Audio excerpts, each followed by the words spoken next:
Hello, everybody. We are live.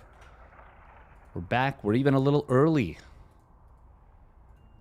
It's time for the PiGosaur Cup number 52. 52. Welcome, Sinizda. Oh. All right. You know, it's funny. I'm starting to get to the point where I'm like, man, I really want to be streaming right now. I'm like, I'm kind of missing it.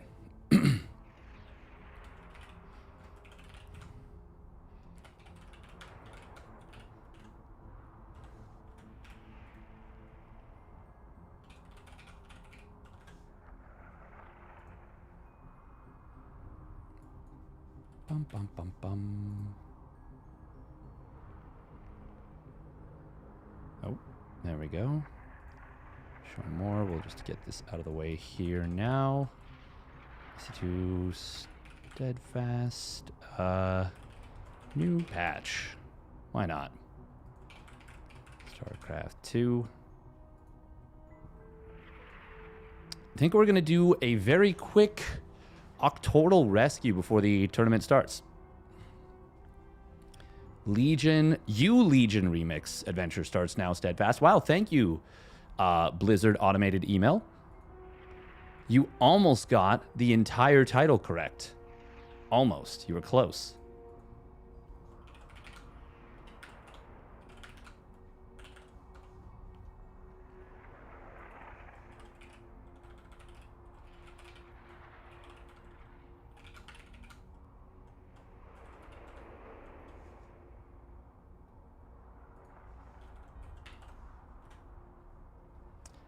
Oh, okay. Okay. Ads are cleared. Who do we have signed up for so far? We've got Byun, Nice, Nikoract, Hero, Replicant, Greenert / Protoss. Does that means he's playing Protoss, I guess? I think we're going to see a patch to Storm very soon. I think it's going to happen. We have some unconfirmed stuff that they're keeping a close eye on it. Yeah, I think we're going to get a very, very soon patch to Storm. I think that's just going to happen. I don't think we have to worry about it too much. I don't think it's something we have to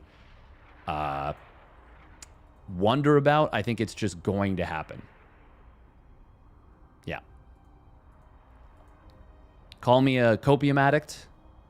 You would not be wrong at all. I am a copium enthusiast. I will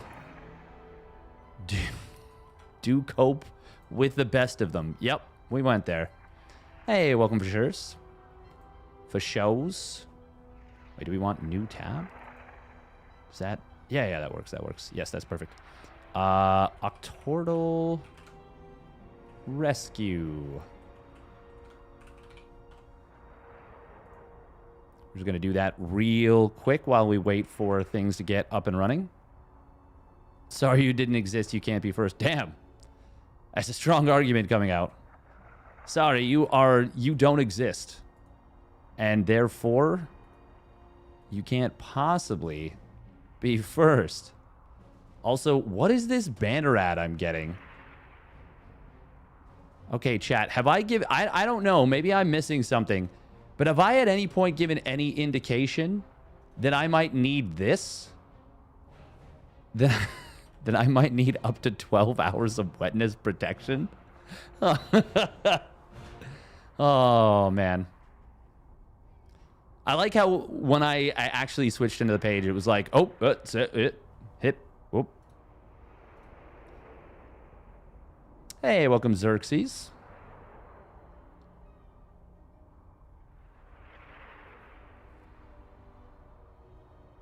Welcome. All right, what do we got here? We got an A, an N, an E, an O, and a K.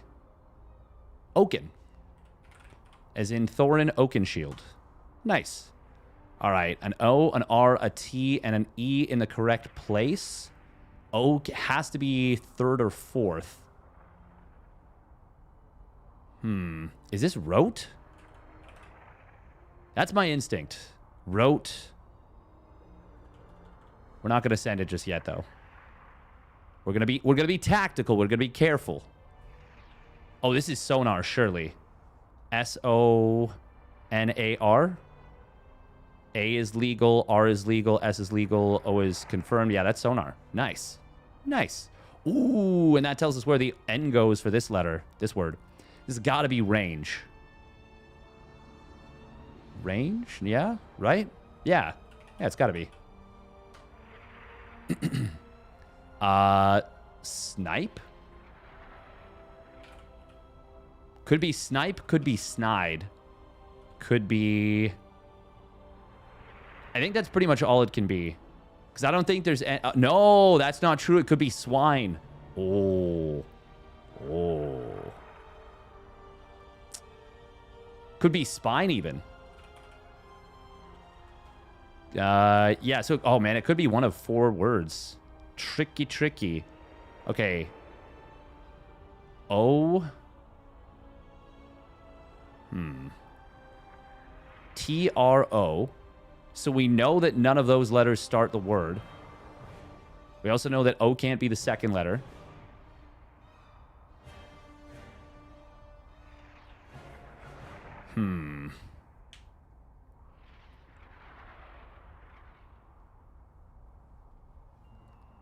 Blank ROIT? No. Let me just write that out and see. Droit. Okay, if the word is actually droit, I was thinking adroit. There's no, no. They wouldn't do that. They wouldn't do that. They wouldn't do that. Did they fix the storm yet? I was just saying, hopefully we'll see. I believe we'll see a patch very soon. I genuinely do believe that. SO solve. Nice. Okay. Unfortunately, that didn't give us anything with the V. ROTE.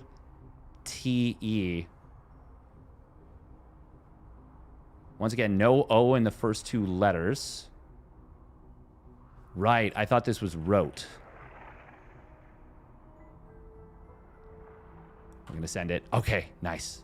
Okay. And that's good. That tells us that there was another word where we were like, does it have a W in it? Oh, this is really good. Wait. It literally... I think it's droit.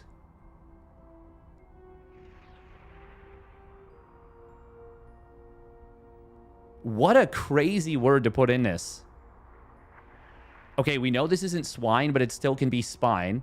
It can be spine, it can be snipe. That's diabolical putting that in there. We want to make sure that we have a surefire answer. Okay, R has to be 4th or 5th letter. E has to be 1st, 2nd, or 3rd. There's no other vowels. It could be a double E. What is it? C-R-E.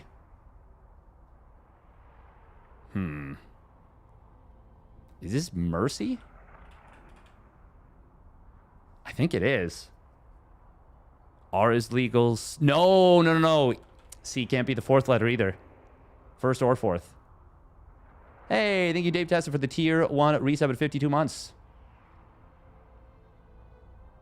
What is your opinion for some cinematics for tournaments like the Meisters of the Game had the vinyl player? I think it's fun. I think it's pretty neat.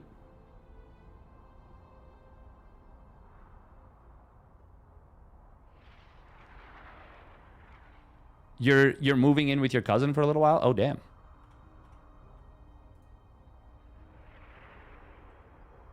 Thank you for the follow. Wild.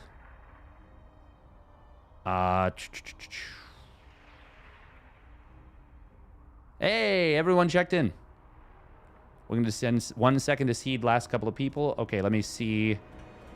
Are any of the... Oh, Nice versus Fox. Wayne signing up last second. Let's go. Wayne versus Prome, first round. Who says no? Who says no? Not me. Nikoract versus Greenert. Percival versus Balmy. Epic versus Replicant. Blah. It's a freaking fruit fly in here. Being a jerk. Yeah, let's go Wayne.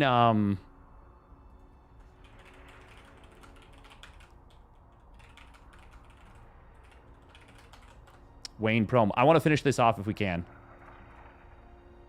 Hey, thank you, Sixpool, for the win for the Tier 1 reset at 2 months. Thank you very, very much. Massively appreciated. Okay. Oh, what is this? So it's not Mercy.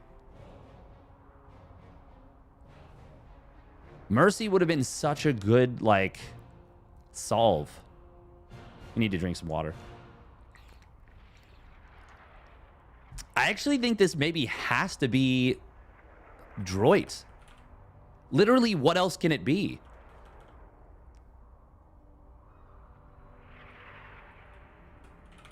Like, obviously, that's illegal. That's not a word. That's not a word. That's not a word. That's not a word. That's not a word. And the only other thing it could theoretically be would be that. Because RT and O can't go there. That's crazy. And that tells us that there's a D here. Oh, that's so good. Okay. I'm glad we sent that. What is this going to be, though? Oh, decry. Ah, okay. Now we have a... Now we can guess spine or snipe. We're going to go snipe. Nice. Perfect. Got it. Got it. Oh, perfect timing. Perfect timing. Look at that. Look at that. All right, it's going to be a ZVP.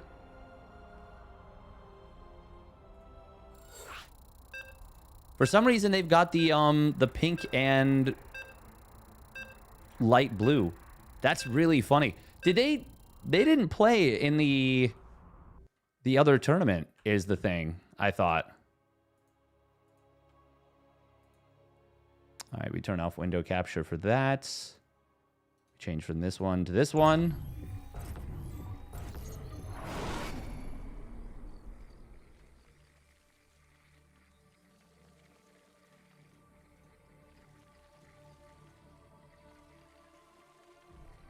You know, that's fine. Oh, I just heard something. A clunk. All right, Wayne versus Prome. ZVP, best of 3, round of 16. On which server is this cup? This will be West server West. West Central West, I assume, or Central West Central. I'm just getting the prediction going, and we'll get right into it. But just to answer your question in a more broad stroke, it'll be Ferris server. More commonly on... Well, actually, it'll depend on the players completely. That's it. All right, here we go. Spawning down on the bottom right, it is Wayne. Sorry, we missed the first minute, but as you know, nothing really happens unless there's a hatch block, and there's no hatch block. Spawning up at the top left, it is Prome. I would say up-and-coming player still. Up-and-coming Protoss player. Did he scout? Did he scout at all? No. Once again, very curious that they made with pink. Yeah, because they didn't play in the Ursa TV qualifier, but that got used. That was the color setup for that. Very, very funny. Very funny. Ha, ha, ha. Oh, let's check in on YouTube chat. Sorry about this, guys. If you're on YouTube, there we go. Welcome, Clems and Matt. Matt. They play with the baby colors? Yeah. I actually don't think the baby blue looks bad at all. I think the pink, though, personally, it is not my cup of tea. I know a lot of players like playing with it, and I'm actually totally on board with that as a concept. Boy versus girl. Yeah. Thank you very much, by the way, Stampede, for the tier 2 resub from before. Very much appreciated. this Overlord should be able to survive. Prome. Is he going to get sneaky? He is going for a Stargate here. Hang on. This is going to be a lot of damage. It's not actually that close. Does Wayne realize this is high ground? No, he does not. Otherwise, he would just be beelining it to this position. I think Prome gets the kill here. Oh, no. Never mind. Never mind. Yeah, right there. It's so misleading because we're used to these high ground pervert pillars being so small. So to have one that's absolutely gigantic is kind of interesting. Very fast third and fourth gas here. Wow. This has to be yeah, fleet beacon for sure. If this is not like double Stargate, I will be blown away by the concept. It could theoretically be a mothership rush. Like, you're going to spend a lot of gas on that. Man, where's that second gate? Got to see a wall pretty soon. There's the second Stargate.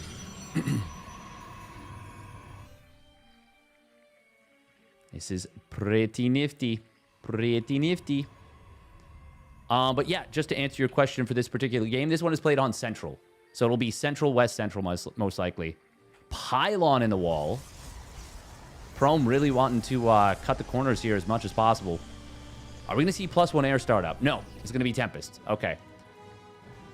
For the last while, it's been pretty much always Tempest. Wayne, by the way, is anticipating because he hasn't seen the gases. He hasn't seen anything else. He's anticipating a 4-gate Glaives build. And you kind of have to be on the lookout for something like this. Now, the interesting part of this is that if he actually gets very aggressive with what he's doing, he may very well end up forcing those Tempests to reveal themselves immediately, giving him a chance to build a lair, or, oh my god, he's building 7 roaches. Okay, now he's in a position where he actually has to attack. Because if he doesn't, his lair is going to be so ridiculously late, and Prome will almost certainly be able to kill at least a base. Like, it's a pretty big timer from not having a lair to getting a Spire done and Corruptors out. There we go. Now the timer starts at the very least. But we're talking, even with that 5-second buff to the Spire, we're talking still a full 2 minutes away before the first Corruptors even start. And that's obviously not ideal. There we go. There is the Tempest revealing themselves. 4th and 5th one are about to complete. 5 Tempest is the magic number to one-shot a queen. How many queens do we have right now? Only 4. Not a crazy amount of energy either. And that Tectonic Destabilizers is about to complete. That's, of course, the anti-building upgrade. Prome, you do not want to hesitate on this. You want to get in your opponent's business as soon as possible.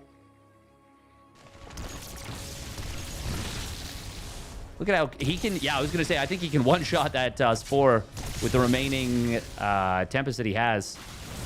Ooh, now the first unit has been killed here. Prome. Oh, he's recalling. I suppose he feels like he has no choice, but he's not actually going to be able to prevent these units from getting in. And Wayne is buying himself a lot of time. How much damage does he actually get? Because eventually everything will get cleaned up, and it eventually is not that long, actually. It's now, pretty much. But it is going to be 4 probes so far. Oh, that's a slower pylon, but it will speed up in a moment.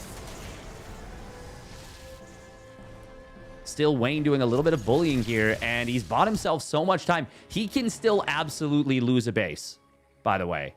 Like, and by can, I mean he doesn't want to, but he may lose it regardless of what he wants. Prome is floating a lot of cash right now. He should be starting Void Rays. He should have a 3rd base on the way. Blink. Okay, he's going for 8-gate Blink all in after this. Okay, have I played Prome before? I've played someone who's done this before to me. There's a lot of queens on the field, but they will get one-shotted if the Tempests all shoot. There we go. Now they do. Mutas. Oh, is that really what you want? I mean, recall was used. God, these queens get blasted so quickly. It will be a kill on this hatchery and just one more volley, I think. God, these queens die so fast. Maybe a little bit more than that. I think you can fight the mutas. Yeah, he's able to one-shot them initially.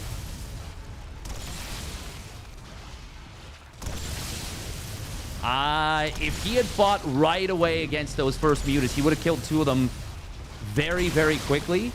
As it is... Oh, God, Wayne. A little bit awkward there. Okay, this last muta might just be barely enough to tip the scales. Please, Prome, kill these 2 mutas. Kill this one. Target fire. There we go. Okay. So this is super, super weird right now. 5 Tempest for 6 mutas, but Blink is about to complete. Prome, yes, is way down in supply, but he's got Blink. His opponent has Roach Speed.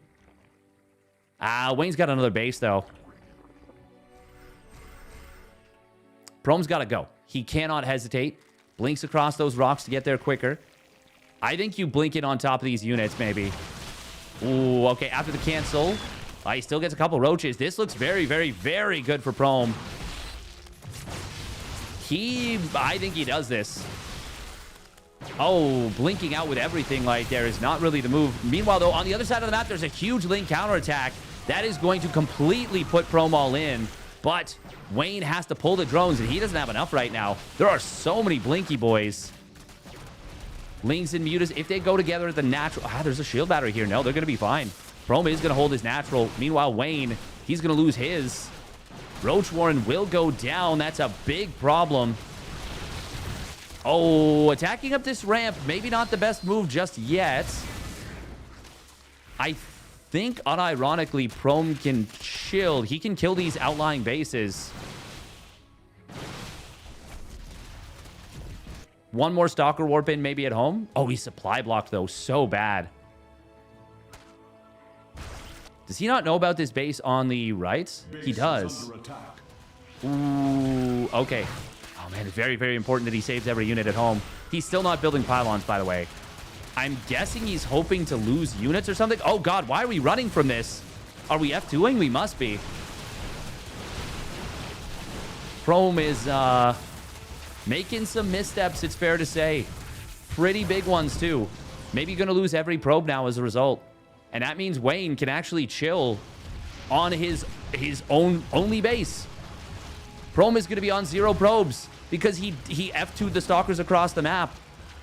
Oh my God, no, kill the probes. There's only 2 left. There's only 2 probes left. Killing pylons is not inherent. Oh God, no, why are we, but now as we're about to get unsupply blocked, we spend so much of the finite resources that we have on pylons. That is not the right call. Wayne, though, he needs to hold this. Prome just needs to micro. That is the only thing he needs to do. Ooh, Corrosive Bile actually hitting a lot of Wayne's lings. Wayne finally killing the last of the probes of his opponent. Prome on 0 workers. Wayne can pull the drones. Wow, this is very awkward for Wayne. He does have a Roach Warren, actually. Corrosive Biles. I think he once again maybe killed one of his own units there. Wayne, while he can produce, and Prome cannot. Prome has infinite micro potential, kind of. But attacking up the ramp makes this very, very difficult. And as the unit numbers get lower, the blink cooldowns will become more desperate. Oh, a very big blink forward. Yeah, Wayne's got to go for it now. This is his last chance. He's got to get these units. A lot of Stalkers low on HP. They will be forced out of the main, and this is going to be very bad for Prome. Oh, I love the Bile behind this. Beautiful, beautiful place Bile. Gets a kill on one of these Stalkers, and I think Prome might have lost too much. Wayne will pull these units back home. He should pull everything back home. He's got a base on the bottom left. Prome. Oh, even now, there's still technically a chance. But I think he's lost his critical mass of Blink Stalkers, which is what he needed to be able to make this happen. GG is called. Kind of a sick game number 1. Kind of awesome. Wayne takes it with the baby blue versus the light pink.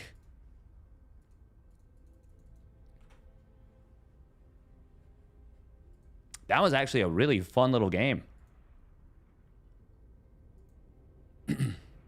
I think if Prome doesn't blink into the main base like that, I think he's probably fine. But more importantly, if he just builds like an extra battery at his natural and keeps the stalkers that were already there at the natural, he's mining on a full base versus an opponent that's already got a half mined out main base. I think Prome eventually just wins that. Like, I think it's just... Yeah, I think it's just a victory for Prome.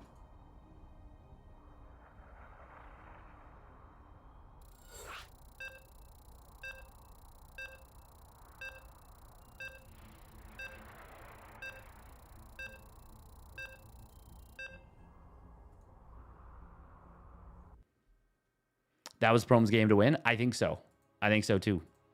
Fun game, though. Fun game. Hard to make the correct call when a player... I mean, people don't appreciate how good Wayne is at attacking. He is really, really good at attacking, at getting in your face, at causing a whole lot of ruckus. He's a ruckus enthusiast.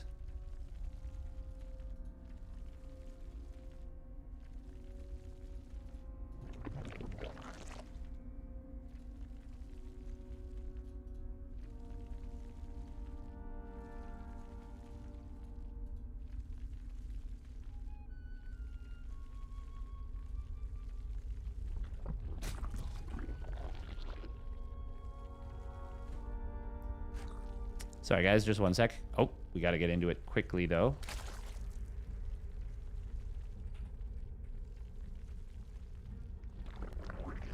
Hey, thank you, Dave Tester, for the 420 biddies. Very much appreciated.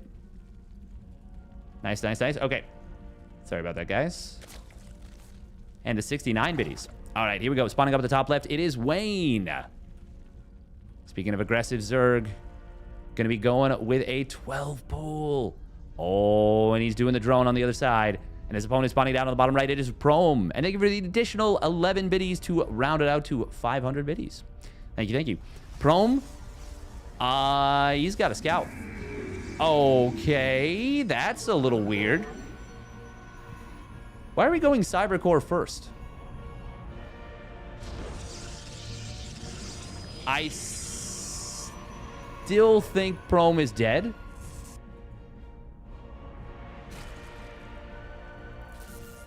I mean, this is so weird. I don't know that I've ever seen this, where someone went blind core first.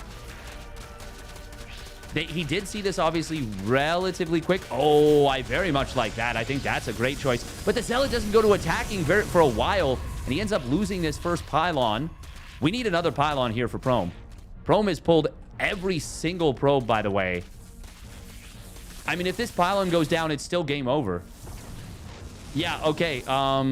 Wayne just wins, right? Prome is not building a pylon, and he is not mining either, so he can't. He needs to cancel this Nexus. Oh, he loses the Zealot. No. It's 100% game over. 100% game over. These pylons are way too late. Yeah, he canceled the Nexus too late. Oh, very unfortunate for Prome. Yeah, he's 150,000% dead. Well done by Wayne. The pylon on the outside was such a cute and honestly very smart move.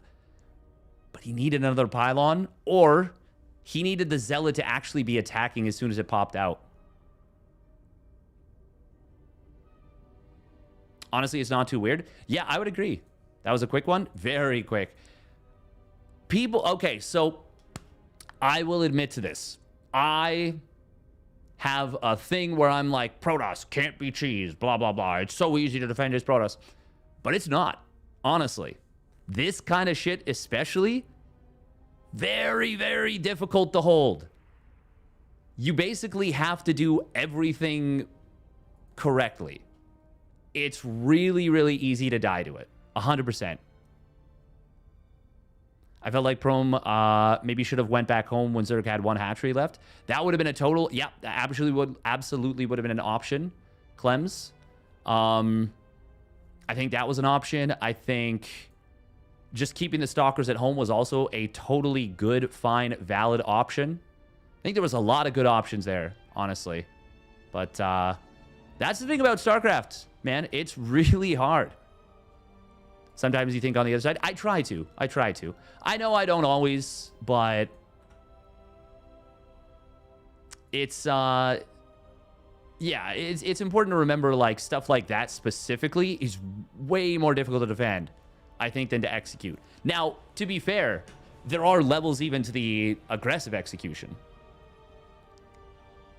Thinking tunnel vision super hard when swapping his strat could have put him in a winning position. Yeah. Tough series for Prome. Very tough. Honestly, it was kind of just weird choicing too. Like weird decision making.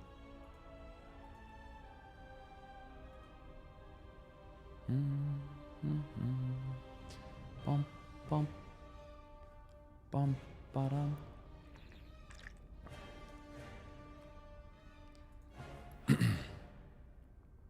Oh, looks like Nikoract is donezo. I would be so happy to get Nikoract versus Wayne. I think that's a great matchup. The patch stuff is good in my opinion because it's going to get changed hard, I think. I think it is going to change. I think we're going to see a pretty big change. I don't think we're going to see the patch persist in its current form. I don't know that it'll change massively. I think there's a pretty good chance that it kind of stays mostly similar to what we see. But I do think that, like, okay. We know. We can be almost certain right now that Storm is too strong, that it needs to be changed. Now, do we roll it back to an older version? Do we decrease the radius but re-increase the cast range again? Not sure. But something obviously has to be done. But we don't know exactly what the situation is for, like, Microbial Shroud. Or not being able to abduct tanks. Or, you know, yada, yada, yada. Just got to go to the OG Storm. Yeah, I think, honestly, I think it's fine if we do that. Yeah. It would be a little bit sucky because I do like the idea of changing things. But at the same time, I think it was pretty unnecessary to change it at all. Yeah. I don't know. We'll see. With the damage nerf, the thing is, if you were to reduce the radius, I wouldn't necessarily reduce it down to the previous radius. I would say go, like, try out 1.75 if you really want to go for it, you know? Okay, we're gonna go to EU. Just give me back Mothership Core and I'm chilling. So I've always been very against bringing back the Mothership Core. I wonder how the Mothership Core would look now. Would it be the kind of thing where I'd be like, okay? Or would I be like, ugh, you know? I've poo-pooed the idea pretty hard before. But, like, for the sake of thinking, like, actually giving it a real idea, would it be too much? I honestly don't know. My instinct says yes. Oh, yeah. No, you'd have to make it so it couldn't be energy recharge. You'd also have to change, I think, a lot of the stats on it. I think you would not be allowed for it to have... Like Pylon Overcharge is... No dice. No dice on that. Like, what even abilities would you put on the Mothership? The Mothership Core? Honestly, I'd kind of be down with it just having Time Warp.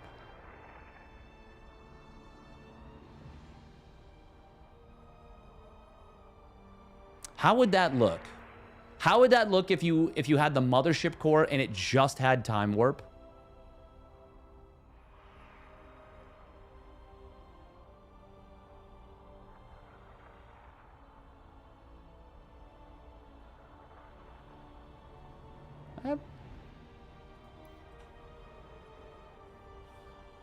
Yeah, you don't want to make it so useless that nobody gets it. But, like, it would still be a very useful ability for defending a base. The thing is, I'm trying to think of ways to make it so that you can put it in the game and not have it be totally, completely busto. Honestly, actually, no. Time Warp would be a problem for Blink all-ins. Yeah. Blink all... Like, 4-gate Blink is already pretty strong. That's the funny thing. Like, I'm trying to think of how do you make it fair. And I'm already like, this is probably going to be too much.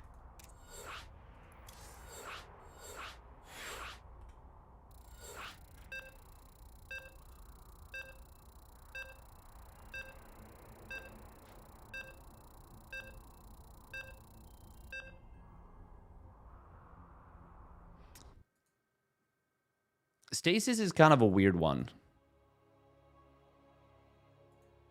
Wow, currently we have almost as many people watching on YouTube as Twitch. That's kind of crazy. Das ist kind of crazy. All right, here we go. Spawning down on the bottom right for the Platinum Heroes, it's Nikoract.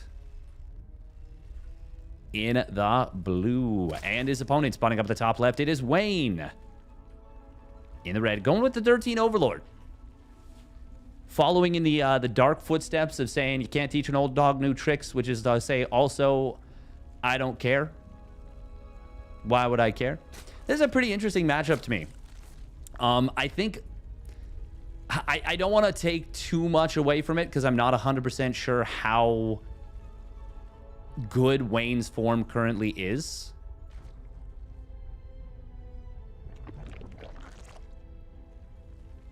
But these are two players that I feel like... it's hard to say. No, it's really dependent on how good Wayne's form is. Nikoract is... He's been killing it recently. He's been looking very, very good. Improved a lot. I don't... Okay, so conceptually I understand how good Microbial Shroud is. And I know that it is going to be a good ability. But I don't know how good it is going to be. If that makes sense. And how much, like... light banelings will affect the matchup versus 2 supply ghosts. Because obviously, you know, banelings taking 3 banelings to kill a ghost instead of 6 or 7 is huge. That is a massive, massive difference. But having, you know, 20 ghosts again versus having 10 or 12 in the late game is a pretty big difference. It's a pretty big difference. So there's lots of things, but obviously the Baneling HP is a huge deal. Like, there's many, many things that are a big deal. Ultimately, I'm just excited about the idea of Zerg potentially getting its identity back a little bit. Oh, we got the fake out here coming in from Wayne, and he is going to be able to get this hatchery down. Now, it does mean he has to cut his 27th and 28th supply, well, I guess 28th supply and Overlord specifically units in order to do so because the SCV was pulled. But when your opponent does something like keeping an SCV around for this, there's a cost to them too, so kind of balances itself out. Ooh, nice job right there from Nikoract, managing to snipe down one of these lings. No drone kills, but... oh, we going for it? We are, but that is not going to work well at all. Oh, boy. Well, that was an incredibly greedy move from Nikoract. That's the first time I think I've seen a Reaper die in the air like that. Were the lings still attacking it while it was midair? I kind of want to look at the replay on YouTube again.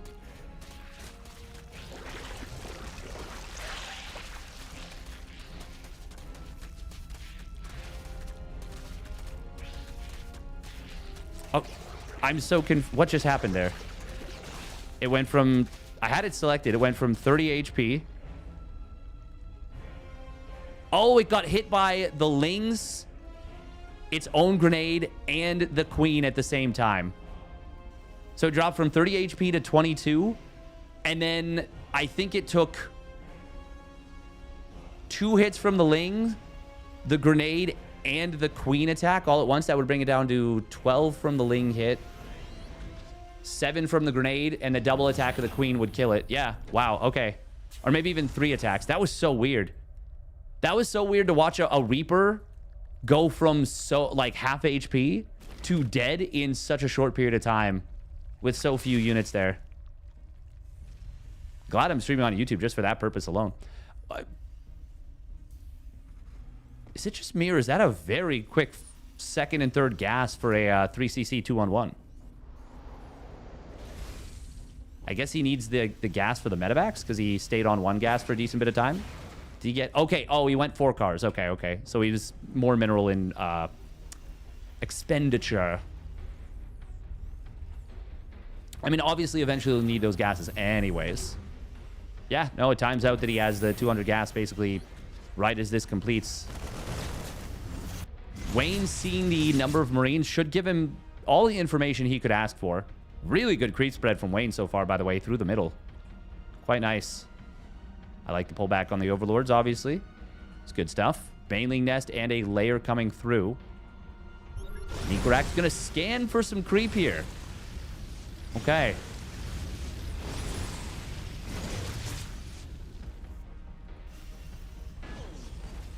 Nikoract has stim done.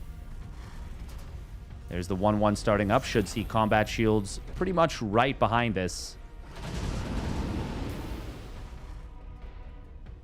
3cc 2-1-1 is such a freaking good build. It is so strong, in my opinion. Oh, okay. Creep tumor finishing does give vision of where these units are. Wayne, I think he's got to give up this base. No way. Don't even try. Scan comes in, going to find a little bit of creep. Hey, thank you, Ragmuffin, for the tier 1 resub at 53 months. Yay, Steadfast. Yay, Ragmuffin. Thank you. Very much appreciated. Thank you, thank you. Yeah, the fact that he has to cancel that 4th, that's not a good feeling at all. Nikoract, even though it's 3 barracks in the production tab, that is just the 3rd, 4th, and 5th, not the 6th, 7th, and 8th for the 8 racks. Hellions make this very uncomfortable to engage here. I do like Wayne, of course, repairing the creep as much as he can. And obviously continue to push this creep forward. But Nikoract, I would say, is in a pretty nice position here. Does he have an armory on the way yet? No, not just yet. I feel like that's one of the most difficult things for Terran to do when they're keeping the aggression up, is to keep your armory timing proper. To get it where you want it to be. Hellions get some... Well, they prevent the flank, basically. A 1-1 not quite done yet for Nico. This is a decent time to fight as a result of it for Wayne. And he finds the Hellions. One of them does survive, but... Actually, no, 2 of them survived. I didn't even realize. They got up into the medevacs. Because the 1-1 of Wayne was relatively quick... and the armory is late, we may see the upgrades basically pair up in terms of timing. Oh, you don't want to take this fight at Wayne. That's a pretty big siege up there right on top of these units. Back. Back. Frickin' fruit fly. Jerk. The jerk store called. They're all out of you. Nikoract, by the way, is supply block. Thank you very much, Yum Yum Hungry, for the Prime resub at 29 months. Tank's in a very good position here. Nikoract doesn't see the flank coming. Here it comes from Wayne. The Banelings are going to get some decent connections thanks to that flank. It feels like the flank, as much as anything, discombobulating Nikoract.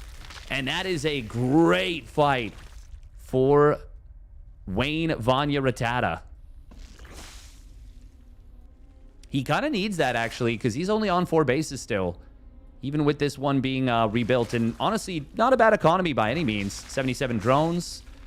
What is that? 5 gases. His upgrades are evenly timed. He's got a hive on the way, and that'll be done by the time the 2-2 finishes. And we don't have a 4th base done yet for Nikoract. In fact, it's not even halfway done. Now, this is a good position for Wayne, but he definitely did need a fight like that to make it a good position. Oh, I hate when units block your creep tumors that you wanted to build. Scan comes down. Is he thinking that there might be a drop coming? Is that's why he's pulling the queens back? Or maybe just injecting in general? Wayne, a very fast player, even with the inflation you get from rapid fire. He is legitimately a very quick, speedy player.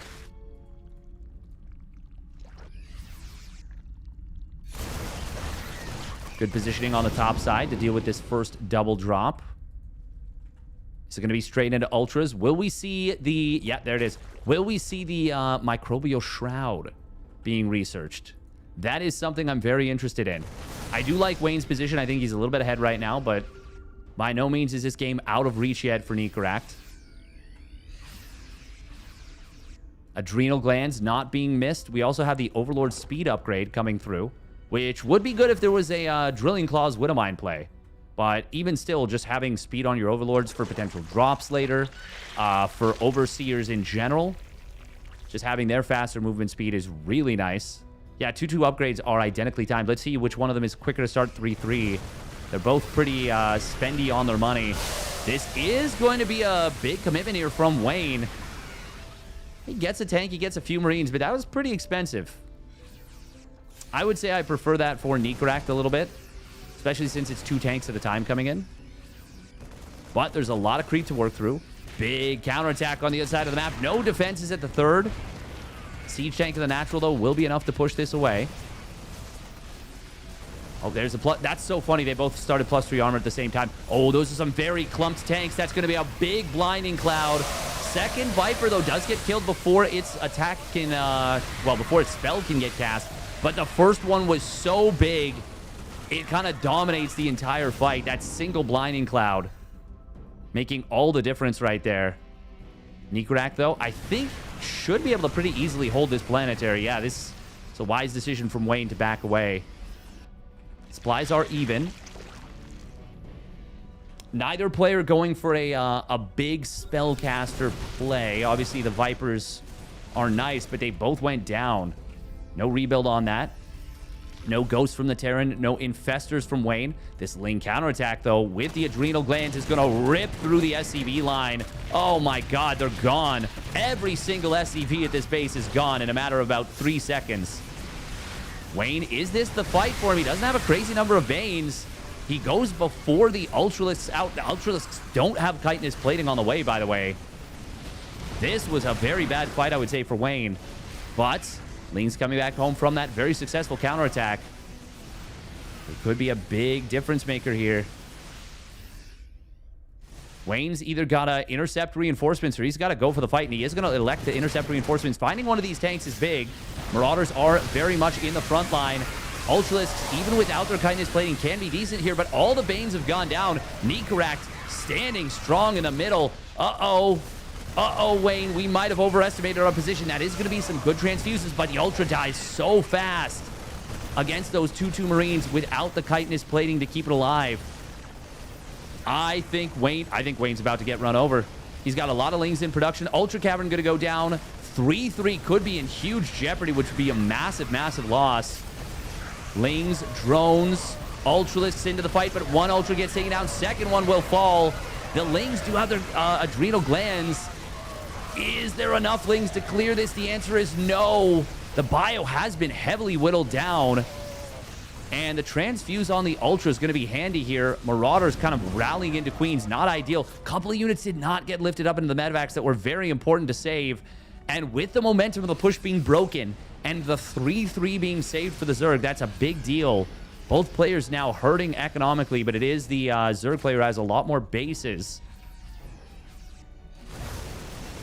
Nikoract, unfortunately, was not able to reinforce into that and still went a little bit too far. It was a good drone pull from Wayne, I gotta say. Ooh, that Ultra's Cavern going down is expensive for Wayne, honestly. He's not super rich, even though he's outmining his opponent right now.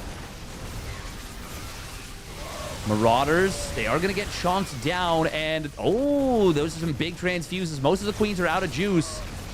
+3 weapons will complete. It was missing there for a little while, and that was making the Ultras even more tanky.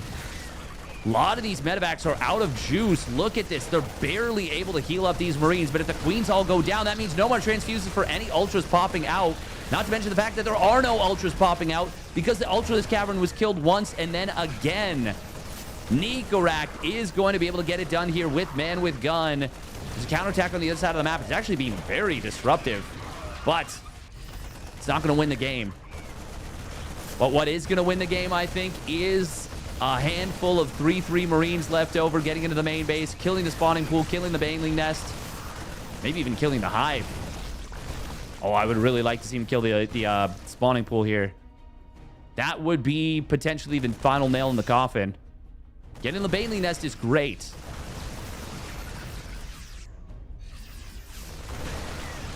Oh, nice target fire on the one Bane right there. Nikoract is pulling his opponent even further and further apart. Wayne, that is a lot of lings here. They do have their adrenal glands, and the medevacs are out of juice. I mean, it still should be Nikoract winning this game, right?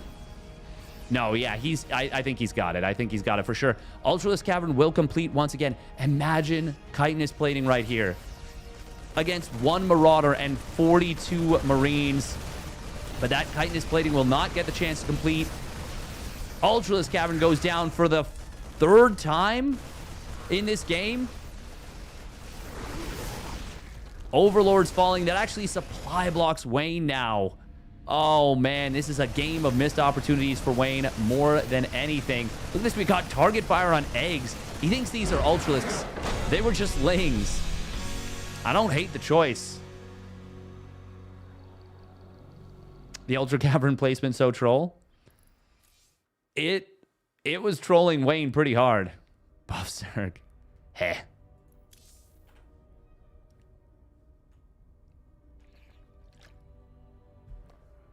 I mean, yeah, missing the ultra armor straight up is what lost in that game. But great job from Nikoract there. Great job to punch back into that.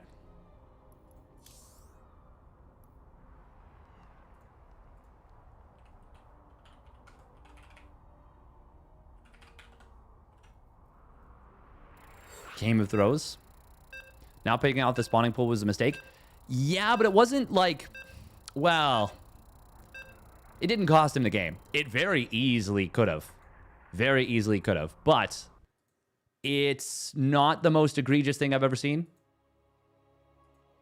Winner of this will play Hero.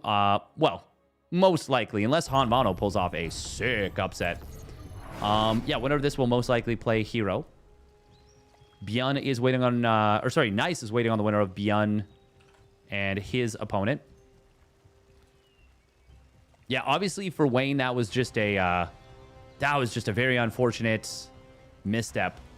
All right, here we go. Spawning up at the top left, it is the Platinum Heroes Nikoract in the blue, and his opponent spawning down on the bottom left. It is Wayne in the red. Yeah, it's super easy to misread a situation, take a bad fight, and then kind of just make a big oopsie. Yeah.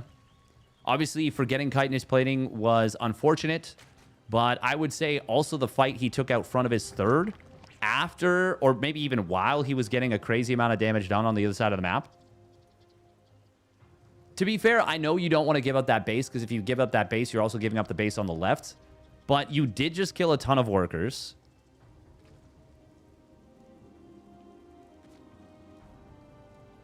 Yeah.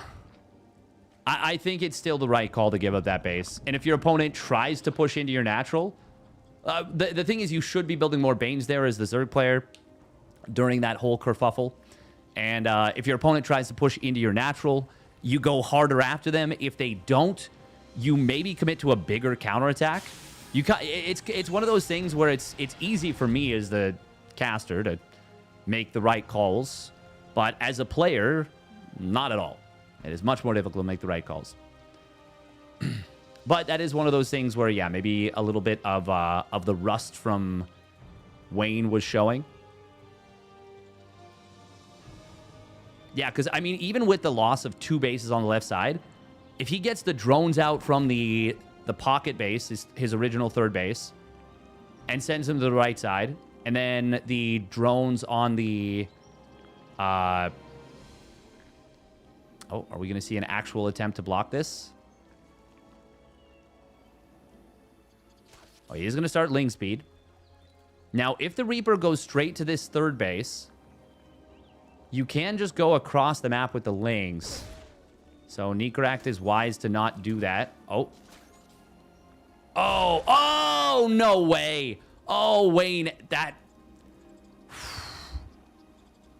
If it's literally like here, because you don't actually need to be exactly dead center to start the hatch. You just need to be really close to it. That is insanely close to starting. God, that's so frustrating. Well done for Nikoract there to... Oh, if he had blocked that again and gotten a drone kill, I would have... If that happens to me on the ladder, I'm leaving the game. I'm out of there. Like, no. You got me. You got me, bro.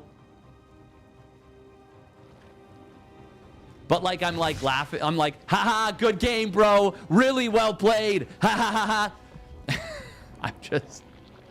I'm very much Patrick Bateman in American Psycho.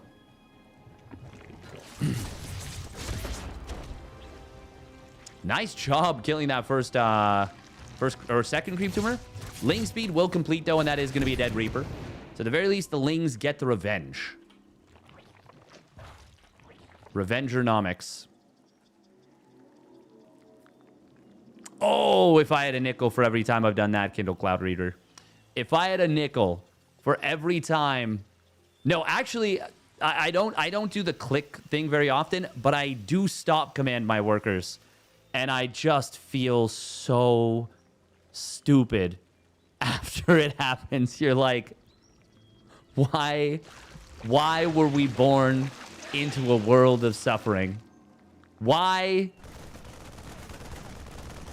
So one of the worst things, just my career workers like Clem. Exactly. Just my career workers like Clem, like Scarlet, like Max Packs, just simply be good.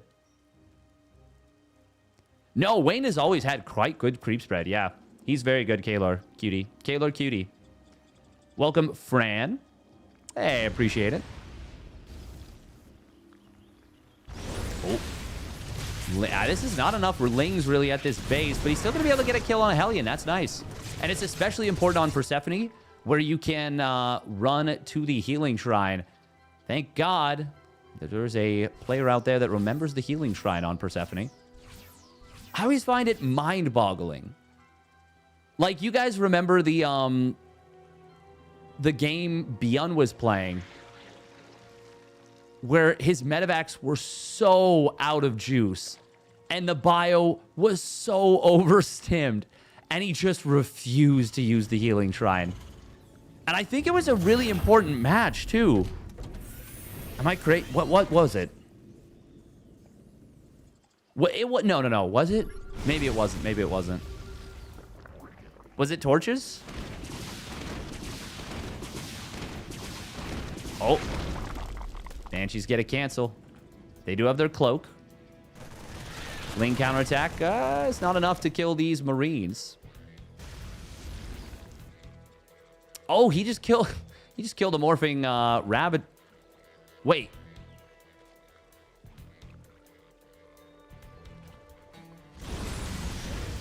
No, he killed the roach, right? Yeah. Battle report sometimes gets confused, and that's okay. Me too. Me too. It's just like me, for real, for real. How many queens do we have? 6 queens. Where's the oversteer? It is floating lackadaisically forward with its very creepy Cthulhu-like eye. Cthulhu? Oh, Wayne unfortunately misses one of the shots, but he still gets the kill on the Banshee. That's huge. Killing one of those Banshees is so nice. Very quick hide, by the way, out of Wayne. That is something that's very much in vogue off these roach openers. Oh, this is kind of interesting. Also very bad with the placement of the Evo. Very, very bad. I actually think in a situation like this, you want to micro the drones to the left if there's an avenue for them to get here. I think it's shorter. That's really... That's awkward. I hate that. I hate this a lot. We're going to see a lot of... Well, yeah, decent number of drones going down. Considering there was roaches on the field, 5 drones going down is not bad. Not bad at all. Here comes the first push on the left side. Ooh, Combat Shields is not ready for this push. That's a huge misstep. Carapace is going to be done shortly, but the Combat Shields missing here is... I mean, that's just brutal. Corrosive Biles. Oh, do get dodged by the Banshee. Nikoract had a big opportunity to get a lot done there if Combat Shields were done. But it was not. God, that's a fast Ultra Cavern. Now, if you're going to play this on the new patch, I really think you want Microbial Shroud with this. Like, this feels so weird to not go for Microbial Shroud. Nikoract doesn't miss a beat on his 2-2 time. Well, no, he's pretty on point. Pretty on point. It's not the fastest 2-2 I've ever seen, but it's decently timed. Oh, these 2 tanks are clumped up in the back. Corrosive Biles able to take them down, but it takes a while. They got a lot of damage. The 1-1 Marines are going to town. That Combat Shield's adding a lot of power, as you guys well know. And oh, he just piled a couple of his own drones. He already lost so many drones. Yeah, I think Nikoract's got him. No, it's not I think he's got him. He's got him 100%. This is game over. And a 4th Ultralisk Cavern has gone down now in the first 2 games. Nikoract is just going to be able to keep his foot on the gas pedal. Corrosive Bile does connect on a couple medevacs, but it's just a single bile. Roaches. Oh my god, they didn't have speed. I was wondering why they felt so slow. I just assumed that speed completed. Was it not on the production tab? I swear it was. Damn. Now, okay, a couple medevacs did go down. Is this a very rare instance where you actually should go to the Healing Shrine, even though it gives up a lot of position? I mean, it's Marines. They don't lose the craziest amount of HP. Like, Marauders, that's 20 HP per shot, you know? 20 HP per stim. Yeah, okay, he's going to do it. I don't mind it one bit. Especially since he's already cleaned up a lot of creep. Would really like to see him just, yeah, go ham on the creep spread right now. And by on the creep spread, I mean on killing it. 2-2 will... Oh, he doesn't get this one active tumor on the right side. That's very unfortunate. Blinding Cloud could have gotten 2 tanks. It only gets 1. And Wayne, yeah, he's too far behind. GG is going to get called. Okay, I got to see, was Roach Speed in production at some point?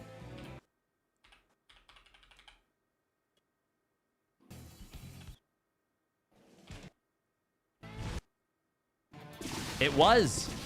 It was. I knew it was. Trying to gaslight me, Wayne. He made a 3rd Evo, by the way.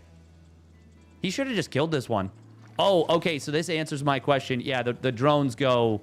They do not slip through here. So they corrected themselves to go the... Okay. Why did he cancel Roach Speed?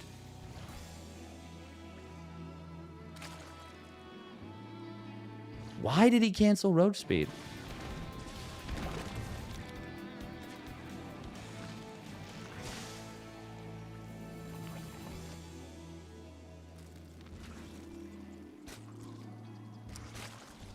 I actually don't know. Check his vision.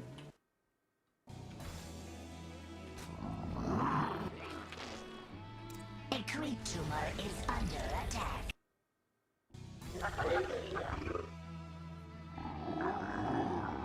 Yeah, I don't... He did cancel it. He just canceled it manually. I don't know why. Because there wasn't anything he needed gas for right at that moment. I guess just a greedy move? Misclick? I mean, maybe he clicked right on the Roach Warren, though, it seems. I don't know. To make more units? I think that's the only thing that, yeah, he could have done. But, like, it's just such a strange choice when it's already halfway done. And it's a pretty important upgrade when you're going for that many roaches. Just a strange choice.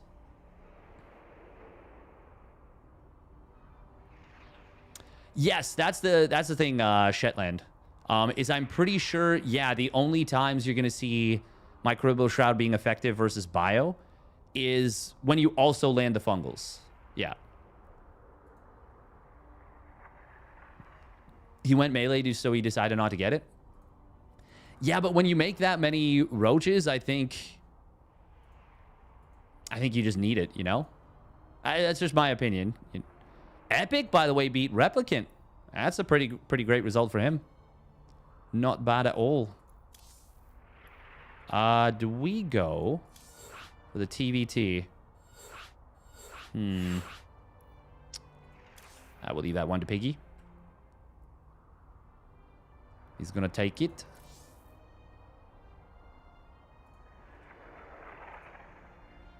Hey, welcome, Tater Tutor. Nikoract help you quit smoking? Excellent. Nice. Well done. He spends all his money after canceling. He does, but like... Yeah, I don't know. I still don't think... Still don't think it's the right call. All right, 2.5 minutes of ads. Real quick. Yeah, but there's a difference between always starting the Zealot in PvT in order to make sure that you can get a Nexus down and building like 15 roaches and then canceling roach speed. Like that's a, as far as I'm concerned, that's a really different story, you know? Okay, let's head over to the Asia server. See if we can grab Byun.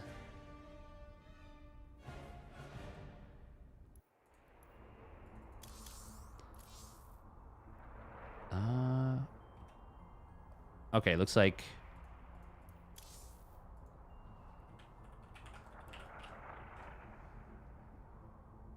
Is this nice? What is this?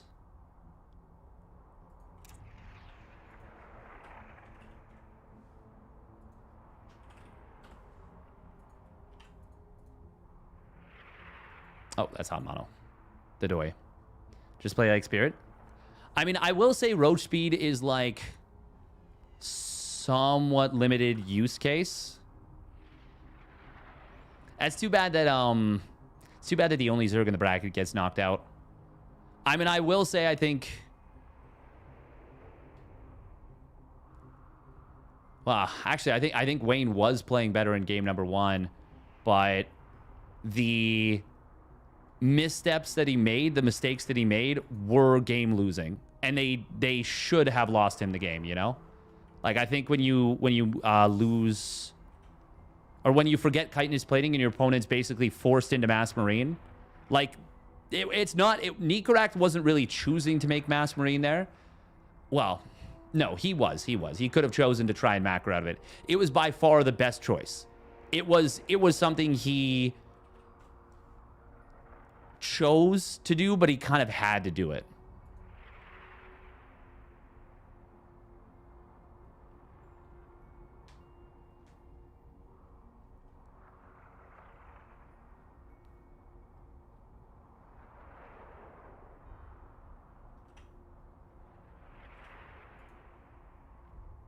Hero just finished up for Sahan Mono. Oh.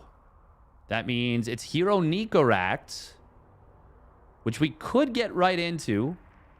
Or we could look for Byun versus Nice. I mean, we gotta go Hero, right? Hero's just super fun as a player. Our boy Hero? All right, let's do it. It was the illusion of choice. Well put. That's what I was reaching for. I was reaching for it. I was like, where? It's like justice is blind, but it's just me. I'm just blind.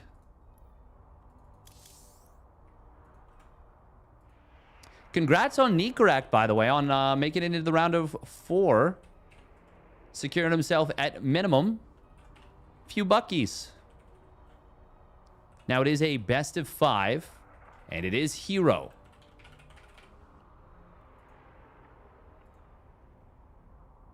We really miss Darkman. Yeah, we do. We really do. I had to.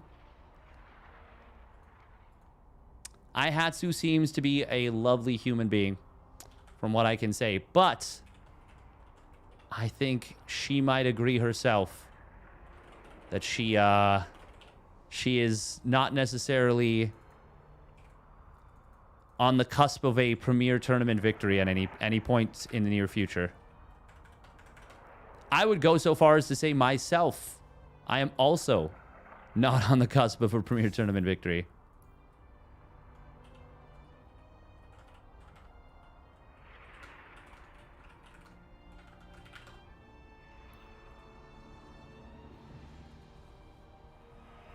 Nikoract did indeed beat MaxPax earlier today, yes. Hatsu versus Steadfast show match. I mean, we absolutely could, but just as I wouldn't want to do a show match against someone that would destroy me, I wouldn't want to do a show match against someone that I would be pretty heavily favored against.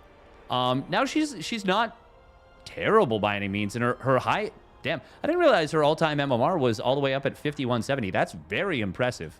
Very, very impressive. But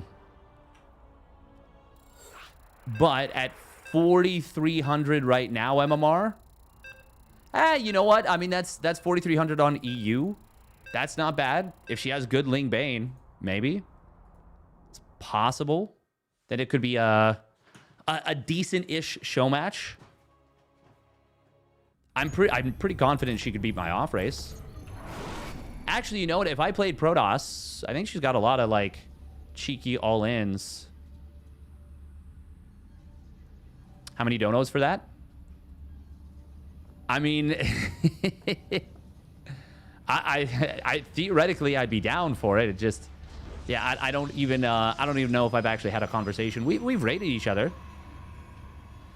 But it would be a pretty random show match out of nowhere, I think. All right, here we go. Spawning up at the top right. It is Hero in the blue. And his opponent spawning down on the bottom left for the Platinum Heroes. It is Nikoract in the red. It'll also be ZVZ. Anything could happen. That's true. That's true. And especially if you played on, like, EU server for the whole series. The main thing I think is that it wouldn't be as like charged of a match as, let's say, myself versus like Sal or something, or like Fear Dragon, or I don't know, what's another good like grudge match, theoretical grudge match.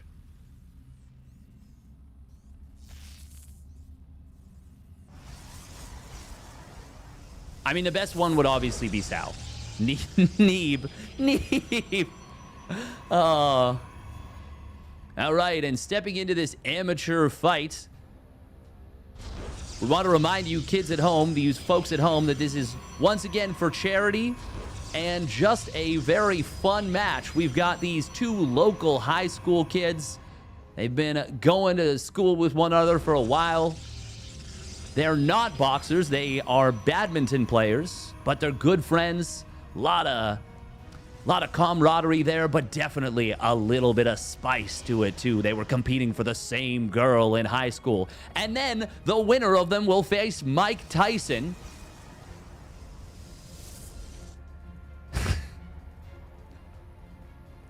In the follow-up match.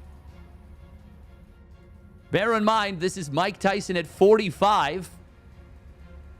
Not the version at like 52 or whatever. I've been told that the high school students cannot take out an insurance policy before this fight. They were in fact denied.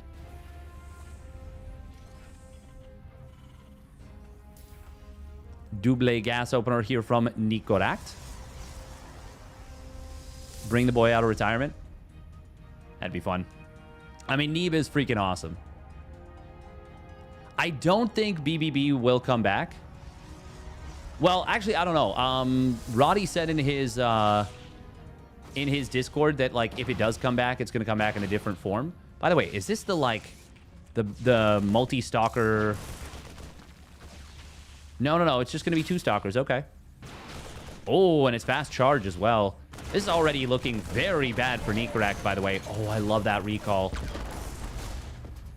Wait a minute. Wait a minute. Wait a minute. That's not how that used to work. When a unit... Wait, hang on. Am I crazy? When a unit was recalled before, even if it got hit by a grenade, it didn't move. When it was mid-recall, right? Did they change the behavior? I know that they did some stuff with Reaper grenade stuns not, like, stunning the wrong units. No one can be sure anymore. I mean, there's definitely footage, for sure. There will be archival footage somewhere. By the way, it is going to be a big, aggressive push from Nikoract. Cutting SCVs for this in a big way. It is going to be a Phoenix opener. Yeah, we've been seeing a lot of this 6 Marine mine play. Oh, probes. Oh, Nikoract mining for gold. And wow. Hero's dead. Hero can't defend this. Even with charge first, surely. Oh my goodness gracious me. Siege tank pops out. Widowmine gonna body block the second stalker. Well, body block both kind of from getting back home. Nikoract he's got this game 100%. There's no way. I would love to see target fire on that one Phoenix, but he's just gonna kill the Zealot instead. Siege tank will fall, but I am pretty certain Nikoract has this game number 1 already wrapped up. Now, losing the medevac would be unfortunate. Good micro, though. Does save it for a little bit. Forces a stalker to go down. It's not even the worker count. It's the fact that Hero can't afford to build enough units to survive. Oh, targeting down the Phoenix is big. He's going to kill it. He's going to kill these. Oh, that was a snipe by that siege tank on top of that unit from behind. Pylon is going to fall. Will it fall before the Phoenix is out? Yes. And oh my, it's over. It's over. Probes are gonna pull. They're not gonna do jack diddly.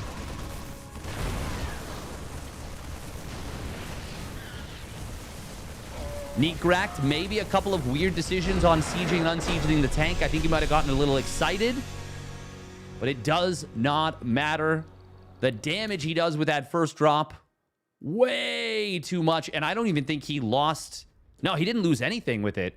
He saved all 6 Marines and the Widowmine. Damn. Damn. Pop, pop.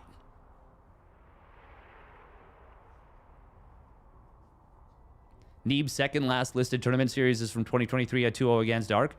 That is actually so baller. But yeah, I remember that. That was a, what tournament was that? What tournament was that?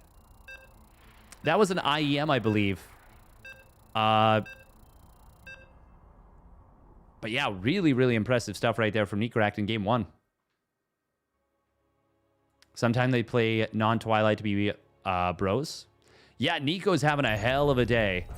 Hell of a day. Welcome, Brotoss. Knives Out, Catch the Mouse. Mayonnaise on YouTube. You miss Neeb? Oh, man, I miss Neeb so much. Watching Neeb just, like, just destroy opponents sometimes was so cool. That was Katowice, so start of 2023? Yeah, that sounds right. That sounds right. Oh, man, I miss StarCraft 2 at Katowice. That would be the dream. Getting Katowice, or getting StarCraft 2 back at, well, now it would be Krakow? IEM Krakow, I think. That would be big news for StarCraft 2. Okay, here we go. Spawning up at the top left, it is Hero. In the blue for T1. And his opponent spawning down on the bottom right with a game 1 victory. For the Platinum Heroes, it's Nikoract. In the red. That Widowmine.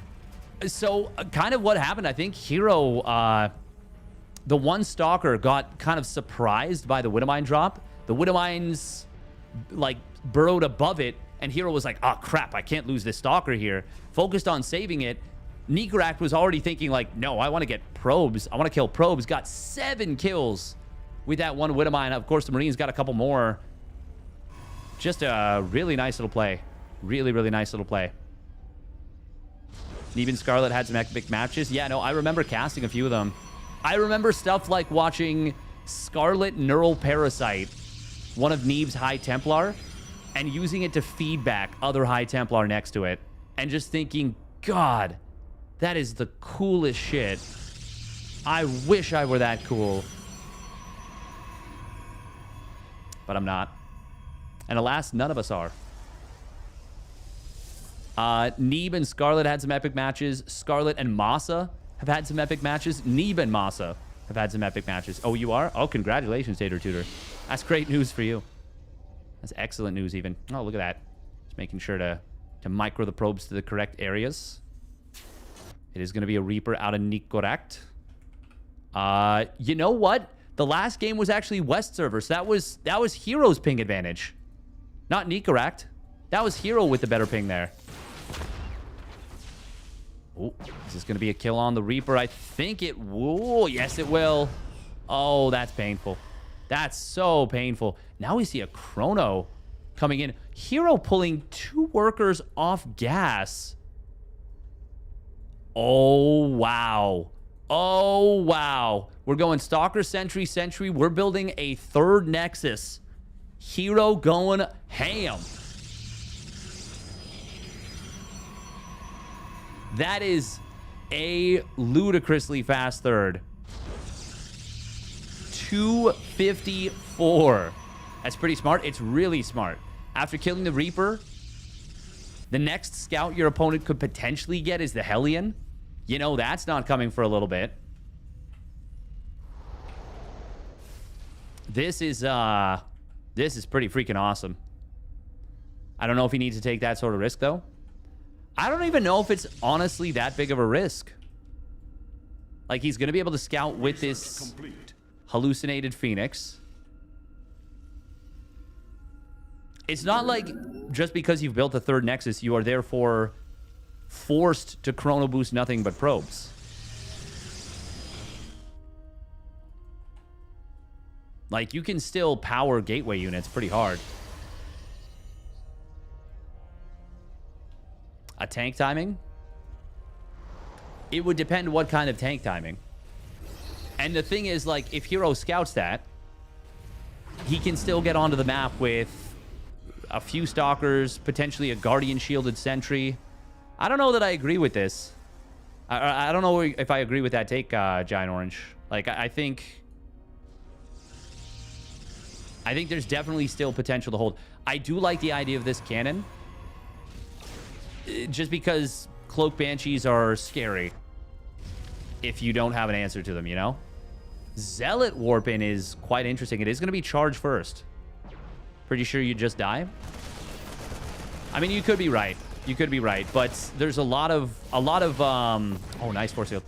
There's a lot of map to cross, specifically on Pylon. On a map like Ley Lines or somewhere where there's much, much stronger tank spots, I would agree with you 100%. We're going to be seeing the Marines. They really want these units. He gets the Stalker, but he's kind of trapped now in the top left corner.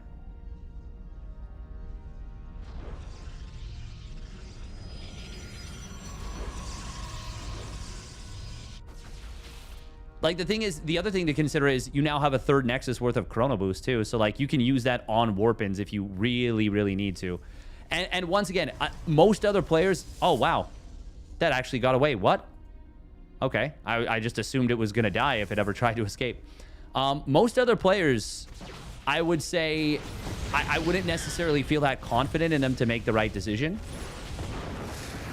But Hero is just so good at this specific kind of thing.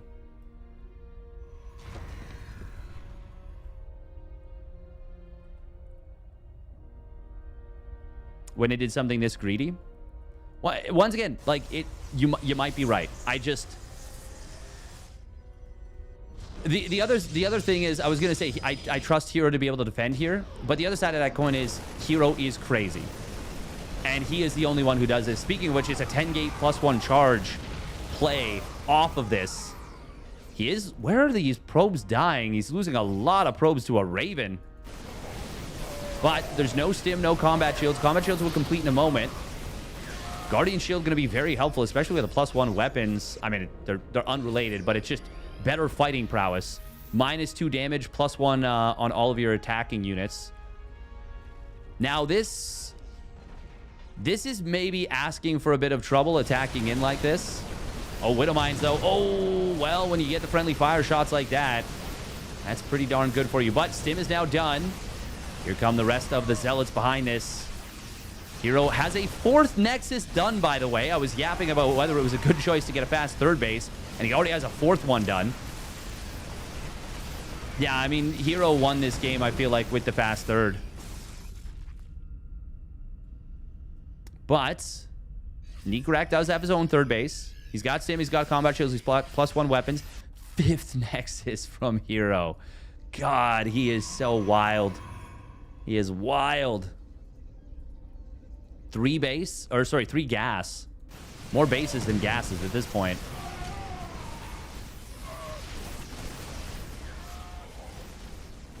Blink is not done. +1 armor. Oh, we got to get out of here with these stalkers. We don't have blink. What are we doing? Your opponent has concussive. Okay, that was very foolish. He does kill 1 Marauder, and by forcing stims, I mean, you are draining the medevacs. And it will set the table for these next round of charge lots. But the Widow Mines are pretty good against them. Marauder doing a lot of soaking here. SCV pull is quite good. Does lose some SCVs, of course, but it allows them to hold. The problem is, yeah, Blink is about to complete. The 5th base for Hero is going to be coming online shortly. Nikoract is doing a very good job of holding, I gotta say.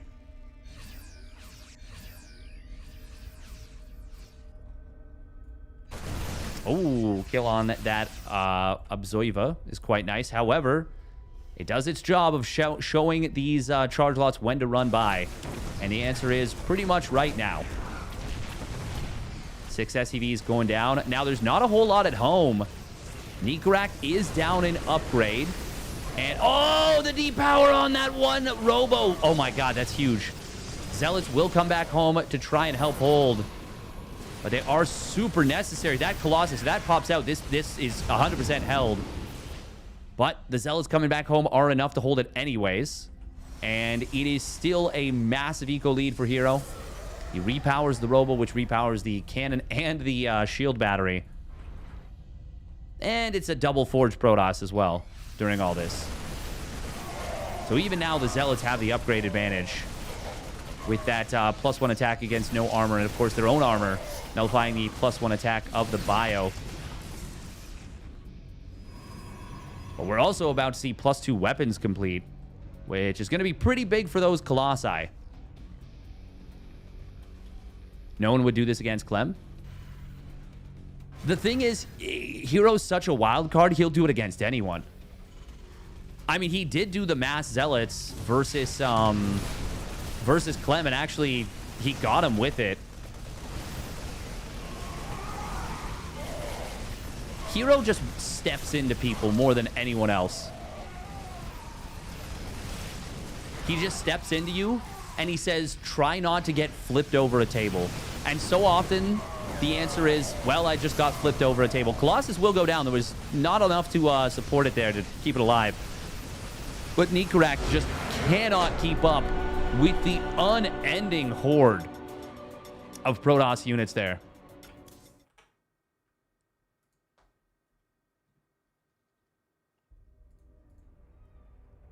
It's like,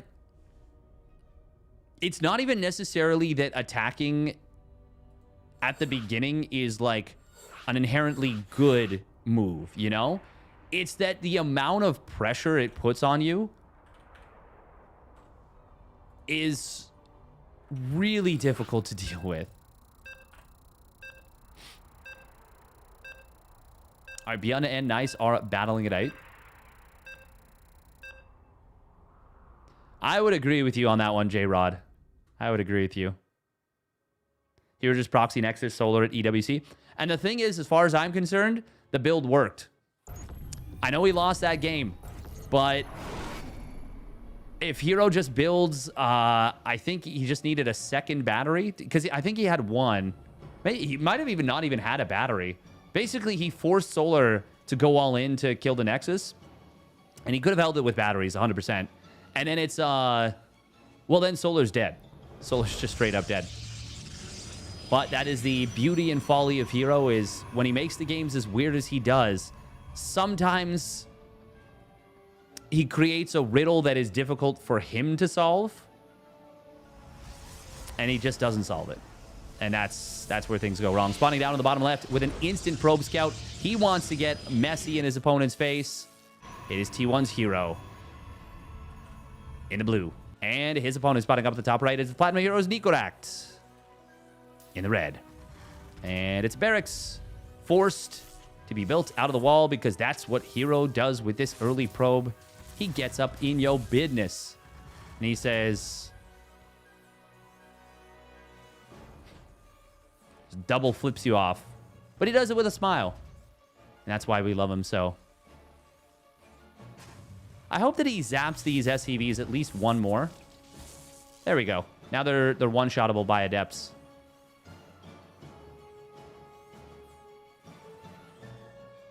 This has got to be so annoying to deal with. It's not even that it disrupts you that much. Although it does disrupt you a little bit. Oh my god, is he going to go for it? Oh, did we just repair? Yeah, we did. Oh. That's a dub. That's a dub. That's a dub. Oh, look at these SCVs. They're going everywhere. He pulled them to the wrong spot. Oh, man. Hero is the master of tilting his opponent.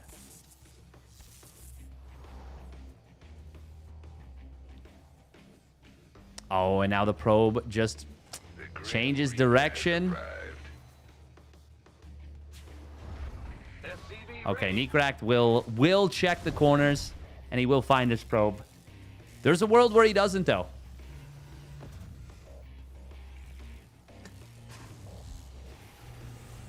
Do you think it's easy warping in Zealots? I think it's easy. Or I don't think it's easy the way that Hero does it. I don't think it's easy the way he sets it up. I think it's a lot more intricate. But do I think warping in Zealots as a general rule is easy? No, that's the hardest thing in the game. Oh, so difficult. It's like it doesn't get much more complicated and nuanced than that. This is going to be the 4-Stalker build Hero's been doing a lot of. Cyclone is on the way, but it is not yet out. Look at that little ring around the Rosie right there. Just slingshotting around that. There it is. The next Stalker in production. This is enabled by the -3 build time. -3 second build time. 2 Stalkers going to make this a little bit uncomfortable here for Nikoract. But he will get a kill on this one. Still, SCV goes down. The low ground is... Well, this is really unpleasant for Nikoract. He repairs up the Cyclone, which is obviously a good move. But, this is just super, super uncomfortable for him. Cyclone going to take a lot of damage. He will kill another Stalker, but I think this Cyclone goes down. Oh, he kills it just before the Stalker can get the kill on that Cyclone. However, Nikoract, who wisely does not expose the Cyclone again there. That's got to be a fake, right? Yeah, it's a fake. He's building a medevac. Ooh, looks like Nikoract did get supply block there a little bit. He does not want to waste his HP. His healing on this. Oh, it's going to be a single mine drop. Very curious. Are we going to build an add-on for this? Or is this just going to be an all-in straight up out of Nikoract with like 2 barracks? It is a hallucination behind this. If I see this as Hero, I am so sure my opponent's all-inning. Like, this looks like the most obvious SCV pull of all time.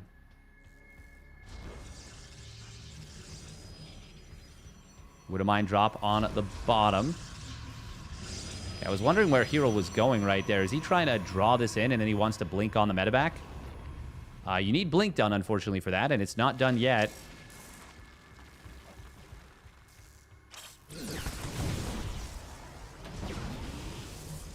Oh, that's going to be a dead medi. Kaboomskis. Now, Hero can get his stalkers all onto the map and start, well, get ready to start kiting this. Because this is going for it. It's a 14-worker lead already for Hero. He's got a third Nexus done. He just needs to whittle this down as it crosses the map. And I say he just needs to do that as if it's a super, super easy thing. Not the easiest thing in the world. But it is Hero. He's got the potential to do so. Losing the Sentry is actually a big deal. That means no Guardian Shield. You do not see energy for a Chrono. So no charge just yet. Or no Chrono on charge, I should say. But obviously, Hero wants to buy as much time as possible. He's going to try and add on more gates.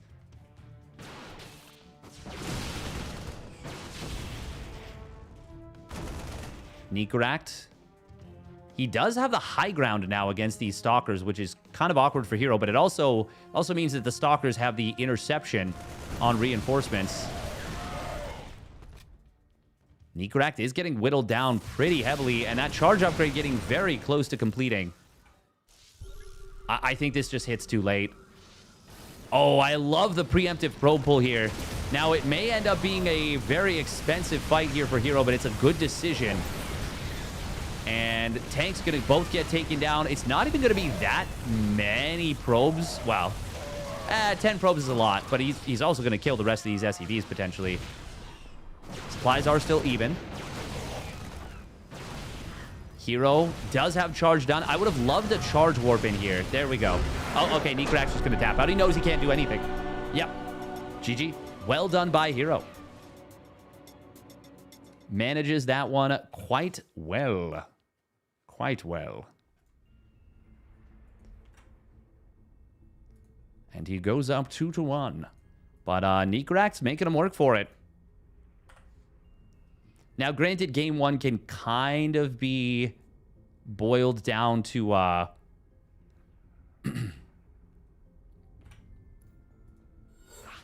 little bit of, I would say, maybe rough luck.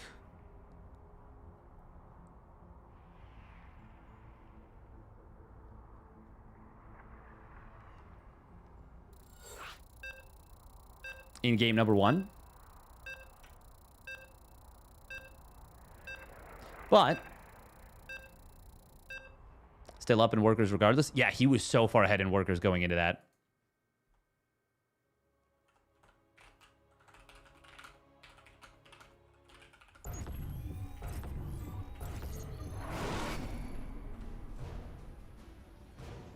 Oh, he's going for it again. He says, it seems like this threw you off a little bit. I kind of like the idea of that for me. Let me do it again. Spawning down on the bottom left for T1, it's Hero. And he's sending across a very early probe once more. And his opponent is spawning up at the top right. For the Platinum Heroes, it's Nikoract in the red. Welcome, babies, in. Welcome, welcome. Oh, that game we went to for the Jays, that was a stinker, huh? That was like one of the worst games of the season. But since then, not bad. Not bad, huh?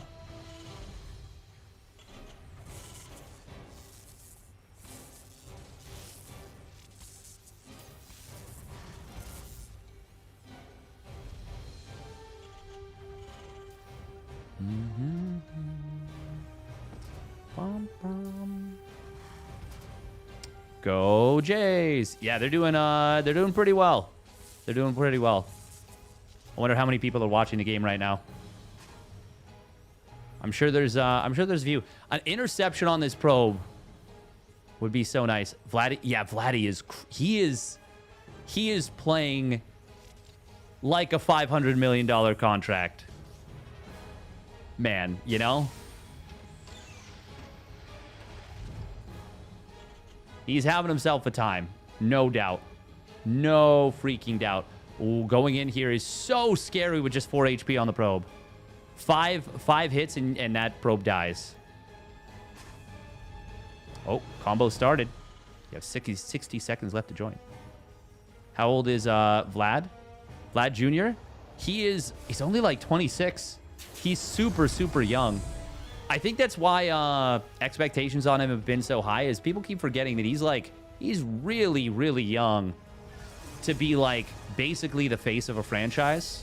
It's a lot of pressure. It is a ton of pressure.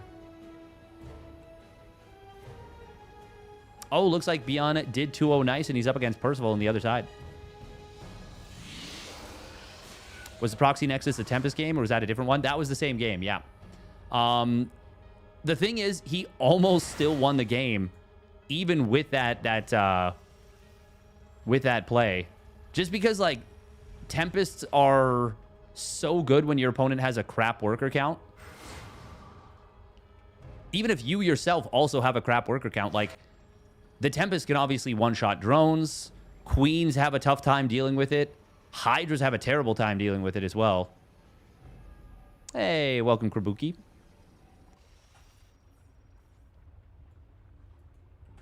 God, I just love how much Hero mixes up the play. Like, he is so good at being adaptive. Oh. Cutting workers for a moment in order to start up charge so fast. If he chronos this once or twice, he's going to have charge at like 430.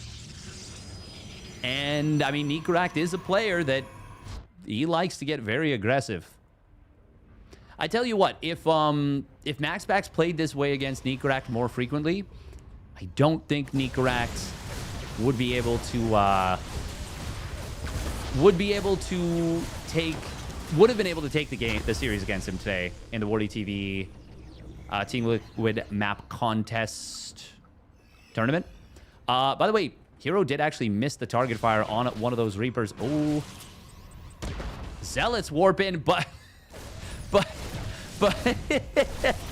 open a path manually for the units to get by. Still, probes get us around. Only 2 probes go down. I would say that's still good for Hero. I would still say that's quite good for Hero. He's going to take a 3rd Nexus behind this. Cloak Banshees are going to be the weapon of choice. Hero does need to fix this saturation.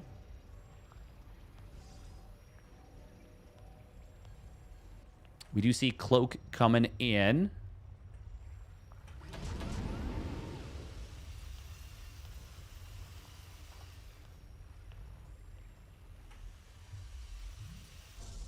And, okay, it is going to be Observer first. That's good news for Hero.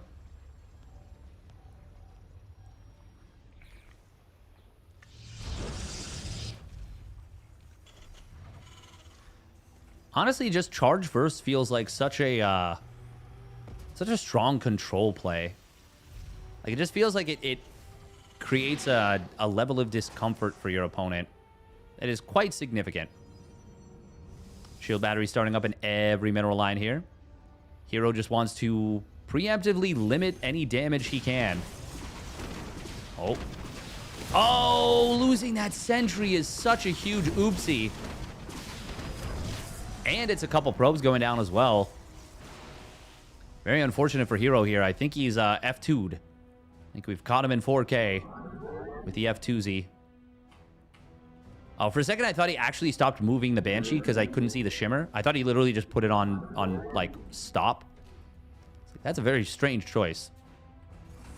Rock Lobster. Do-do-do-do-do-do-do-do. We were at the beach. Do-do-do-do.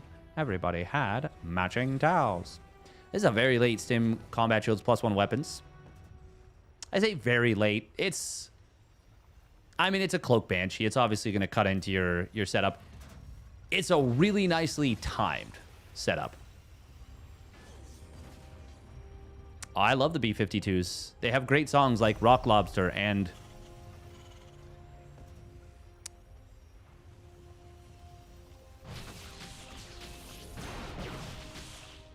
Yeah, see that whole list. Love Shack. Yeah, exactly. Love Shack. Good job from chat there. So many people. Love Shack, what are you doing? Whenever I hear Love Shack, I always think of the episode of The Simpsons, Glove Slap, where Homer Homer ends up becoming a farmer. By the way, slow warp pylon. Oopsie. Homer ends up becoming a farmer because he gets into a duel with a gentleman. He keeps slapping people with a glove. It is going to be Disruptor, by the way. Oh, we killed something with that first Ruppy. 3 kills. What we get? What we get? We got another Ruppy ready to go. Oh, we're going for the Ruptor, and we're going to kill it. But the Zealots just feast on the army in the meanwhile. Huge damage. More Zealots going to come in. The charge does get soaked by the already fired shots of the Widow Mines, but it's still a pretty good defense from Hero. But Nikoract comes out of it with a supply lead. He out-traded his opponent there a little bit.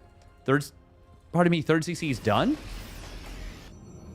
Still, 4th base nearly done for Hero. He starts up the Colossus.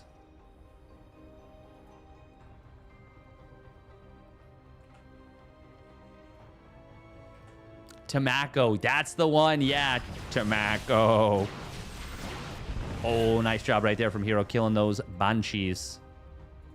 Ruppies on the rotation. We got a Forge done, but it's still a ways away from +1 weapons. Oh no, +1 armor here for Nico. Also, no extended thermal lance here for Hero just yet, but we do have a 2nd starport. Anticipation of the Colossus to swap. Disruptors do have a shorter cooldown now for their Purification Nova. I believe it's down by 4 seconds. Down to 17. It was something like it was like 21.2 before. Now it's 17 flat or something like that. Not the craziest of buffs, but definitely a buff nonetheless. That is a lot of Zealots going for the counterattack here, and it's not actually going to be necessarily a great usage of them. They're going to find a few SCVs in the mineral line. Well, you know what? They actually did pretty well against the bio itself, because whenever you got a micro bio in 2 places at once against Zealots, it's not so easy to do. Not so easy to do. 12 SCVs end up going down. Nikoract cleans up a lot of the Zealots, but they got at least... They got value at minimum. At worst, they got value. And it is stressful dealing with those Zealots. Meanwhile, you know Hero is probably teching up behind it, building more power units, or he's just building nothing but Zealots. You don't know. That's another thing that makes it so difficult to go up against him. Is my opponent going to be... If I go across the map, is there going to be 40 Zealots waiting for me? Or is there going to be a crazy amount of greedy tech? And I can just run him over? Or is it going to be something in the middle? Now, we are going to see a bit of a caught out of position. Oh, recall goes through after the Nexus dies. That's pretty awkward there for Hero. He does dodge the first Widowmine shot. Second one connects on a Stalker. Colossus a little bit too far away. Marine's trying to be microed back, but the Colossus laser still doing pretty well, and there's not a crazy number of Marauders. Oh, Hero will target down the one medevac that he was already shooting, which means that Nikoract's able to be like, okay, well, I shouldn't load up into that one. And he wisely doesn't. Even with that Nexus going down, I still like this position for Hero just fine. But Nikoract is battling here in game number 4. And being able to go toe-to-toe with Hero in a macro game. Well, that is a feat not a lot of players can boast. Even though Hero is definitely the kind of player that we think of as a fighty player, he macros real good like. He spends his money quite nice like. Oh, we've got the Sieged Observer. Hero saying, this has been a crazy, hectic game. Yeah, fine, see my units. Another thing that's interesting, if you siege an Observer inside of a sensor tower, it's going to get shown. You would think Nico is a favorite watching this game? Like, based on how Hero's playing it? Or based on how the game's going? Because if it's based on how Hero's playing it, yeah, I agree with that 100%. But that's just how Hero plays. Now, these Colossi are not actually super well positioned. There's not a lot of Stalkers to defend them. It was a big army split from Hero. Oh, is he going to try and ambush his opponent? Kind of. It is going to be an attempted sandwich. There's 5 Colossus on the field, but it's a disjointed fight for Hero, so the first 2 Colossus going to go down very quickly. Vikings will switch to the other units. Disruptor Shot does connect before the hot pickup and save those units. 3 Colossus go down. There's still 2 alive. And that ends up being initially a clunky fight for Hero, but it kind of ends up being even. I would say Hero comes out of it ahead, but the fight itself, mostly even, maybe a little bit better for Hero. He is about to be on 6 bases, by the way. He rebuilt his 5th a while ago. Vikings do get taken out pretty quickly. Disruptors are going to get fired at the bio. 2-2 not yet done for Nico. That's a big problem. Hero enjoying the +2 weapons upgrade advantage. And he is going to be able to close out game number 4. Well done. But once again, Nikoract gave him a pretty decent run for his money. Here does seem to make games more difficult. Some games more difficult than they need to be. Yes, he does. Yes, he does. But I wouldn't change it for the world. It's so fun to watch. All right, beyond Percival, we swap over to the Asia region. Korean server. We are going to pop 3 minutes of ads on Twitch. If you're watching on YouTube, congratulations, you're free.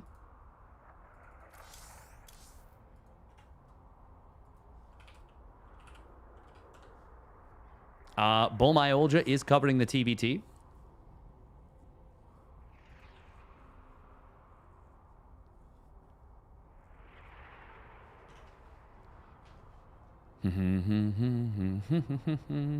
Ba-dum bum bum bum bum bum bum.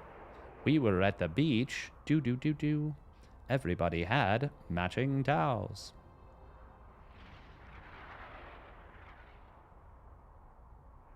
Wait, is Bulmy not? Bulmy is streaming, isn't he? Oh, there he is. I couldn't see him. Percival enjoying a little supply lead, but not a huge one. Very close. Man, Percival's been really good recently. Really good. Really, really good in TVT specifically. Specifically.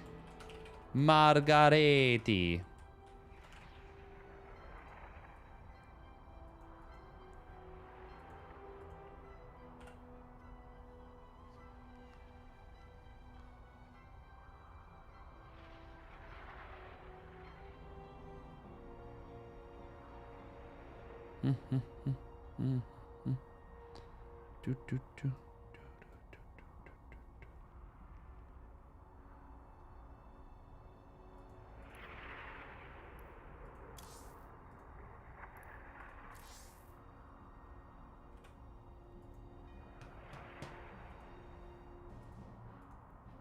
Byun is up 1-0. He's got best of 3 listed, but it is a best of 5. Bulmy, that is. So we'll likely get into... Oh, looks like Byun is kind of... Oh, there's a fight. There's a fight on the other side. Bulmy is missing it, but that's okay. It happens to the best of us. God, landed Vikings are good against SCVs. It is going to be a 1-1 scoreline. Okay. Okay.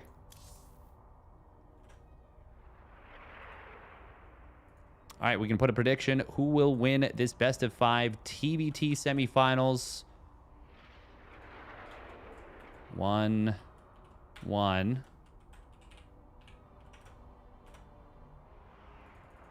It's going to be Byun or Percival. Once again, Percival's been looking really good. Don't sleep on Percy.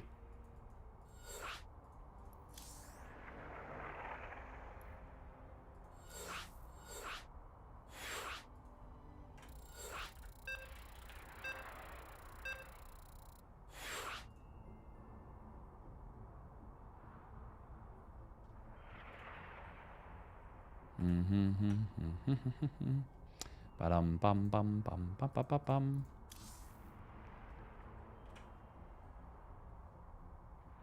I wonder what Percival will do if he wins and sees he's playing hero. That would be a little sad. That'd be a little rough. Little rough.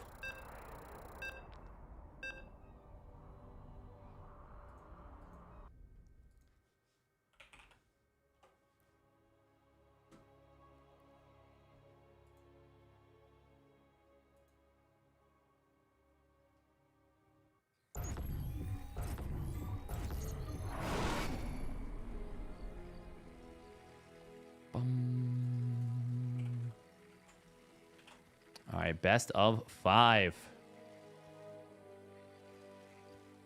These tournaments always do tend to cook along at a fast rate up until the semifinals, and then they do slow down quite a bit as we get into the best of 5s. That's nice. Spawning up at the top left, it is Percival.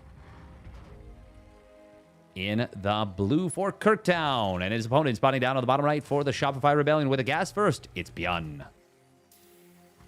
There's also more even matches. Yes. Also true. Also true. I would say on paper, yeah, Hero versus Nikoract was probably one of the more one-sided matches on paper. And yet... Yeah,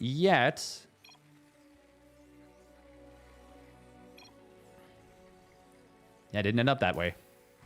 Not ending up that way at all.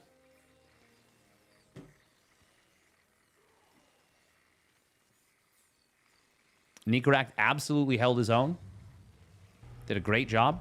By the way, if you guys are enjoying the stream, make sure to follow. If you're on Twitch, if you're on YouTube, would very much appreciate a subscription. If not, and even if you do, well, would love a like on the video. That helps a lot.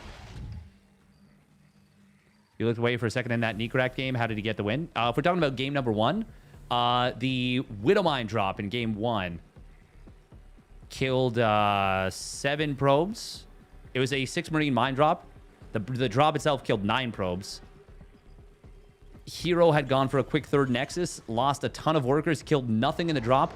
And then behind it, Nikoract was going for a big Marine tank Viking push with a couple of SCV pulls. Like, I don't know what, like 4 SCVs, 5 SCVs with it, and it just straight up killed him. Mostly because Hero lost so many workers. He was actually going for a very quick charge, but when you lose as many workers as that, puts you in a tough position. Thank you very much, Galgatine, for the tier Prime resub at 14 months. Thank you, thank you. Oh, it is going to be Percival pulling an SCV here, but there is a Marine from Byun. Oh, and that's a dead Reaper. It was a 1 Rax expand, which means you are meant to do damage to your opponent. Unless, of course, you also open up 1 Rax expand, in which case you don't need to do that. So it's pretty bold that he did that at all. Percival playing with fire a little bit, and he did get burned. And, oh, if this bunker doesn't complete, he will lose that SCV. Second SCV gets into the bunker, but first SCV does go down. This is really awkward for Percival. He's going to lose this Marine and potentially lose a bunch of workers. Oh, target fire from Byun on that. Oh! Was that worth it to kill the Marine, to dive for that? No. He didn't know the timing on the next 2 units popping out, or the fact that the Cyclone was... Well, actually, no, he did know that the Cyclone was very far away from completing. He saw the tech lab in production, I think. Byun actually just missed an opportunity to get way more damage done. But that was still quite good. Still quite good. Byun, by the way, will be at Stellar Fest, which is very exciting. You can still get your tickets.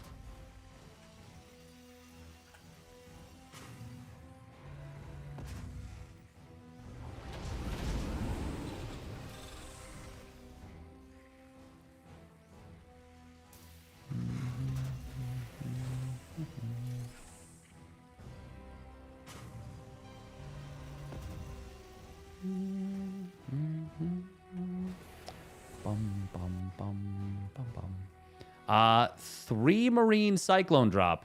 Interesting. What do you tell Vindicta when you have to explain you spent your Prime sub this month? You can tell him a bear ate it. Oh, if he gets that Raven, he does. That's disastrous here for Percival. Byun Oh my god, he even saves his medevac. Oh god, this is insane. No, don't let him get away with it. 1 HP on the medevac, and the Cyclone drops back out. Siege tank gets the kill. Yo, if he actually gets away with this. Huh, the Marines. Oh, okay, they do barely close the distance. If Byun was faster with that, recognizing, wait a minute, I just have to run. I just have to fly away and see if I can escape. He actually would have gotten away with that, which would have been bloody murder, by the way. Now, because the medevac and all the units were killed, it's not as bad as it could be. But still pretty darn bad, because now it is Percival who is down a Raven. Yeah, that just sucks. It just sucks, brah. Oh, interesting. We're going to have a... Huh. Nope, never mind. They both start the reactor. What am I saying? It is faster NG bays, though. I don't know why I looked at that and didn't think, like, yes, they're doing literally the exact same thing. 1-1 starts out for Byun. He does have the money for both, which is obviously good. Oh, SCV's back to work. Back to work, back to work, back to work. What does this look like? Some kind of socialist hellscape where people get breaks for their work? God, no. Go fight those tanks. With your mining suits. Oh, boy. What do you think this is? Some kind of socialist hellscape? This is a lot of tanks for Percival. Oh, auto turret dropping in from behind. Marines, they're going to get smashed by this tank behind. And okay, well, it ends up being not as good for Byun as I thought potentially it could have been. But at the same time, since he was running into 4 tanks, it could have been so much worse. And he does actually have this position. He's killed a depot already. He might get another one. Oh, another tank does show up for Byun. Very messy little skirmish, but it is going to go in the favor of Percival in a big way, I would say. Oh, wow. It goes in the favor of Percival in a huge way. 2 tanks for none. And he saves that depot during the whole thing. Very nice. Big turn. Big turnaround. Nice and decisive engagement from Percival. Yes. Very, very close. A lot of little things. Like tank shots being just ever so slightly faster, making a huge difference. Do the script in New Zealand accent. Oh, we got to be careful with this Raven. We do not want to lose that. Both players down to a single Raven.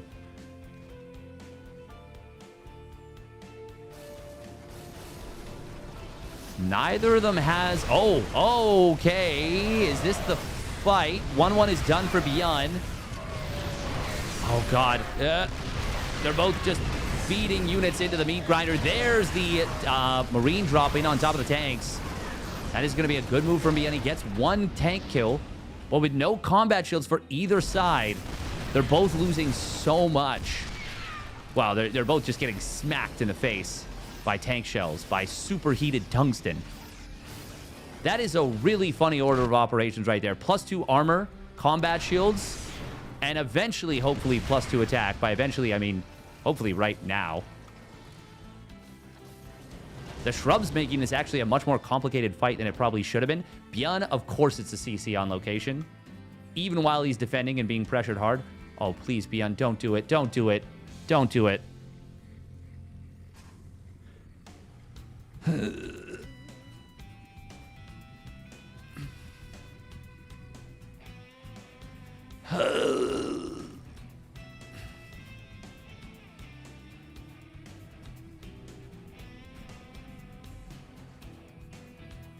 Hey, we did it. It's only a minute late. Oh. Ooh, dropping back defensively is cute. Meanwhile, that will be a cancel on the 4th base. And it's actually going to drag the army of Byun back home. Very fortunate for Percival. And he's got +1 vehicle weapons on the way. Byun does not. Percival's in an amazing spot now after the cancel on that 4th. And his 4th is going to complete. Sensor towers up. Missile turret up. Base done. Mules down. That's the way we like to clown. Base up. Mules down. That's the way we get canceled. Like to fuck. Sorry, I could not, I really needed to finish that. Gain renown. That's a good one, actually.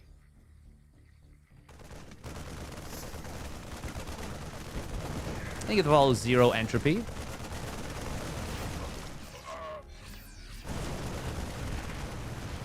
God, I hate so much looking at Byun's production tab sometimes.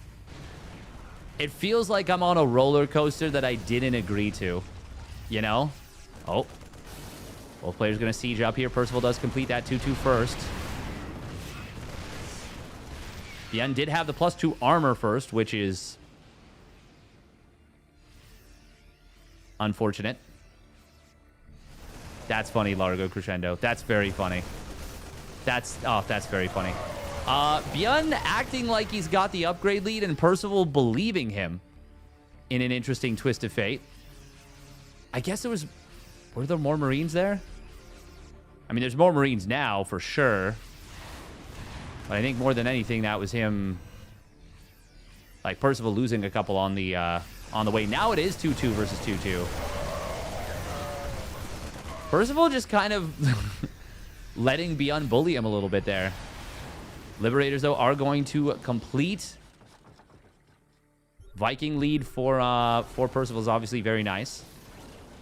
Byun did double expand, and he will have double planetary finishing up within moments of one another. The Liberator swap. That's going to be strong. We going to kill 3 tanks, potentially. Marine's going to try and soak. Oh, okay, it's 2 tanks. That was an interesting flank attempt from Byun. It did not work out super well. Oh, the Marines are getting away with saving these units, but the Liberators have got so much work. Percival is going to dive in on top of this. Byun was not sieged up. That tank goes down immediately. Liberators also sieged. They're just going to help kill Marines. This is a very good fight from Percival. This one tank behind it, about the only one that actually gets some decent value. Percival, can he just keep pushing? There's a lot of Marines for Byun, but the 2 tanks on the front line for Percival are putting in good work. Byun is building 60 Marines at a time. That is just barely enough to overwhelm this position, but more tanks show up for Percival, and they will go to town as well. Percival also has 8 racks and 16 Marines worth of production.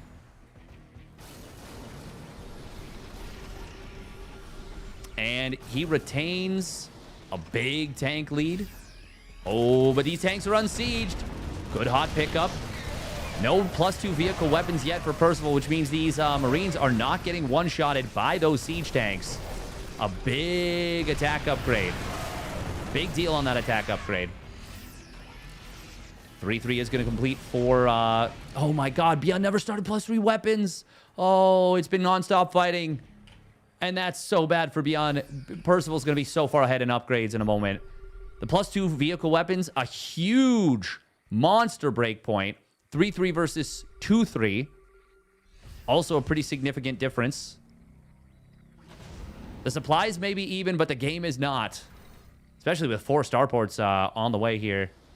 Percival also landing a 6th base before his opponent, despite the fact that Byun got the 5th base up a little bit faster. I love that missile turret, by the way, from Byun. That's a really nice little missile turret. Really makes it unpleasant to try and approach this position. Percival going to back away in a big way. Oh, God. That tank getting 2 volleys, 3 kills.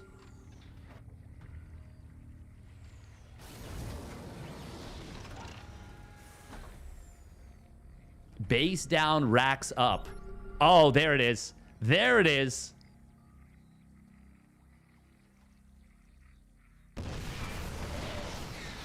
That's the way we mother truck. Heh.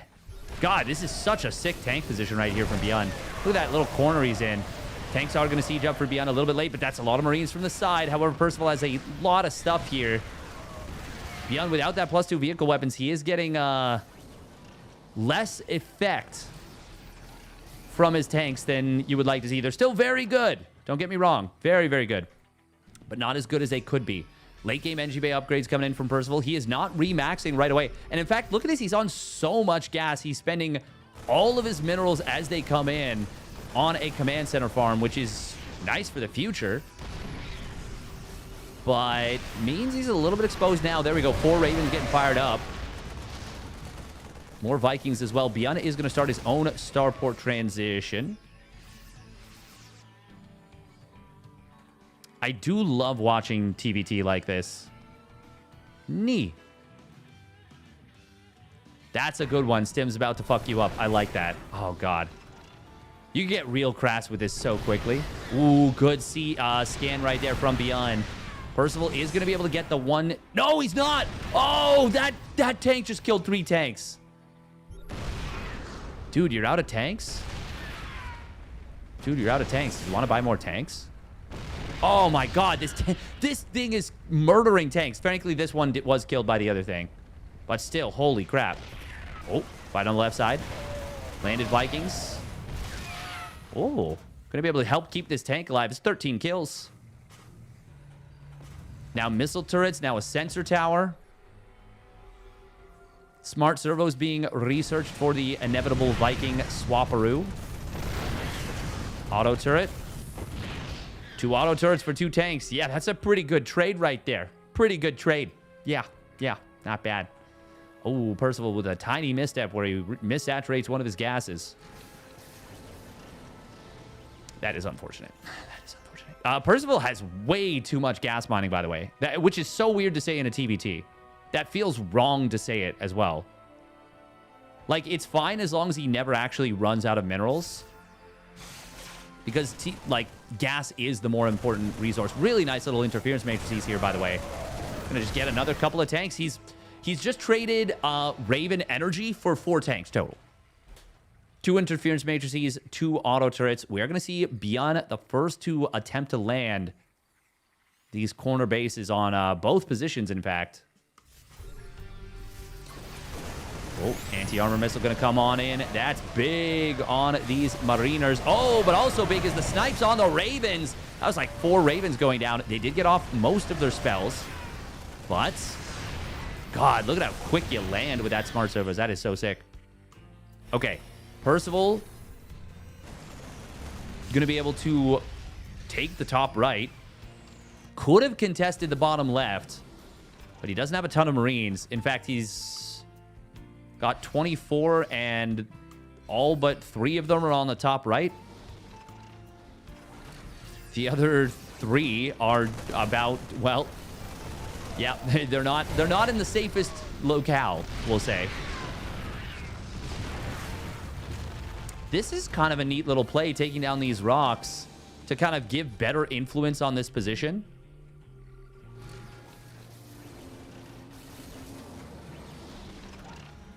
Dude, where's my car? Where's your car, dude? Thank you, Yammers, for the tier 1 reset at 13 months. We're going to see a, well, decent little push from Byun. Percival trying to knock down these rocks and then says, wait a minute.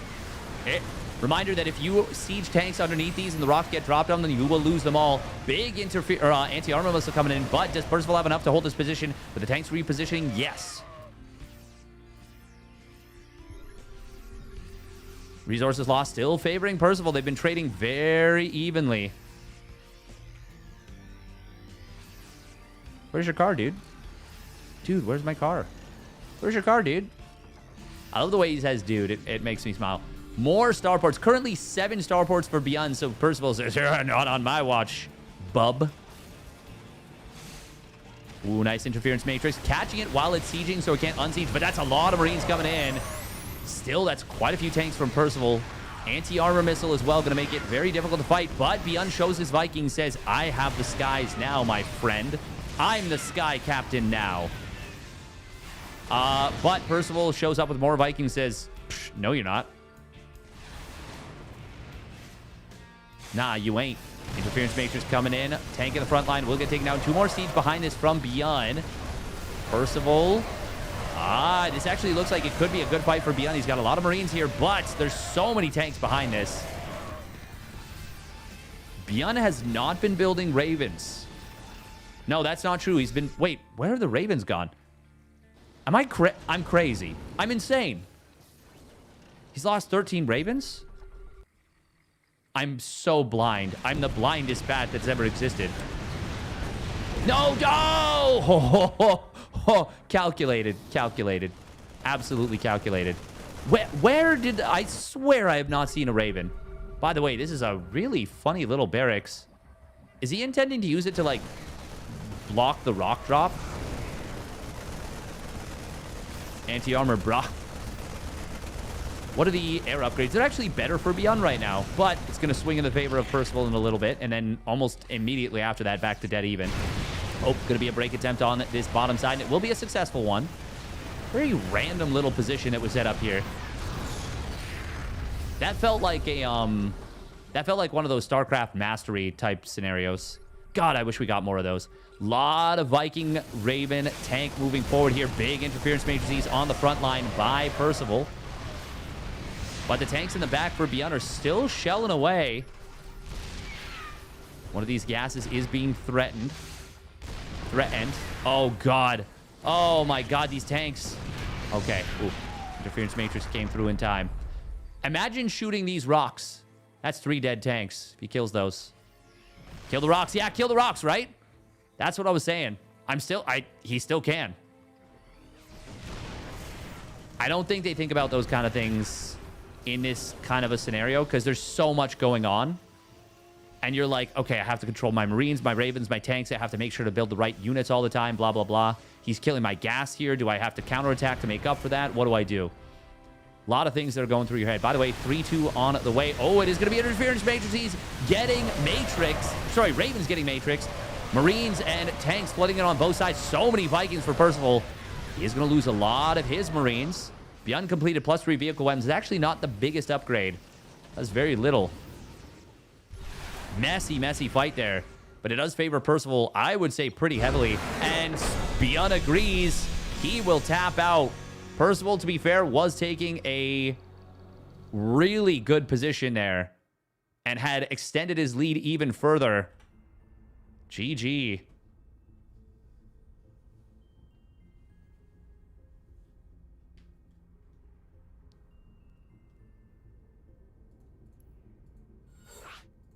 Percival going up 2-1.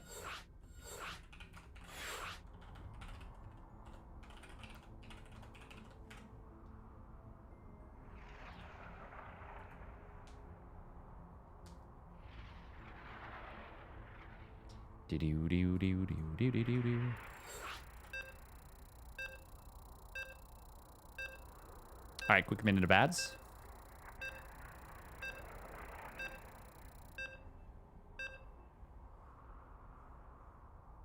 That's the way we 8 racks rush.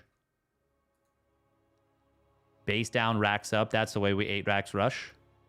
And unfortunately, it doesn't rhyme super well, but it's not bad. Talk me into going to YouTube. Ah. Ho ho ho ho ho ho. Percival having himself a great little game, great little series. Once again, I've been saying his TVT is rising through the ranks in South Korea. It is looking really good. Spawning up at the top right. Oh, he's sending out an early SCV. This has got to be some cheek. For the Shopify Rebellion, can he defend it? It is Byun. And his opponent, the cheeser in question, it is Percival. I mean, up 2-1 versus Byun. Give it a try. Shoot your shot. See what happens. You know what they say. Shoot your shot. If you miss, you'll have gunshot residue on your hands, and they'll be able to trace the gun back to you. That's what they say, right? By the way, was this a gas first into a second gas?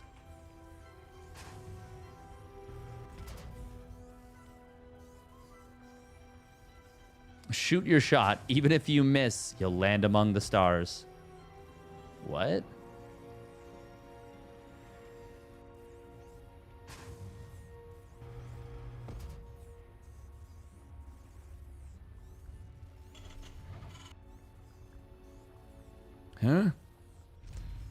Quick factory. Obviously, that is best case scenario for Byun.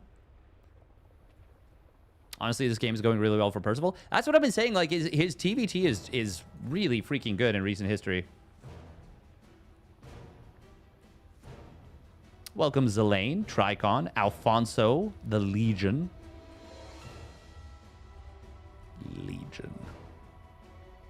Also, welcome, It's Just Fork. Good to see you here. Now, where does Byun go? Ooh, he doesn't go to the correct side here.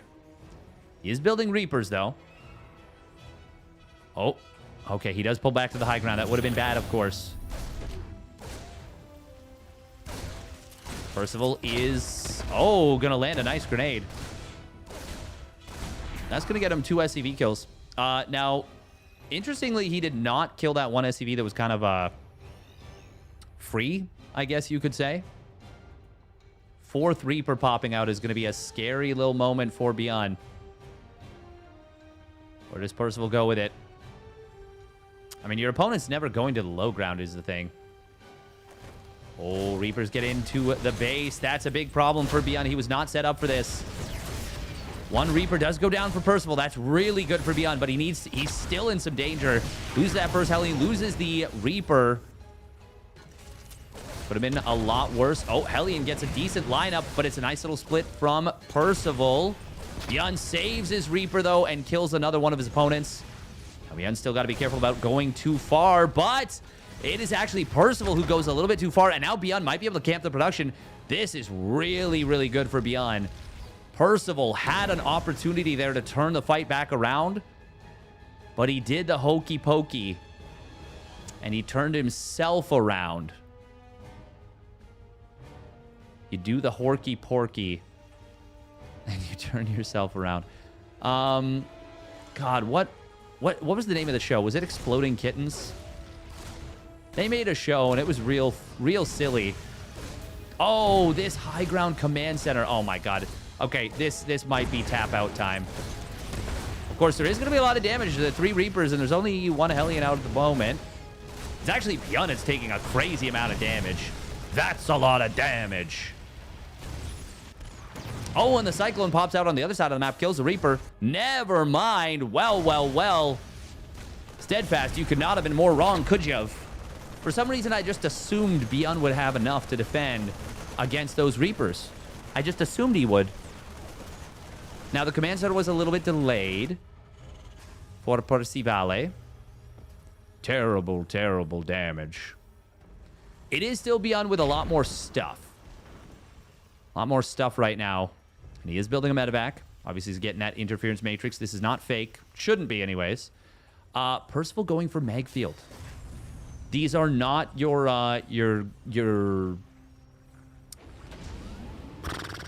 grandpa's cyclones. I don't know. They're not last patch cyclones. They're not busted cyclones. They are normal cyclones. Normal clones. Oh. Uh-oh, Percival, we gotta be real careful. We gotta be real careful right here. He's boosting, but his boost expired. If Byun chases him down, well, he won't. Byun says, we're going for it, baby.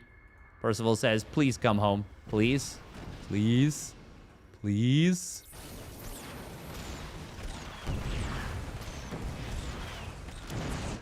Four SCVs will go down.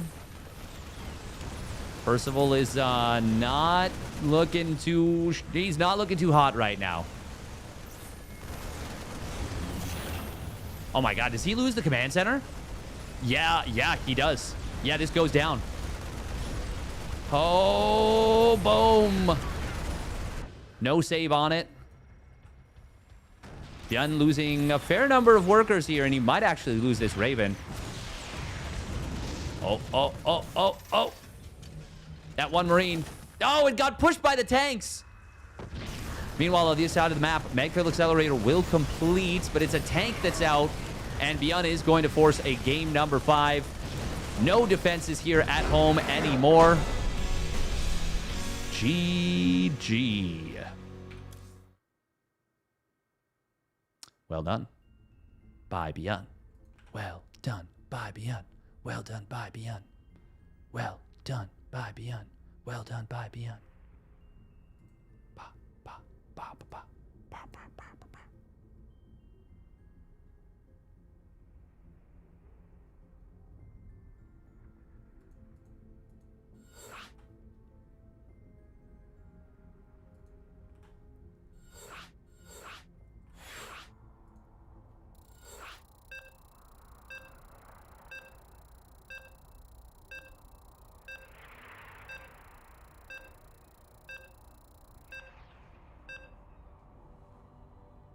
Do do do do do do do do do do. Ba ba ba ba ba ba ba ba ba ba. Ba ba ba ba ba ba ba ba ba ba. Well done. Any bangers from earlier I should check it after? I would say Nikoract Wayne was kind of fun. It was a little messy, but it was fun. Nikoract Hero is actually not bad. What else? Did we cast any other games? Was that it? I can't remember. All right, here we go. Spawning up at the top left, it's Byun. Dun dun dun dun dun dun dun dun dun dun dun dun dun dun. Spawning down on the bottom left, it's Percival. Dole, dole, dole, dole, dole, dole. In the blue. And it is a gas first from Byun. This is going to be a 1 Rax expand. It feels like it. But we'll see. We'll see. We'll see. We'll see. Okay. Okay. I see you. Oh, no. It's... Wow, it's gas, Rax, gas. So he did the same thing in the previous game. Okay. Wait, is Byun really expecting another proxy 2 Rax? Like, I feel like he's playing almost scared. Like, this delays your orbital. You get a faster factory, of course, because you have, like, lots of gas. But it is a worse build economically because your barracks is later, therefore your orbital is a little bit later. Oh, Byun. I don't know why he queued up that extra SCV, but it's fine. Their games are like...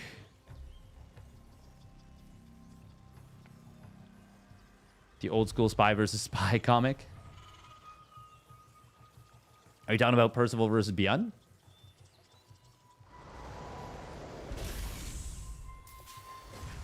Like blueberries? Blueberries. Blueberries are great. Great.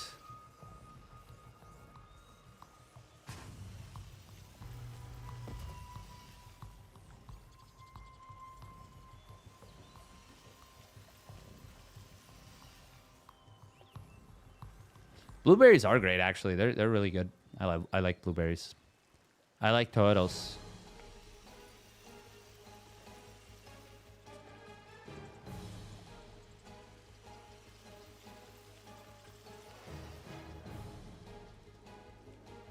All right, here comes Percival. Oh, Byun. Oh, he actually gets caught a little bit, but not really. Not really. Could have been an actual catch, but he also could have caught his opponent. So it goes both ways. Now, getting to see that nothing was added on here yet. That's good information for Percival. That's going to let him know my opponent's doing the exact same thing I am.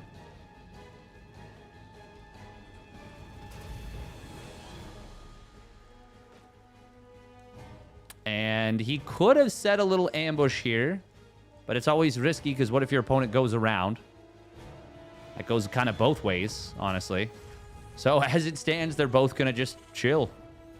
And that means that this is a better situation for Percival because his setup did the same thing but was more economic while doing it. He's got a faster command center on the low ground, which means a faster orbital, which means faster building SCVs again. Faster second mule. Yeah, lots of things that are just ever so slightly better for Percival here. Now, will that change the course of the game? Or rather, will that decide who wins the game? No. Will it have an impact on the game? It potentially could. Maybe it means you get a faster third CC or faster double engineering bay. And if the fight takes place 10 seconds earlier or later for one player's upgrades, that can make a bit of a difference. But once again, yeah, it's hard to leverage a small worker lead in TVT into a big lead. I'm biased.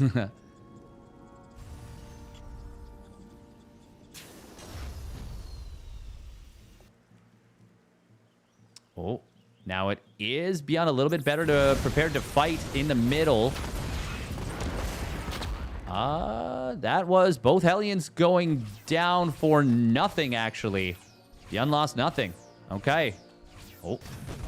Auto turret getting dropped on the other side of the map. Getting 2 SCVs, a lot of lost mining time, but is it worth the use of an auto turret?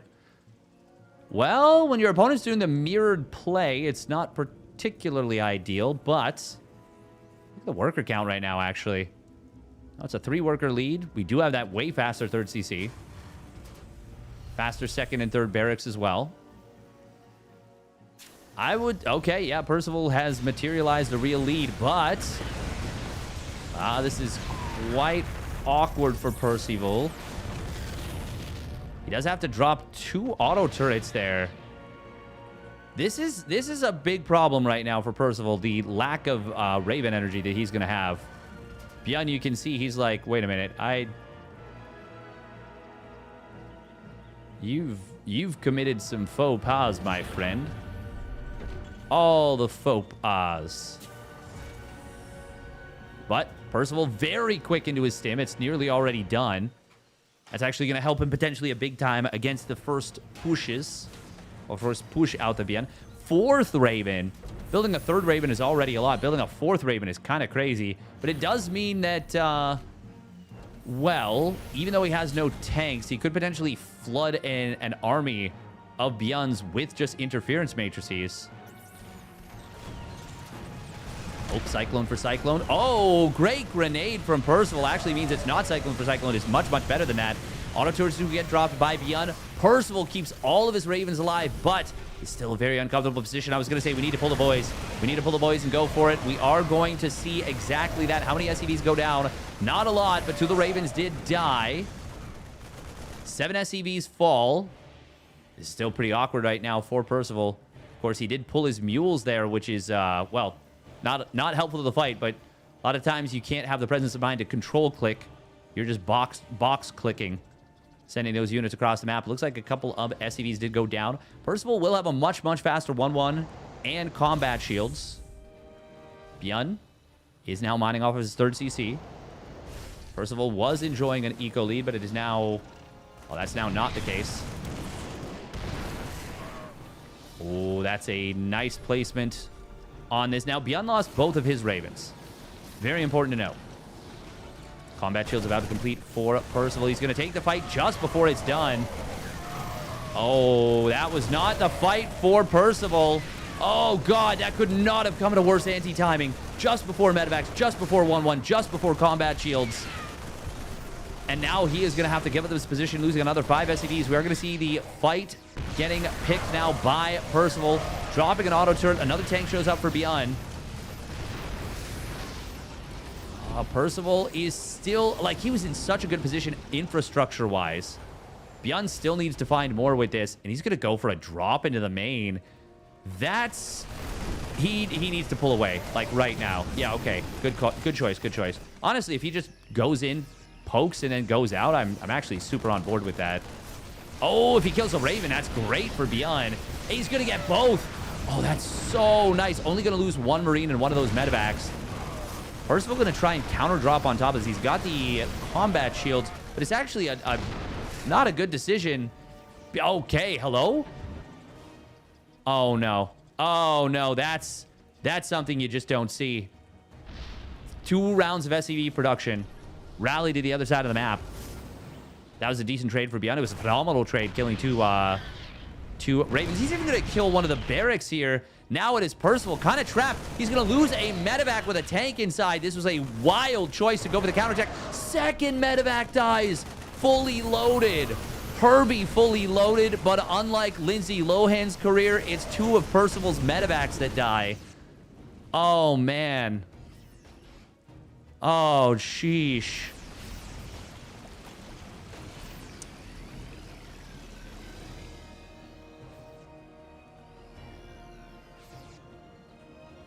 We are going to see 2-2 not yet started for Byun. That's a big problem for him, but he's way ahead in army supply. Oh. No. Damn. I don't think Kirby is what killed Lindsay Lohan's career. Yeah, I think it was probably the cocaine. Probably. It was mostly cocaine. Mostly. If Byun attacks into a 2-2 versus 1-1 timing, and there's a bunch of tanks sieged up, I still actually don't think it matters looking at the Marine count. I think it's got to be just a massive, massive blunder from Byun. Tank will try and get repaired up. No, it's SCVs pre-pulling into this, but there is too many Marines, too many men with gun. Byun, you're Byun-believable. That was also before Percival's 2-2 kicked in as well. Very unfortunate for him. 17 SCVs go down. Tanks can move forward even further than they are, but he's not going to go for it. Lindsay Lohan catching strays. She sure is. She sure is. Sag. Anyone remember the Parent Trap? Yeah.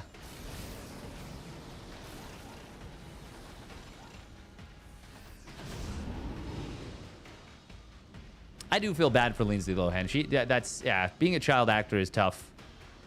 It's not something that is good for the mind or the soul, I think. Double drop in the main base. Not great for Percival's mind or soul. Nor is this game number 5, unfortunately. He was in such a good position in so many ways. But Byun, you got to hand it to him. The veterancy. Hey, that's what it is. He is a veteran. He was calm.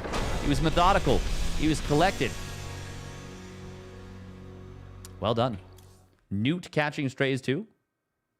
Newt? Who's Newt? Switch to Tara Reid.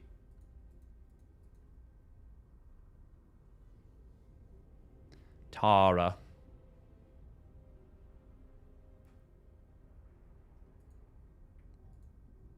What was your quote from?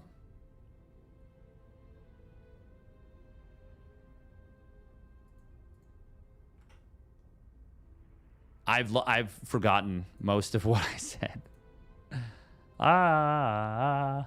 Oh. Oh, yeah. No, I don't even know that one. I know it from South Park. I've never seen Alien. I have so many holes in my pop culture knowledge. I know, right? I know. L. Any people leavers in the chat?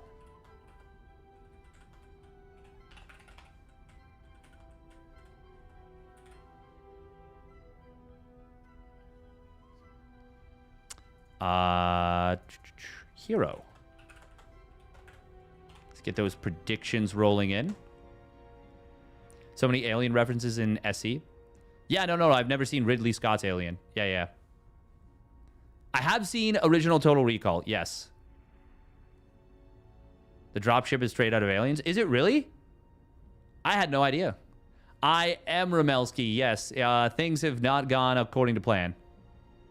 That's for sure. Things have gotten out of hand. They got out of hand. Gonna make you watch it at Stellarfest? True.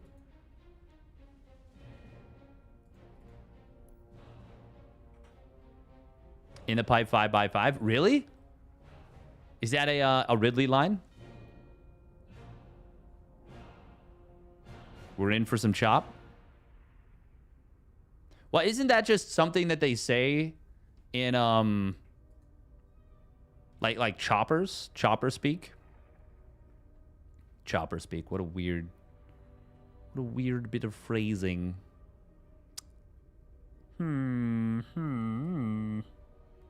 Oh,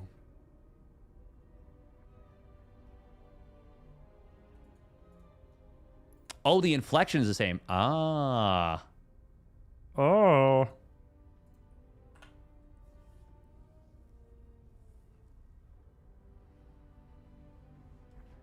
Oh.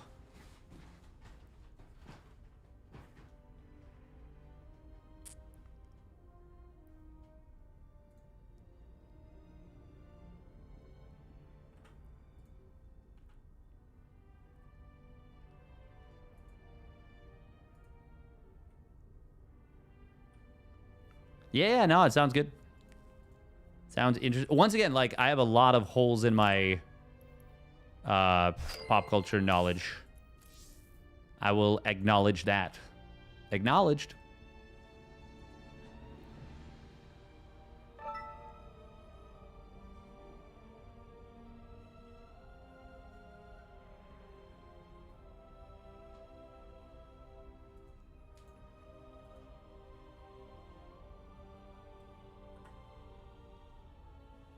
Bum, bum, bum. Bum, bum, bum, bum, bum. Also, I will say, as far as horror movies are concerned, I'm not super fond of horror movies.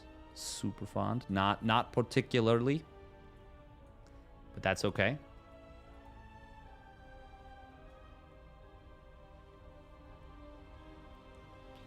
Bum, bum. Had no idea it was a sing-along. It always is. It always is. If he only gets 3 tank shots on the barracks per scan, how much does it actually cost him to kill a barracks? Oh, it'd be a lot. Because what is it, like 70 damage? What was that? It was a +0 tank there. So 70 damage minus 1 armor. 69 damage times 3. What is that? 1... No, that's just over 200 damage. Barracks has 1,000 HP or 1,500? No, it's 1,500, right?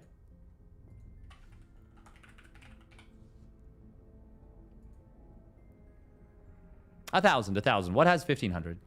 The Ghost has, the Ghost Academy has 1,250. What has 1,500? Do any of the Terran structures have 1,500? So it would be technically 5 scans, which would be, assuming 225 minerals.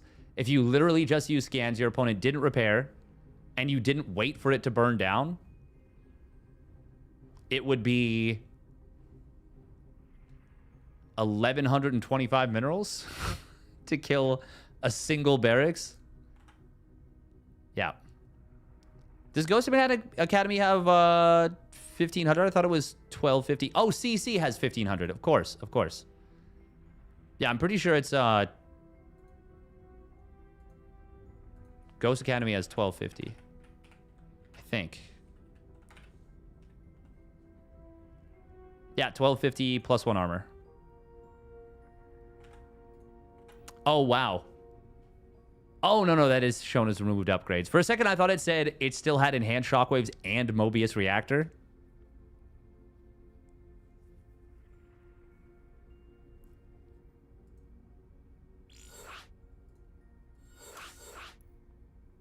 All right, first map's going to be Tokamak, then Ultralove, then also known as Persephone.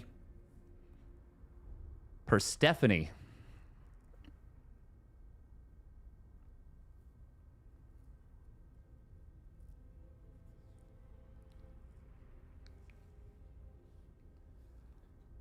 Oh.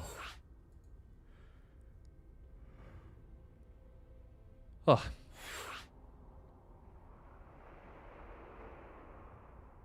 Stereotype guy running, screaming directions to the actors. I think we all are that guy sometimes. Like, no, you idiot. Don't split up. The killer's picking you off one by one, moron. Why would you split up now? They're like, oh, guess I'll just check this dark corner. Hey, guys, I gotta go to the bathroom really bad. No one should come with me, though, and watch, like, the door or something. Oh, okay. Idiot.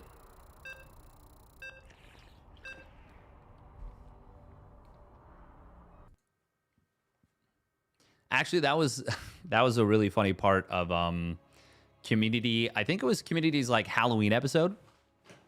Yeah, let me just stick my head into this static stone monster's mouth and see what happens. No. I know that, yes, there's been some recent instances of those very same monsters and some weird sorcery happening where eldritch horrors have been waking up. But, like, don't worry about it. It's fine. No, it wasn't fine at all. Anyway, spawning down to the bottom left, it is T1's hero with a very early scout. Mwah!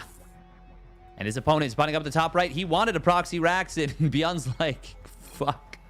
Hero's like, nah. Not today, buddy. Not today.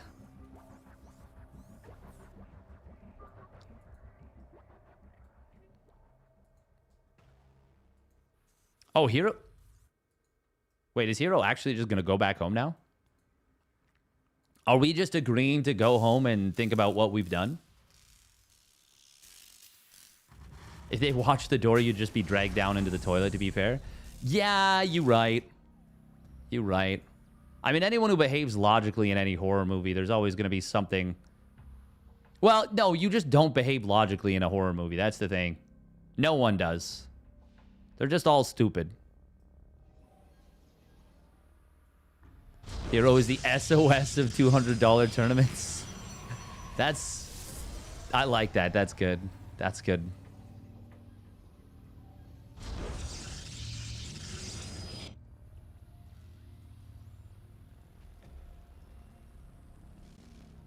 Comedy horrors often have somebody rational as the main character. Yeah, fair enough. Yeah. PTSD from when he lost 100K to SOS in that one grand final. Yeah, right. And famously, almost all of the players were like, so if we get to the grand finals, we like split the prize, right? Like we still play for it, but like we'll like split the prize, right? Like maybe 60-40 winner loser. And SOS famously was like, nah. That ain't me, bud. I was like, oh. So poor Hero. I wonder if Hero, like, held it.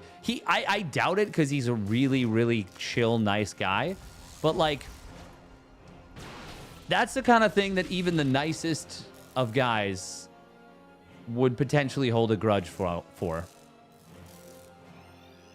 Ready or not? I have not seen that, nor do I know what it is. Oh, Reaper with a little bit of cheeky. Wait a minute. Oh my God. He actually was going to take a sub 3-minute Nexus. And is he going to now? No. Throws down 2 more gates. Oh, is this a fake? Is this a fake out to try and draw out some aggression? Hero not energy recharging for the scout. Just going to send a hallucination across the map the old-fashioned way. I have to assume Byun saying something along the lines of, you can't do that. You're not legally allowed to ask me that.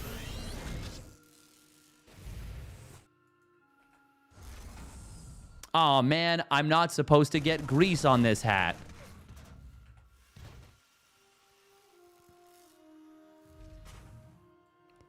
The guy at the store said I was the only one who could pull it off.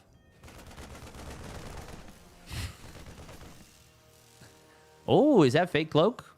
Yeah, that's an interference matrix.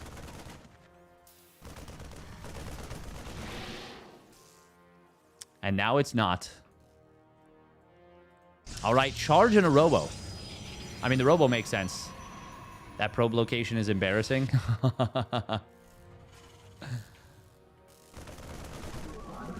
Oh, now he sees its fake cloak, and it's single Banshee.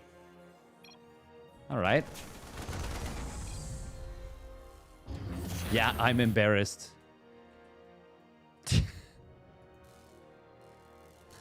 Calling it embarrassing. That's funny. Yeah, no, Speed Banshees are really good. Now, hey, I said Speed Banshees would be good as just a harass tool. I think they're legit better than Cloak at this point. Versus Protoss in particular. Now, I think it's still important to, like, go cloak some of the time.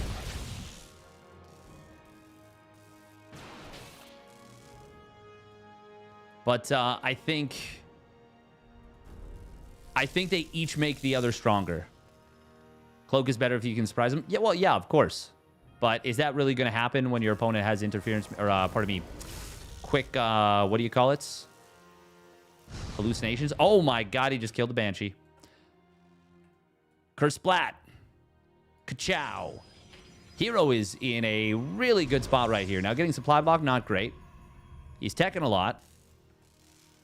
Byun is going to have a timing hitting pretty fast this game. What is it, like 640? Something like that. Maybe 650. Depends on if he waits for +1 weapons or not.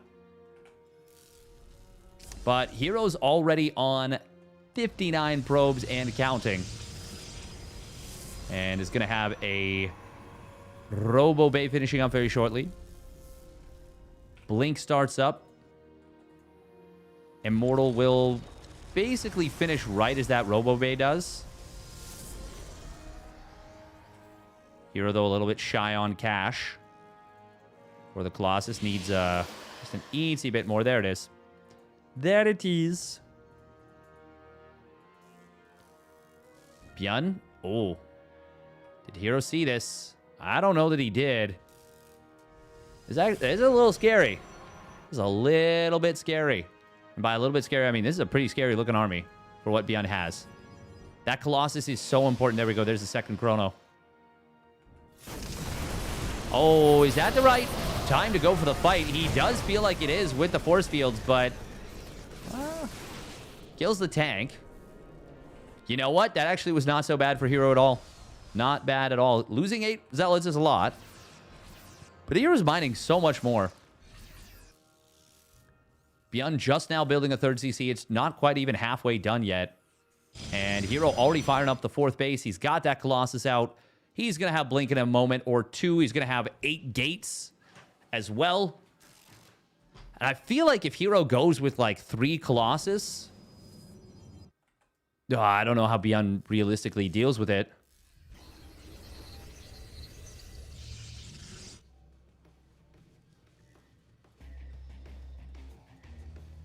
Here's just going to have so much power. Honestly, if he goes with 2 Colossus even and just builds a Prism, wouldn't hate that the worst either.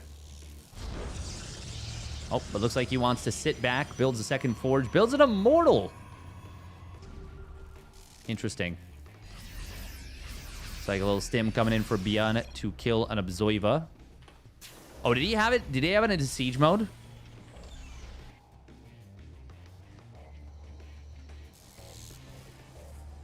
Oh, I forgot to turn off ambient noise. Ah, whatever. Deal with that charming crackling. I totally wasn't about to say stupid. 4 Tech Lab barracks for 4 ghosts at a time. But Colossus is going to be very good against ghosts. And, okay, Byun definitely was thinking that it was a Templar play. And it ain't. It ain't Templar, it's Colossus. Vikings will continue to be produced now.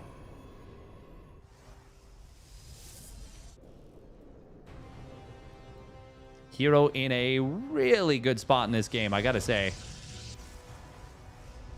Honestly, once again, like I feel like if Hero just went for a Prism, does not feel like the greatest situation for Byun. +1 armor going to complete in a moment.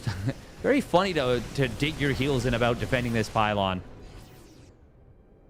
But I think it was, yeah, just fine. Actually, that was a good fight for Hero. Wow, he somehow only lost 1 Zealot. Took a lot of damage on the one he's got, though. We're all regenerating shields back up. Kind of nice to see. If you're a Proton, in particular.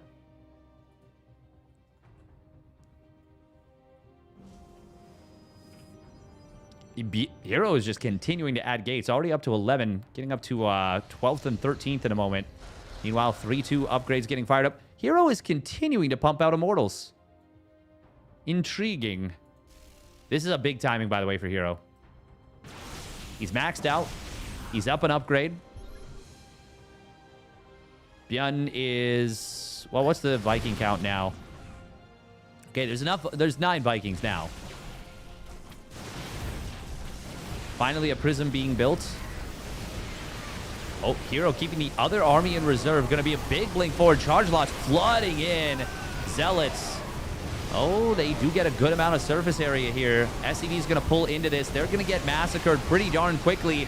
Vikings were not able to kill that second Colossus, and in fact, they might all go down before they can kill it. Yeah, Byun's just going to get run over. Just going to get run over.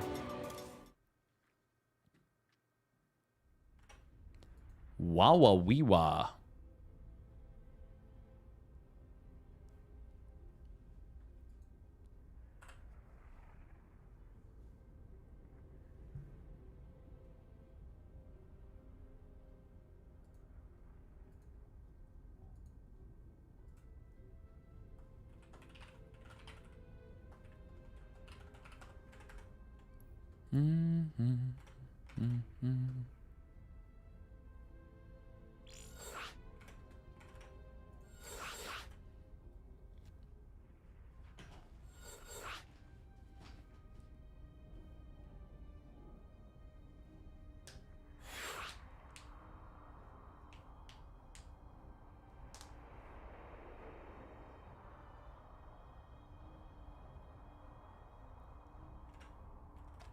It is going to be Ultra Love.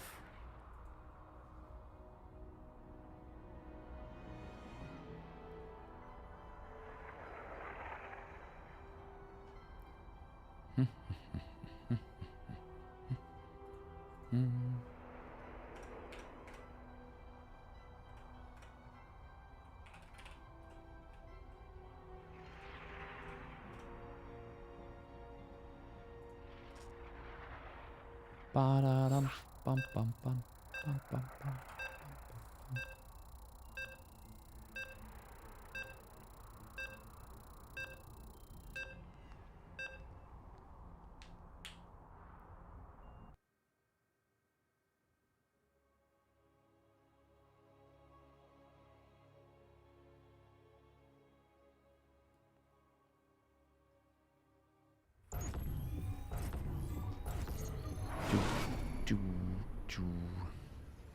PBT favoring toss this patch? I would say so. I would say so, yeah. But if they change the storm setup, I don't know that it still will. We'll see. We'll see. We'll see. All right, here we go. Spawning down on the bottom left for T1. It is Hero, and he's once again taking a very early probe. And his opponent spawning up the top right for the Shopify Rebellion is Byun in blue.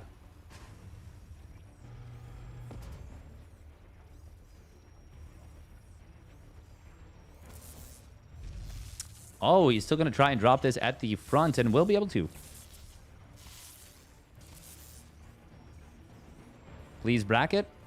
Exclamation B. Or exclamation bracket. Either or will bring it up.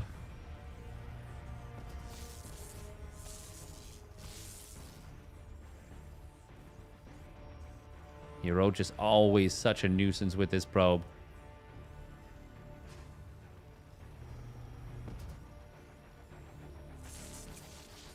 Oh, the juke. The juke. God, that's so annoying. That's so frustrating. He just gets right out of there.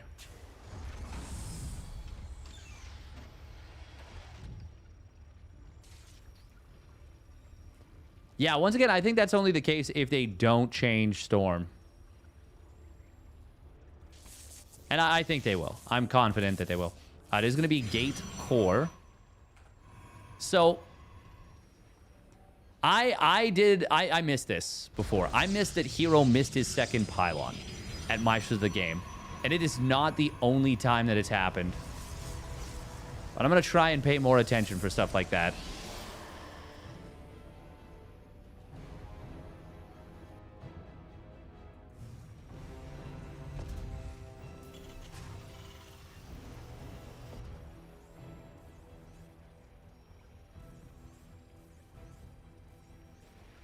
It's way too hard to tell if TVZ is going to be favored one way or the other or whatever. Way too hard to tell.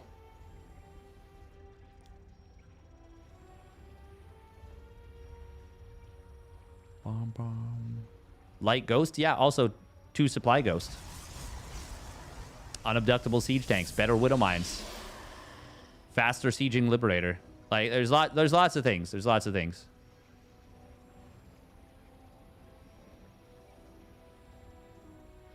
Yeah, it's way too many things. Hey, thank you, Xander, for the donation on Ko-Fi. Very much appreciated.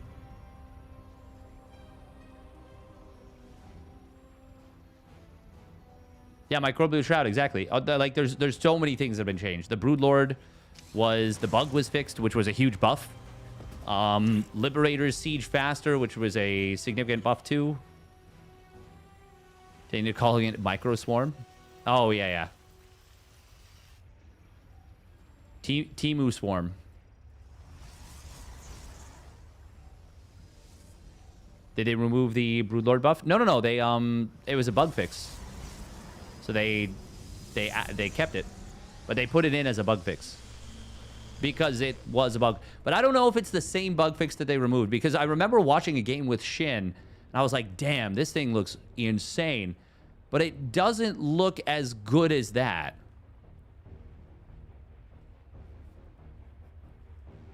That's kind of cool, Poriforian. I haven't seen them yet because, of course, nobody makes Swarm hosts, like, ever. This is an interesting little push coming in. Oh, Guardian Shielded Sentry going to try and get targeted down. He will not get it initially, but he will get it eventually. Byun was going for a mine drop here. Was this a... Who is this better for? Sentry and a Stalker go down, but he kills an SCV and 7 Marines. That's a lot of Marines.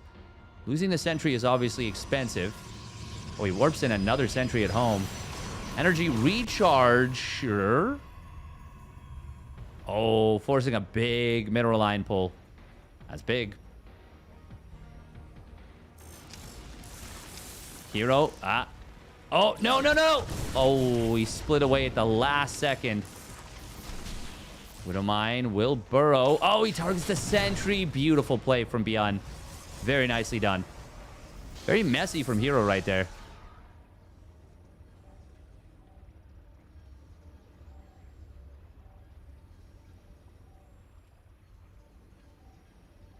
It is a very big buff. They've now made the most expensive unit Zerg has, farthest down the tech tree,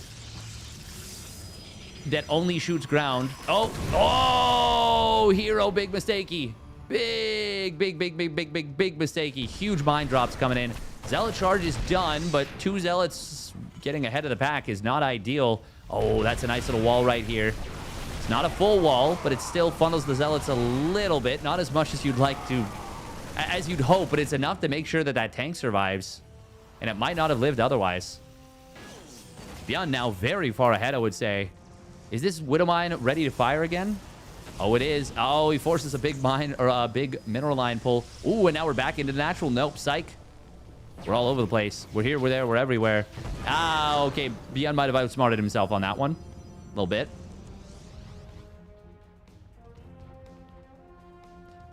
Kindle Cloud Reader, what are you doing? What are you doing?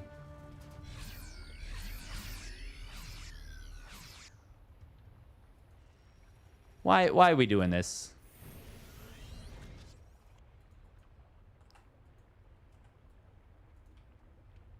Cyril's gonna win every tournament regardless. The only one who can beat him is Clem anyways.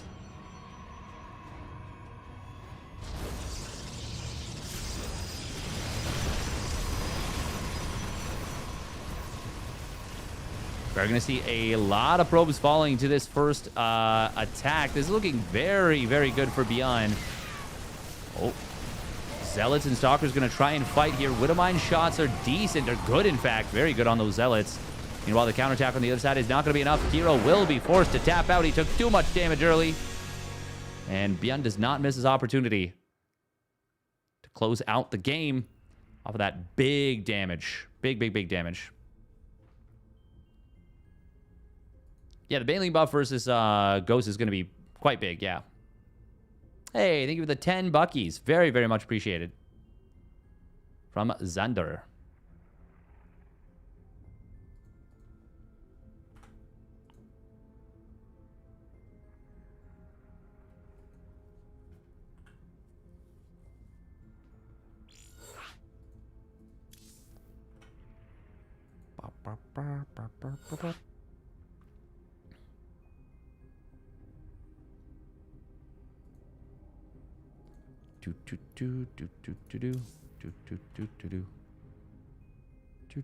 The Return of the Cabal. The thing is, it is totally possible that Microbial Shroud or Zerg could end up being overpowered. And if it is, I hope that they adjust. I hope that adjustments are made. But as it stands right now, like, no one is playing Zerg in any of these weeklies.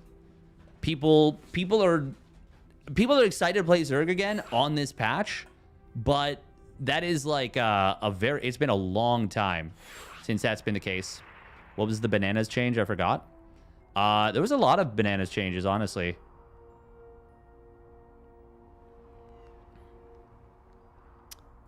Like in the patch?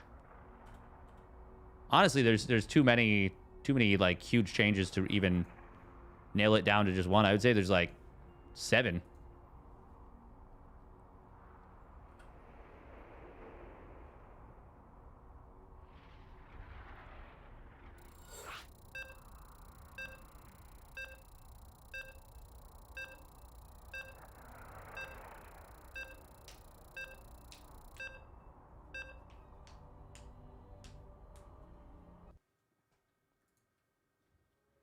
Hey, thank you, Squire CD, for giving us up to Kindle Cloud Reader.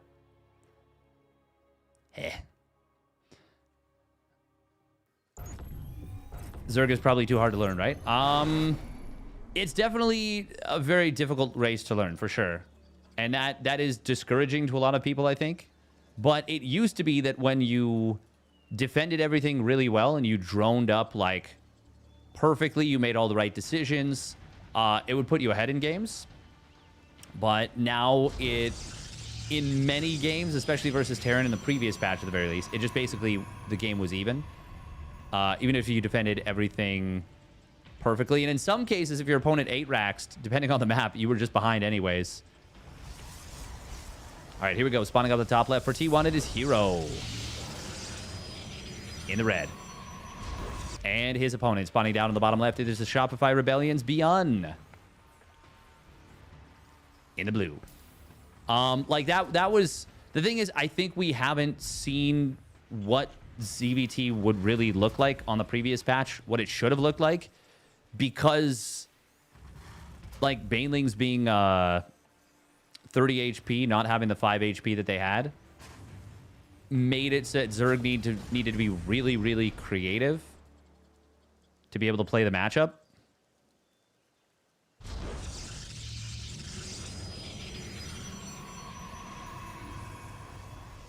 I think part of the problem is that realistically a lot of the skill around droning correctly was removed. I would kind of disagree with that, but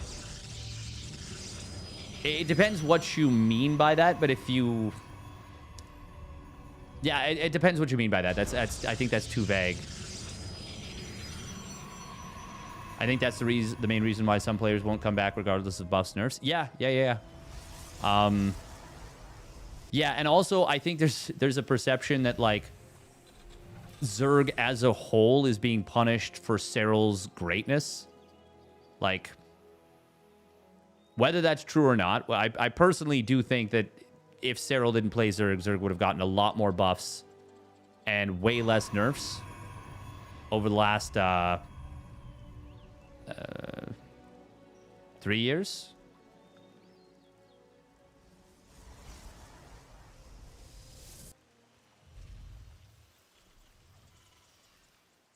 Clem got our 2 best units nerfed a bunch. Wouldn't mind and goes. Yeah, no. Clem has had a huge effect as well. But Cyril's been dominant for longer, so his effect has been bigger and longer.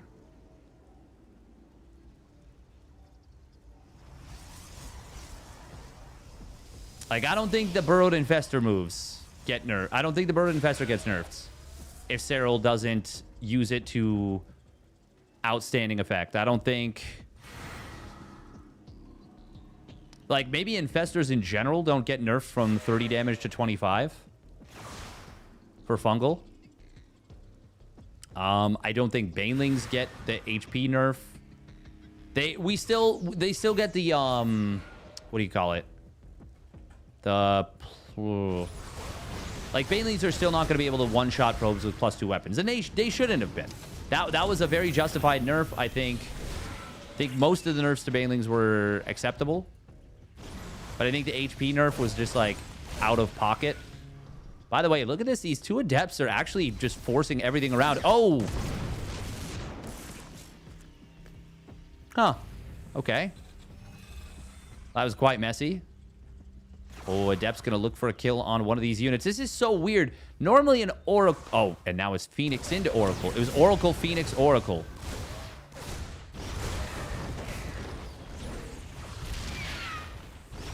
Okay, all the Hellions and Reapers, save one, have been killed off. Very weird situation, but I actually do think it favors Hero here. No Twilight Council on the way yet, or Robo. Hero plays so fast and loose with these early units. It's so interesting.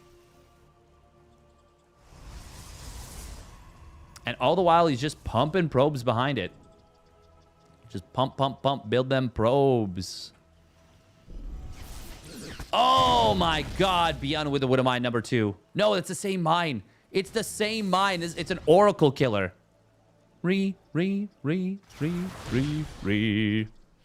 Another Oracle being built.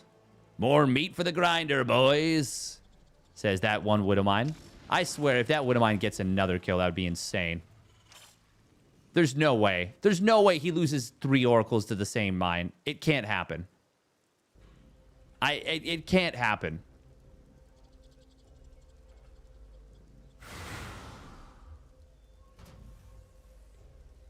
I mean, Oh, hold that thought. Oracle. Okay, we'll get away.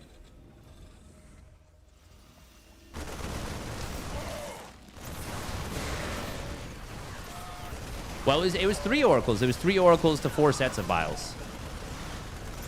That's a lot of Adepts going down for very little gain. Oh, the Widow Mine died. Oh, so sad. Press F to pay respects. Or press X. Press F. Press F. We're on PC. Oh, that's double lock on. Double clock on. Also, why do we have double NG Bay? Burr? That's a... Well, that's an oopsie, and we just rolled with it, I guess. No, he's got a 3rd CC done. Wow. Wow. That's quite good for Byun. We don't have Stim or Combat Shield started. What is this game right now? Can we start those upgrades, please? There we go. Yeah, we got the money for it. We got the moolah. The fat cash stack. Oh, Oracle finally gets damage. And will promptly get blown out of the sky. God, Hero is such a funny player. Yeah. Yeah, he is. Gates online. We're building a lot of gates here. And we're going into Blink and +1 weapons. Blink is going to be done. Hero can bully the bio for a little bit of time. Bully bio.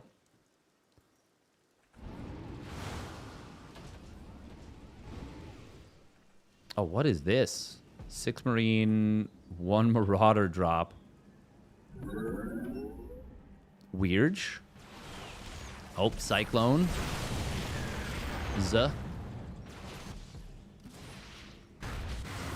Oh, Adepts are going to shade into the natural. Put them on a hold position, perhaps. SCVs are going to get hit at the 3rd base. These Marines and Marauders don't have Stim. Oh, yeah, no, they don't have Stim. They just completed combat shields. 1-1 will complete in a moment. Hero is finding a good time to fight. Guardian Shield. Oh, he's going to escape. Concussive Shell starting up just now. He's obviously not done yet.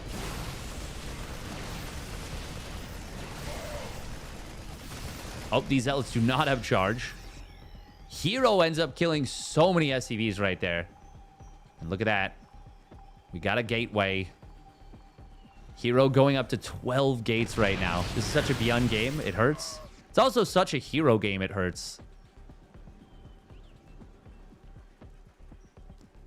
This is definitely a call an ambulance, but not for me kind of game. Hero, please go to the healing shrine. Oh my god, I'm begging you. I'm begging you. Please, please. I am begging you. Oh, very nice snipe on a couple SCVs, specifically getting that mule. Why did we go this far in? Because it's a trap, motherfucker. That's why. Oh, I got baited just like Byun did. But Byun does manage to get out of there before it becomes a big problem. Guardian Shield going to get popped. Zealots are kind of stuck behind this, but there's a lot of Marine and Marauder showing up behind this as well. Tank will get taken out before the repair can go through. But, well, Hero does not want to take his foot off the gas pedal. Oh, that was a big mine shot he took. Zealots warping in on the bottom side once again. Widowmine's going to get some... Well, one of them gets a good shot. Second one had already fired. Hero will finish off that mine. He is just continuing to flood in Zealots. I don't know if this is the best call. He is depleting the medevac energy. If he can get that other high energy medevac, that's huge, and he will get it. I think Byun might have just target fired a Marauder from inside the bunker. The call was coming from inside the bunker. Inside the actor's studio? Nah, inside the actor's bunker. Look at this is now a problem. We are now approaching... We don't have enough energy to do stuff anymore. It's going to be 2 Robos. Hero refusing to make Storm. He is playing so honorably. Double Robo instead. Byun finally surviving to 2 fresh medevacs. He literally can't even heal up this army. Hero with like a few more Blink Stalkers, this would be so much nicer for him. Just because he could get chip damage done. By the way, Hero completed a gold base during all this.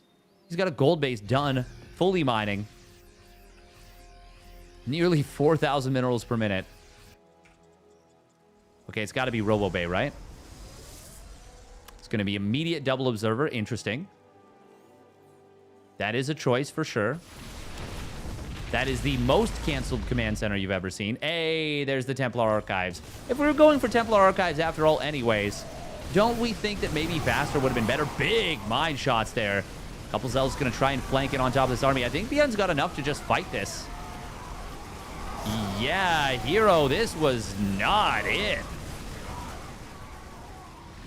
No. No, no, no, no, no. 36 Zealots.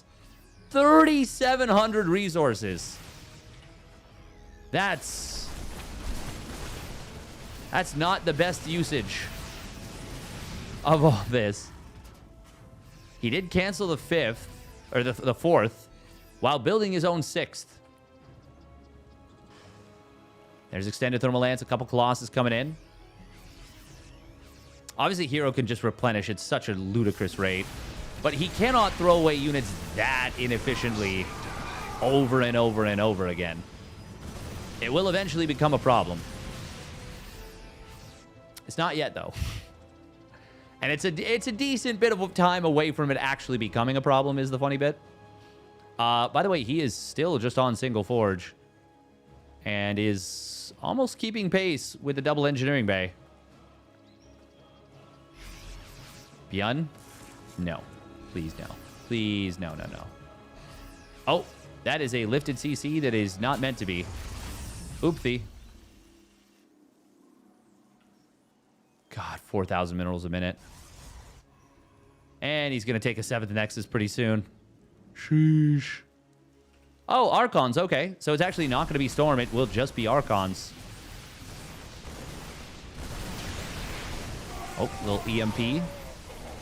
Little EMP party. And Hero waiting with the Colossus. He's trying to draw Byun out. Hero's actually taking the entire piss right now. He's having a good time. Turns out when you have double the economy of your opponent, you can do some pretty fucked up stuff, huh? Pardon my French.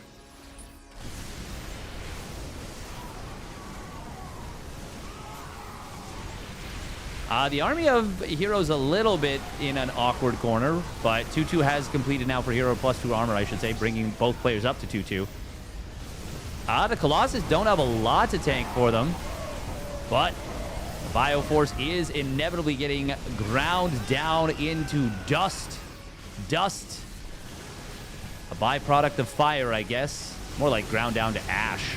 Burned down to ash. Byun doing everything he can to stay alive. Unfortunately, he just EMP'd a lot of his medevacs. That is not how you want that to go for you, but I think he's dead anyways. I think he's been experiencing a very long, drawn-out death animation.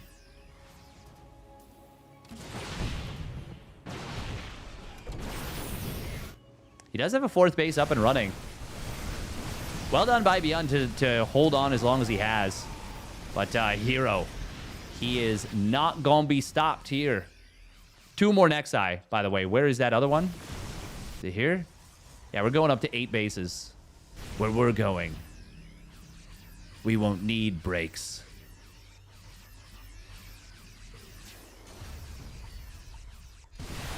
Two Colossus being pumped out at a time. Viking count is pretty high. Is this actually... no, Zealots are doing well enough here. More and more SCVs falling. Vikings will kill a lot of these, well, all the Colossus. Yeah, no, it's just that Byun cannot actually ever...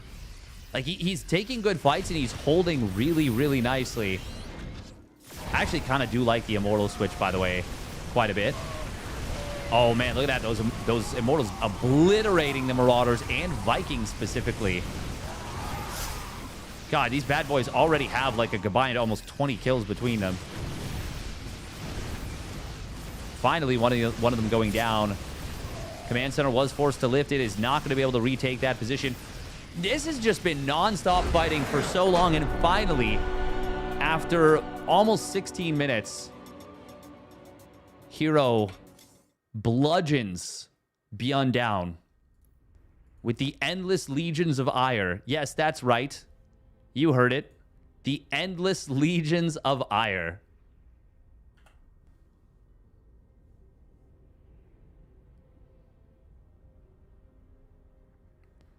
Bum, bum, bum, bum.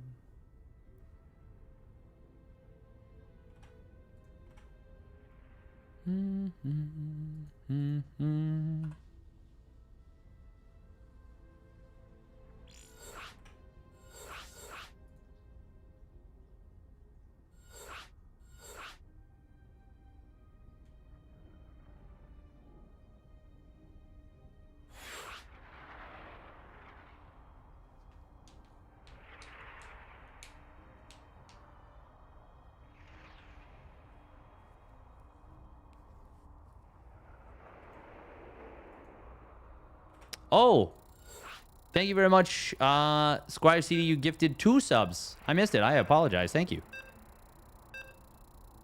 Community sub and a direct one. Kind of felt like both players were trolling. TVP can feel a little bit like that at this point. Just an eensy bit. Eensy bit. Just a little bit.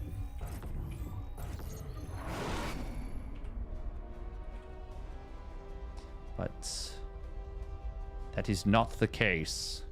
That's not the case. It's just that you can, yeah, you can kind of mass expand right now as Protoss in a situation like that. Now, the way that it started was not exactly how it's supposed to go, I would say, potentially. Like, Hero went about it in a very different way. Okay, spawning down on the bottom right for T1, it is Hero. And his opponent, he is going to go for an NG Bay block, maybe? He was. I don't know if he still will. Spawning up at the top left, it's a shop right Byun. Was this going to be a proxy second barracks? No, I'm pretty sure it was always going to be an NG Bay block. Will we pull extra probes here to deal with this criminal act of the Terran player? A criminal act. Despicable. Okay, yeah, we're going to pull 2 extra probes. I like that. I think that's a good, even response.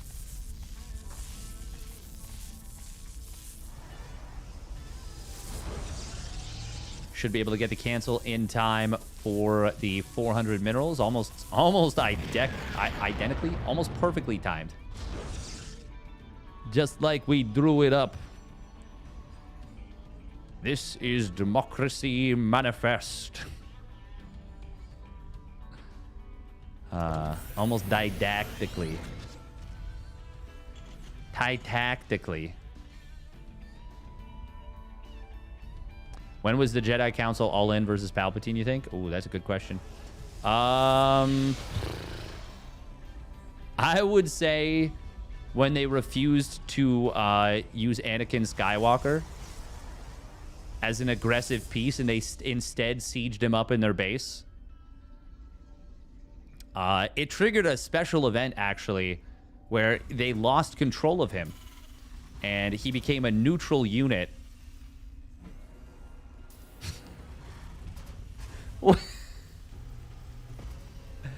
Oh my god, that's so funny, Psycode. What does that even mean?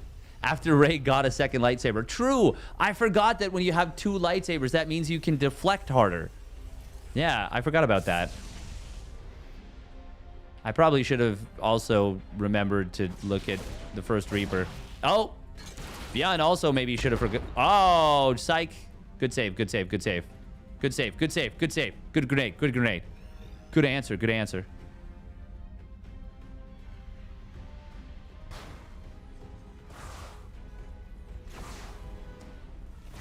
They ruined Star Wars so... They sure did. They sure did. You know what I actually want to see? And they're too much cowards to do it. But they should legitimately just decanonize those movies. Just be like, you know what? Fuck. Han Solo had a weird dream. That's it. I don't know. The characters are real, sure, but... I mean, Rogue One is so good. Rogue One is such a brilliant movie. And somehow they made Andor... I mean, it depends who you ask. They're obviously different mediums, but somehow they, at minimum, at worst, you would say they kept the quality or made it better. Oh yeah, I think anyone who says Rogue One is not a great movie, you can pretty much discount most of their opinions. Oh no, Cyclone goes down. Uh-oh. Uh-oh, we in some trub now. We in big trub city. Population beyond. It's Trubtober. Get your Ford F1 Trubter. Marine's gonna go. Oh, look at this. We splitting up our stalkers. Oh, we microing. Okay, well, it didn't go as well as it maybe could have. But this is still pretty darn good for Hero, I think.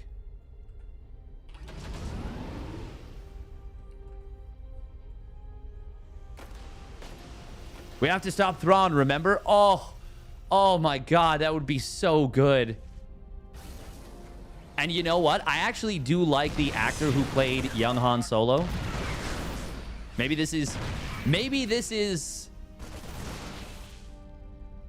I'm wrong, but I actually think he might be a better Han Solo than Harrison Ford, which is insane to say. Blasphemous, I know. I actually really like him as young Han Solo. He's got like this swagger that I don't know, I just really enjoy. Oh, wow. How did this Banshee get incidentally intercepted? He was very good? Yeah, I think so too. They did make Thrawn canon, so I'd love to see the Chiss going ham against the New Republic. That would be pretty cool. That would be pretty cool. I am excited for The Mandalorian and Grogu. I hope that they don't go too crazy with the, like, let's be really comedic about it. Because they don't have to do that. They can just, it can just be a good movie. You think that Rogue One is overrated? What? Star Wars without a lightsaber duel is not it? That's an insane take. It's the story of the unknown soldier. That's an insane take. L take even. Nice movement with the stalkers here. They are quite a problem. As long as he stays out of range of the tanks. Oh, he doesn't see that tank in the back. Oh, he gets the prism. Uh-oh, Hero, we in some trouble. We in some trouble now. That's pretty good right there for Byun. Big overcommitment. You like Solo, to be honest? I think Solo was a fun ride. For me, it was a fun ride. I don't think it was the best Star Wars movie. I think it was better than the entire sequel trilogy, though.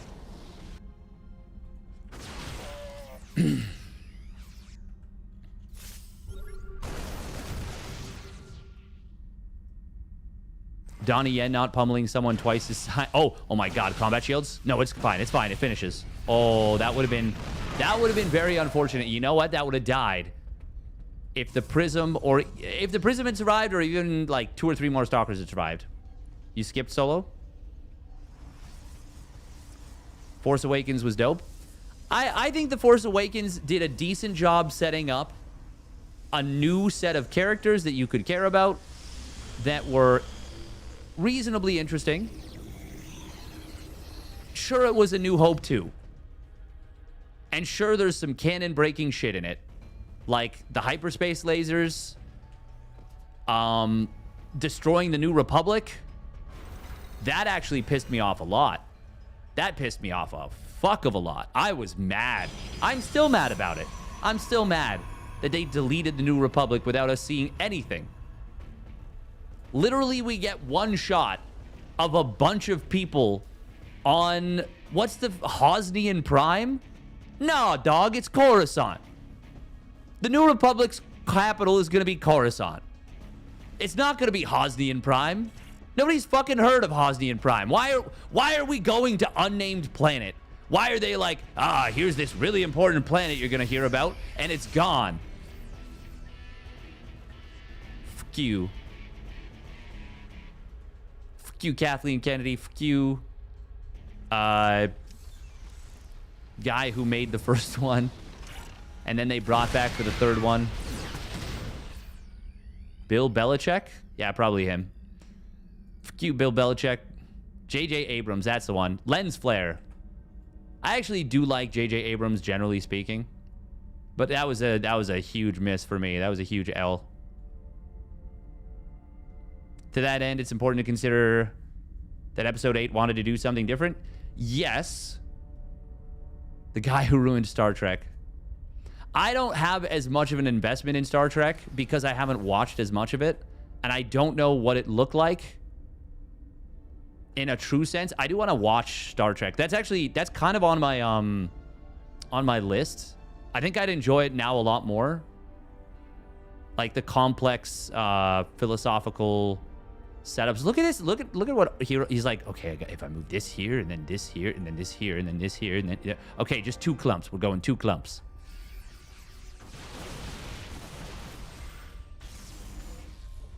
Hero really wanted to pounce right there.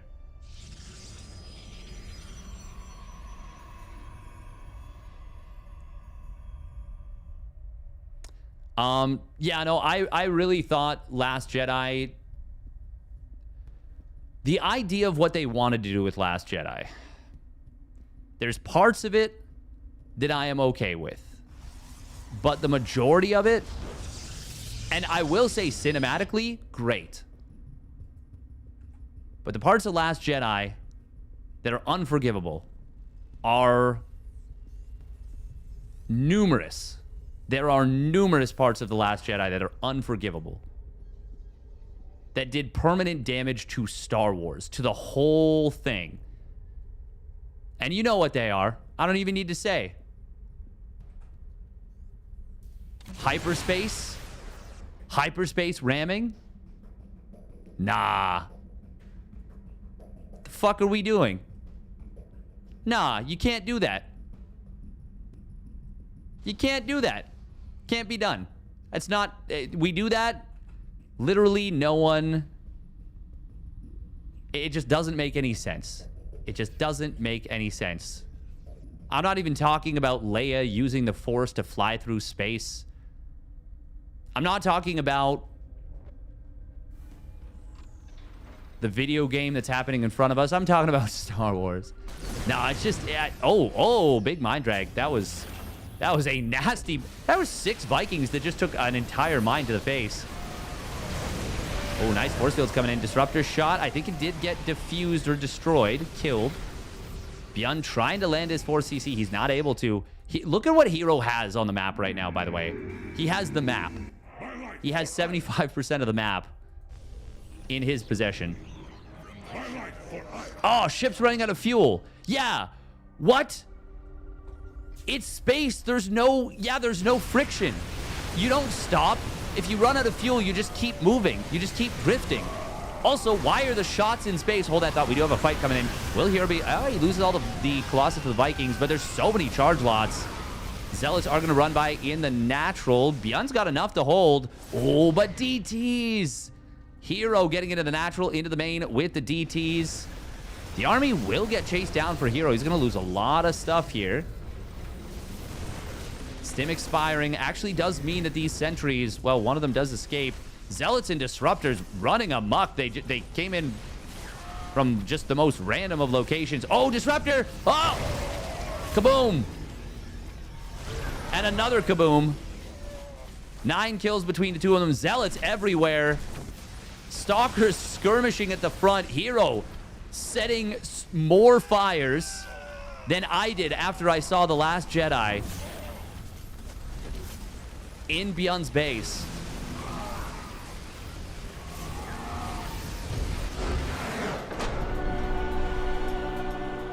GG. Well done by Hero. Very well done by Hero.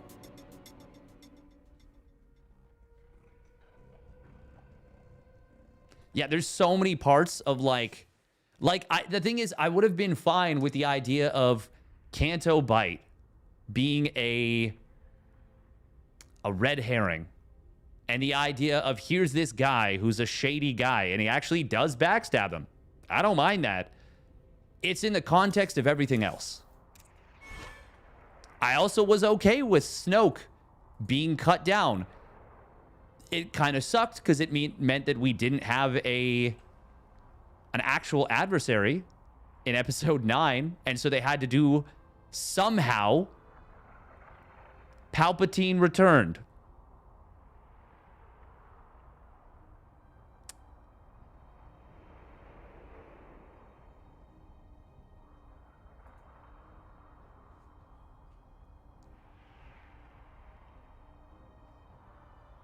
That one's a little weird too, Squire CD. Yep.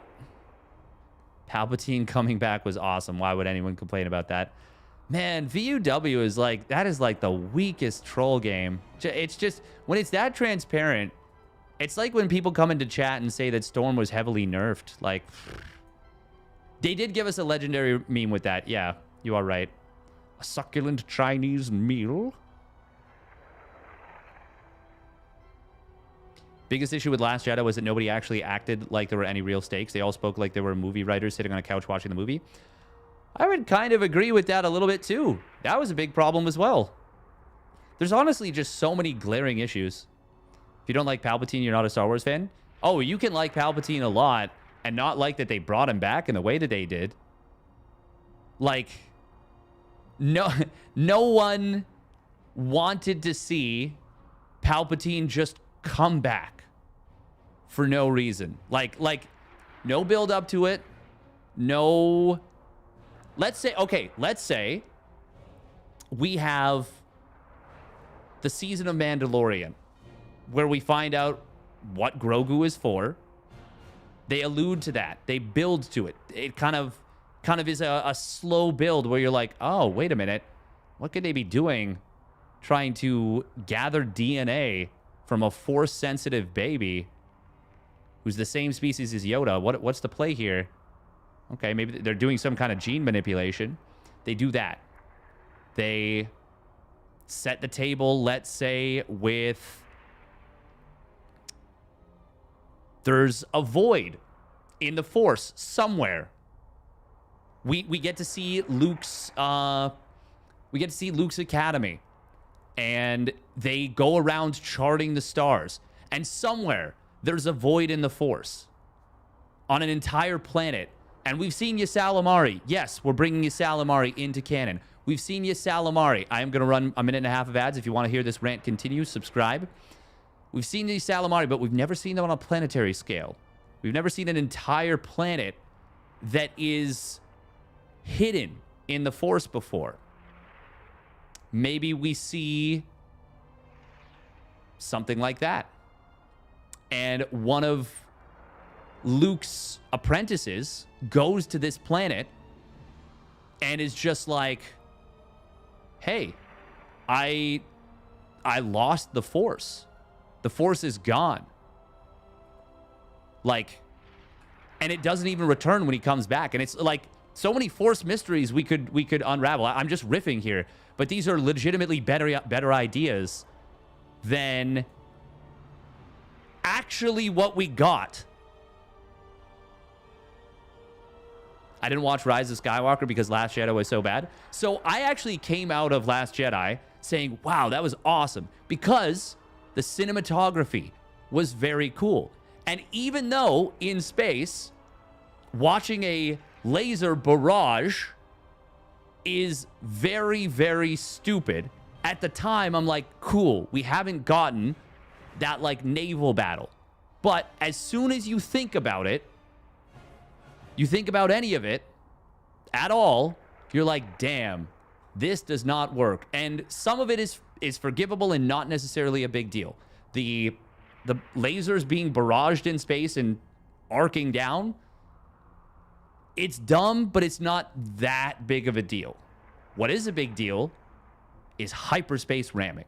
Because once again, why are you ever making a ship ever again? Why are you literally ever making ships now? They're just going to get someone putting a hyperspace drive on a rock and shooting a hole in your multi-billion credit planet-sized ship.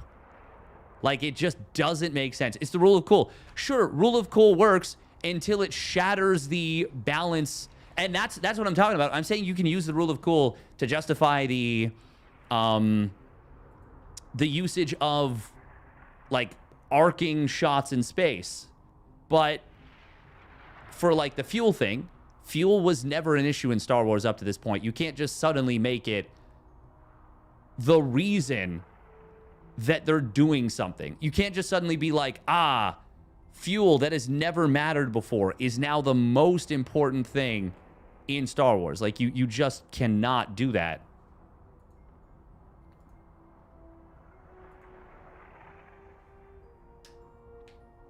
Arguing physics with space wizards with light swords. The thing is, though, that's something that is... So suspension of disbelief does not mean that you suddenly throw all logic out the window. It means that if you establish rules, you can have really ridiculous rules, but you do have to follow them. You're the one who sets the rules as the writer or creator of a fantasy setting, a sci-fi setting, whatever it is. You can bend those rules, you can alter those rules, but you cannot shatter those rules. And you can't consistently have rules be broken and have them apply whenever you want. TNG made fuel an issue for the first time in Season 2, Episode 16. Yes, but there's an implication in the Star Trek universe that fuel would always be an issue because we're not that far in the future. Has the game started, by the way? Oh no, the tournament's done. I'm just literally yapping. I'm just yapperoo right now. Yapper man. But yeah, no, the way that Star Wars is the past, bro. Nice try. True. but it's also not set on Earth or with Earth as a factor. Ahsoka greater than Andor? Oh, you're definitely going to get a lot of people getting heated about that. I mean, I really like Ahsoka, but and I really like the character of Ahsoka. I think she's freaking awesome. Scorching take, yeah. For real.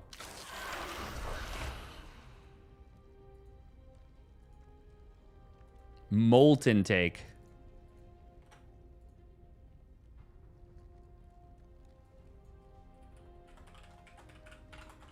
All right, let's play one Zerg ladder game. One Zerg ladder game. Dilithium was in TOS. TOS being terms of service. Heh.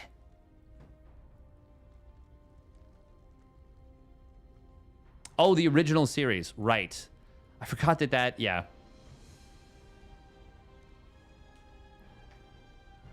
Yes, Yammers, but like, that only works if you explain why it's a 1 in a million shot. And the thing is, they totally could have done that. They could have said, this only works because of the hubris of the Empire, or of the First Order. By building a ship that is this size, it's big enough in order to have a register in hyperspace, you know? And also, how in the living fuck did the other captain, after this has never been seen in Star Wars history, how did he possibly know within moments of the ship beginning to turn around what Holdo was doing? How does he know? What is this, EBT? I think so. Not enough. Good luck and have fun. You're gonna need it. Minerals now. Get them.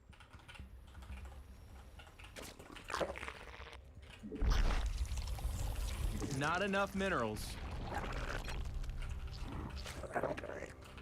It just does not Minerals make any now. sense. Get them.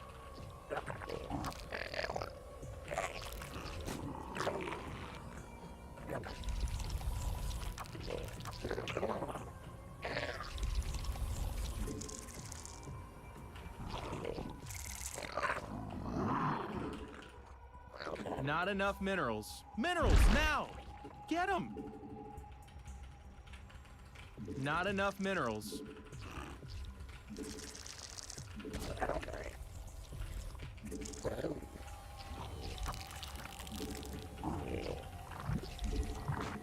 Yeah, no, I'm fine if they give us an explanation. Like, they literally just say it was 1 in a million, and they don't explain why it was 1 in a million.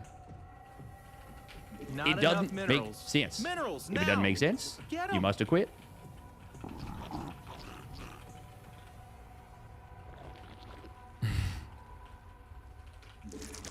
Drolarius with some absolutely phenomenal trolls right here. You love to see it.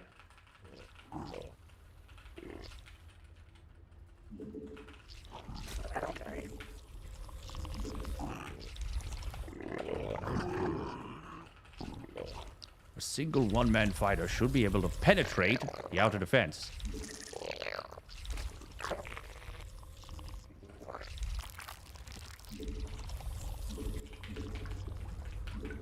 If you know what I mean.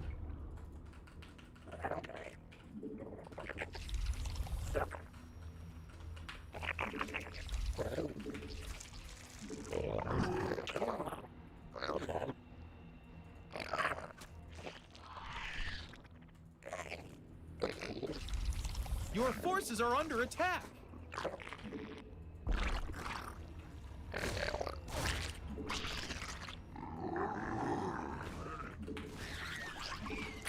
Minerals now. A new queen has emerged.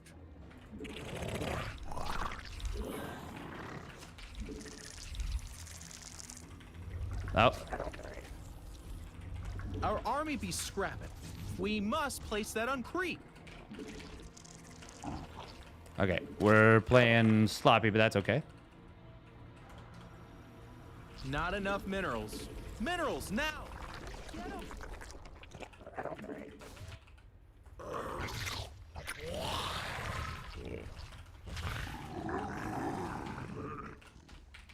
Not enough minerals. Yeah, you need to put that on the purple stuff.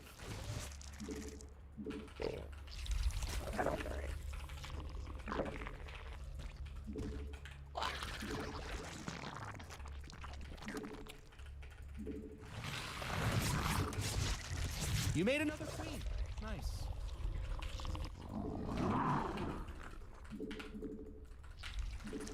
Minerals now. Get 'em. I want to yap more about Star Wars.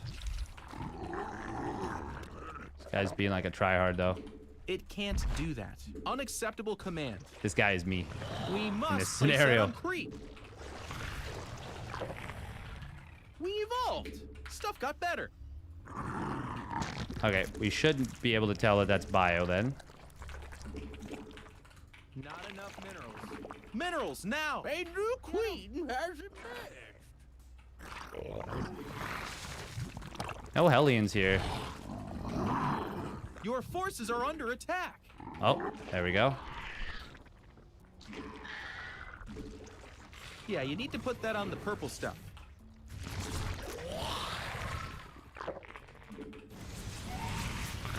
Our army be scrapping.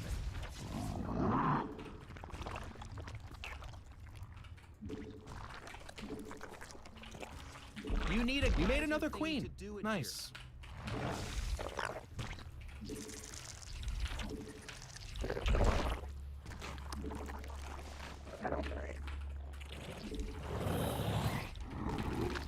It can't.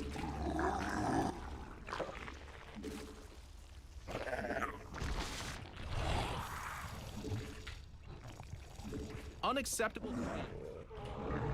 It can't do that. Unacceptable command. Yeah, you need to put that on the purple stuff.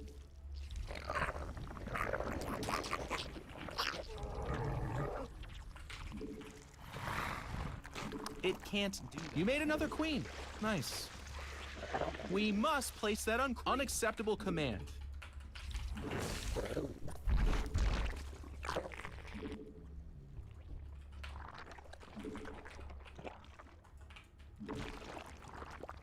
Yeah, you need to put that on the purple stuff. Not enough minerals.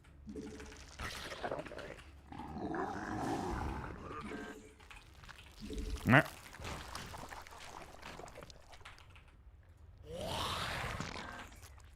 Evolution. It can't. Not enough energy. Unacceptable command.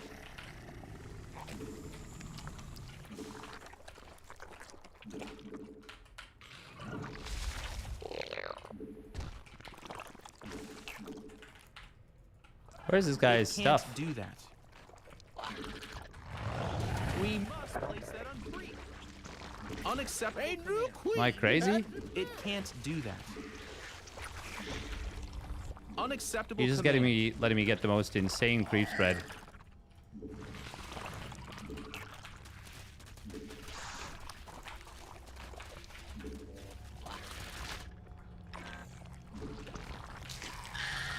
You're gonna need a tad bit more energy. Not enough energy. You're gonna need a tad bit more energy. A creature is under attack. Got better.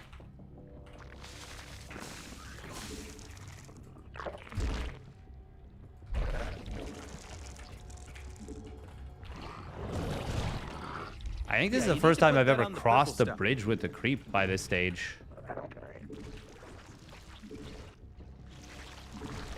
It can't do that.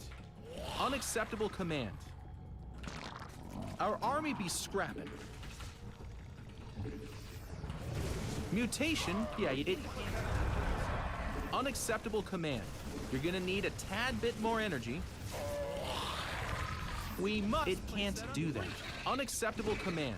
It can't do that. Unacceptable command. Mineral field depleted. Your forces are under attack.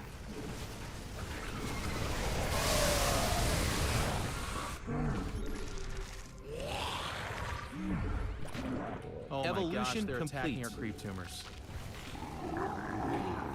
A creep tumor is under attack.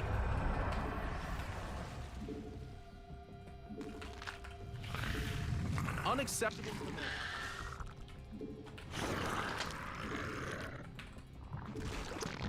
It can't do that. The minerals. Oh my gosh, they're attacking our creep tumors. Mineral field depleted. A creep tumor is under attack. The minerals have up and gone. Our army be scrapping. Why does it feel like I'm being trolled right now? It can't do that. Unacceptable command. Your forces are under attack.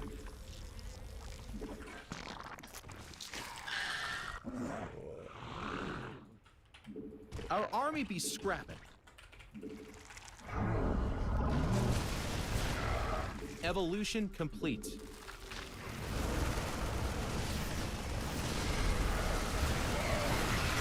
Your forces are under attack. Oh, wow.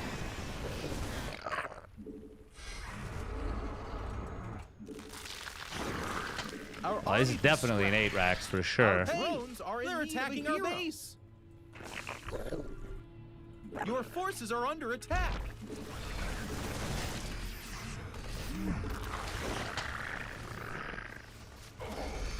Your forces are under attack. I should have expected this. It's fucking. Oh my gosh, they're attacking our creep tumors. This map. Most Imba 8 racks map ever created. We're dead. Our army be scrapping.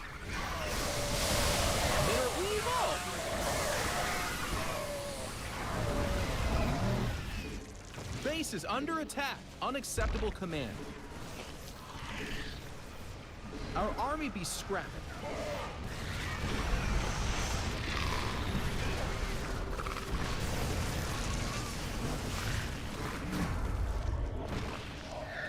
Base is under attack. Your forces are under attack.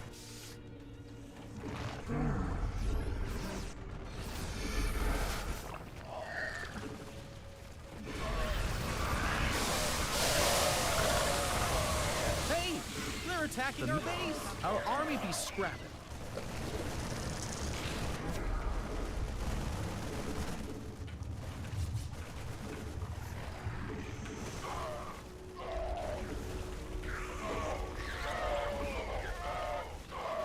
Not enough minerals.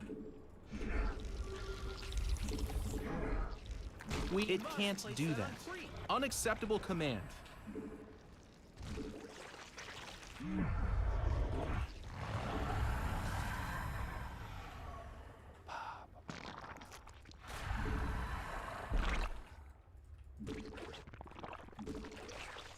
Minerals now. It's gonna be funny if this wasn't even an 8 racks.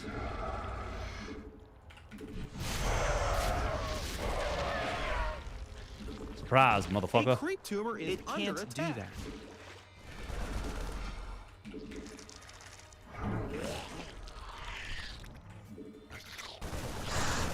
Our drones are under attack. Hey, they're attacking our base. Come on, Guild. Ah, okay, thank God we got it. Did not get Adrenal, though.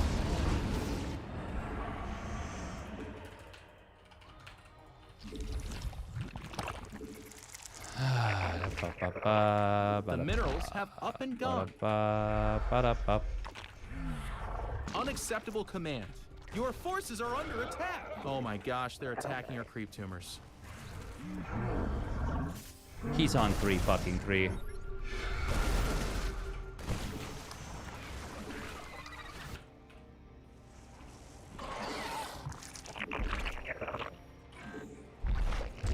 All right, let's make this. Our drones are not enough minerals. We're dead. I mean, we've been dead this whole time.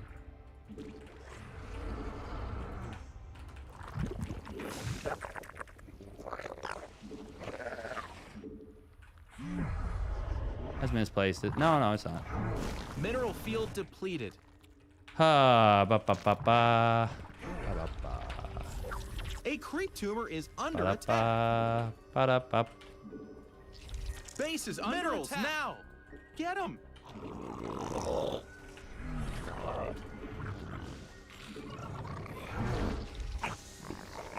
Our drones are under attack. Our army be scrapping.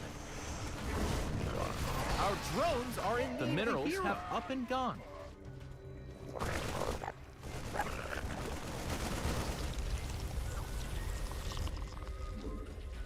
Your forces are under attack. Base is under attack. Oh, this.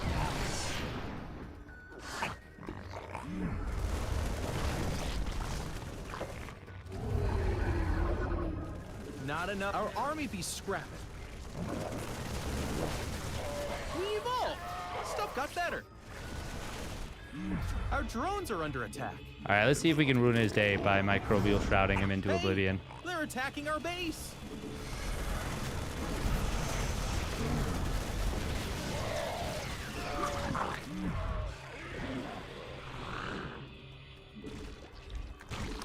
Obviously, we're dead.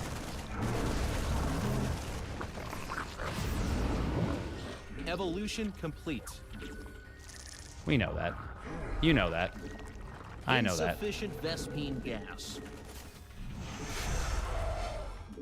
Fuck that marine in particular. Oh my gosh, they're attacking our creep tumors.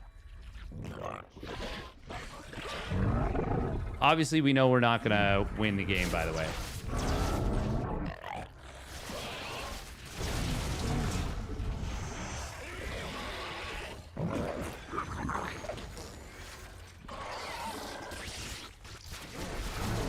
Hey, they're attacking our base.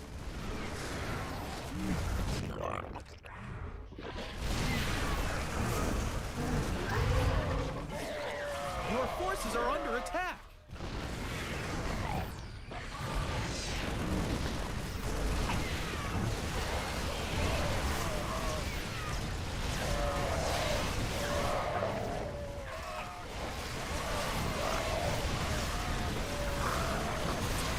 Not enough energy.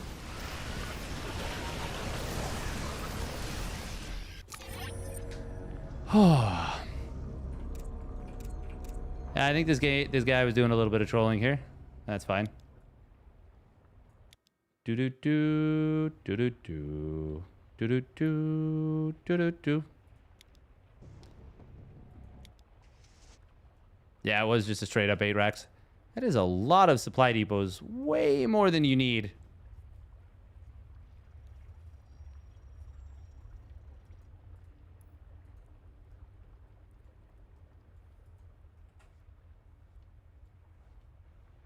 What was the opening build? It was just standard. But did he cancel the fucking...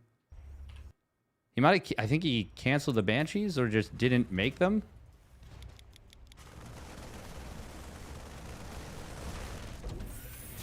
He canceled the second one. I didn't see what the opponent's MMR was.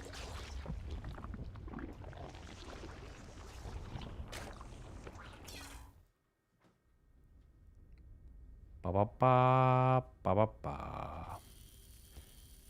How can anyone find this fun? It's fucking exhausting. It's exhausting doing all the tedious shit you got to do with Zerg. It is exhausting.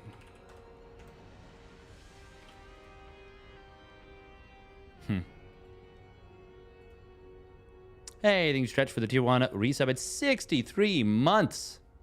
How's the matchup after the patch? It's a great question. I don't know. Banelings are obviously a lot better.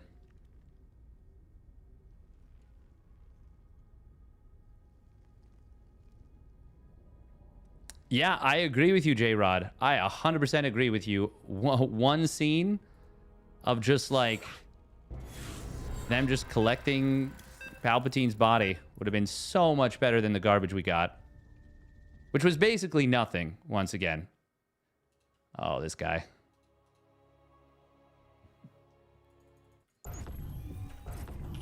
So how you know that, well, all you need to know about this individual is that for some reason, they BM'd Neuro. That's all you need to know. Not enough minerals. I won't tell you anything else about them. I will just let you ruminate Minerals on now. that fact. Get them.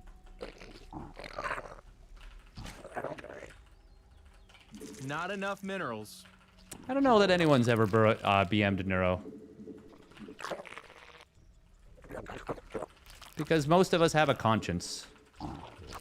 And just don't see any need for that.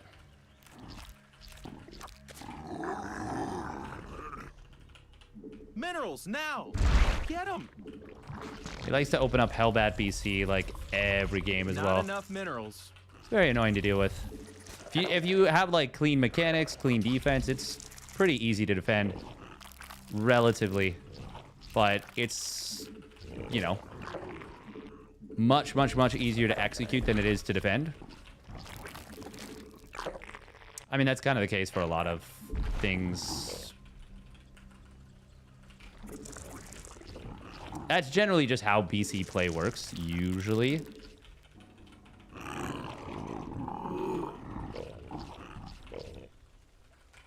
It's like spitting on an innocent. It's more like, it's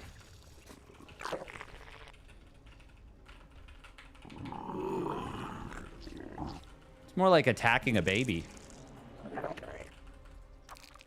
Not that Neuro's a baby, it's just like, why are you doing that? What's wrong with you?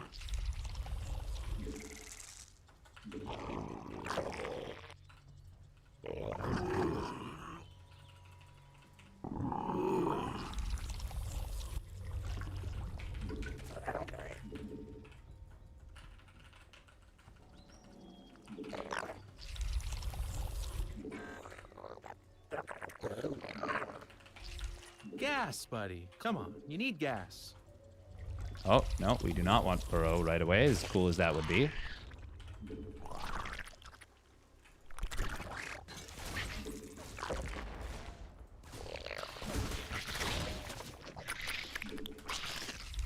That's so cringe that you can do that and get away with it.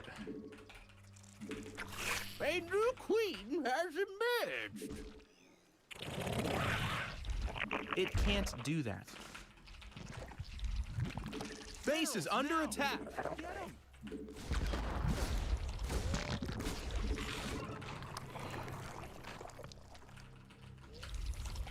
Not enough minerals. Minerals now. Get them.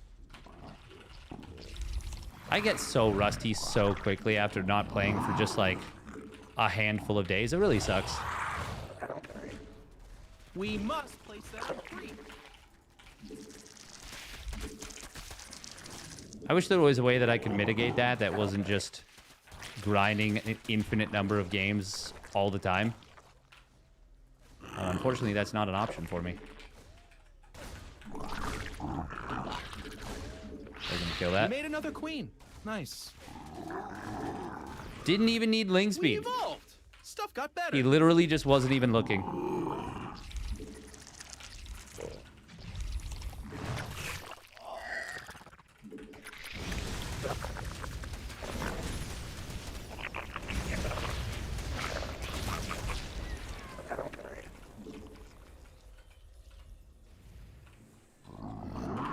Wow, look at that. What an unexpected thing. He's opened up Fusion Core.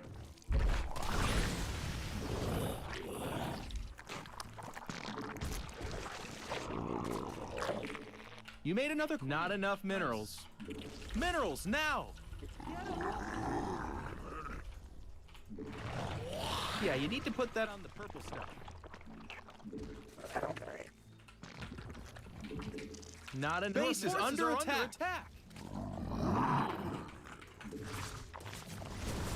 Why did I just do that? A new queen has emerged. Also, fuck your Hellions, my guy. You fucking... Ah, that was stupid of me. You made another queen. Nice. Unacceptable command. Why did I pull the... I saw the fucking Hellions there. What a dumb thing that we did.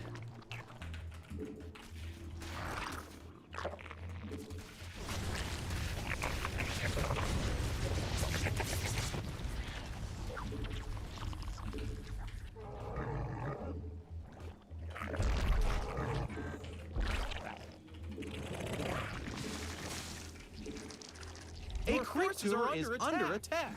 It can't do that. Our drones are in need of a hero.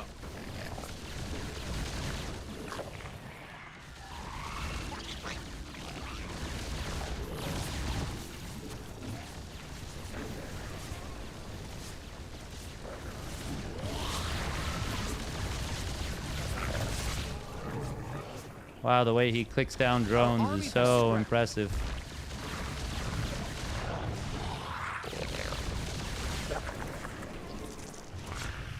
Once again, I just really don't like this guy. If it weren't for the shitty behavior, it'd be one thing. Your forces are under attack.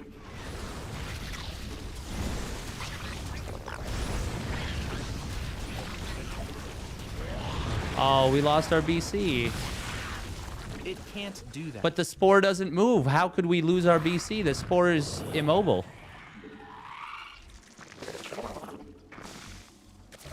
Surely we wouldn't lose the BC to an unmoving structure.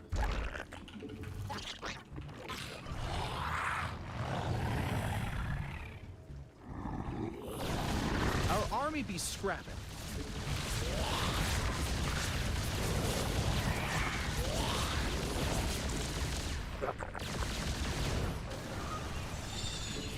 Spawn more overlords.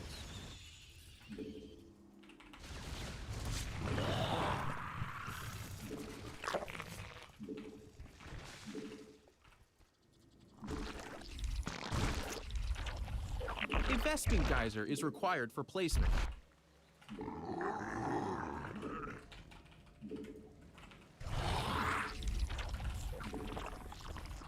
Our army be scrapping. Your forces are under attack.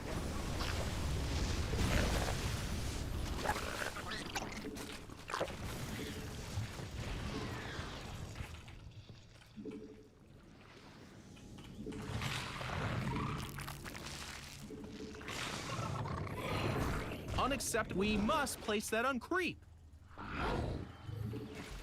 No fucking way. Evolution complete. We sure do live in a society, huh, chat?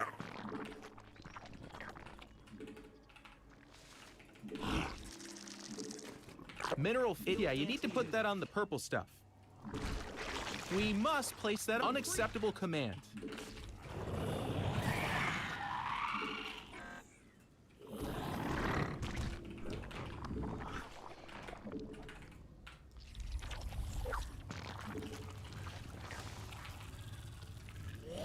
It can't do that. Mineral field depleted.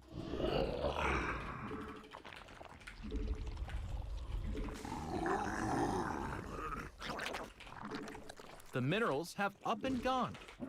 Your forces are under attack. Oh my gosh, they're attacking our creep tumors. No bugged cyclone to abuse for this guy anymore either. Mineral field depleted.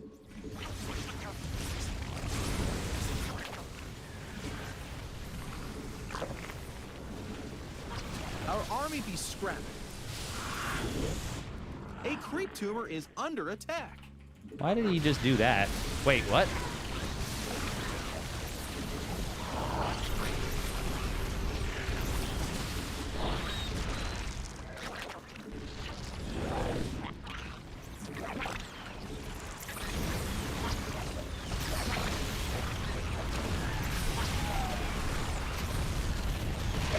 We evolved. Stuff got better. Evolution complete. Poke this out!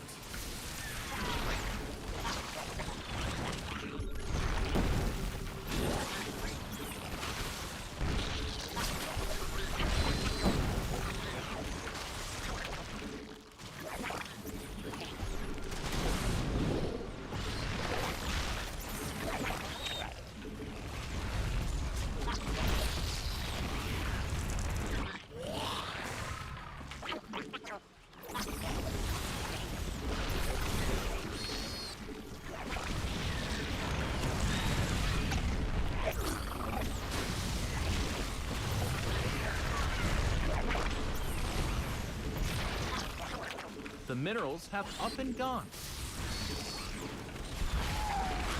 Your forces are under attack. Our army be scrapped. We need more sky elephants. I mean overlords.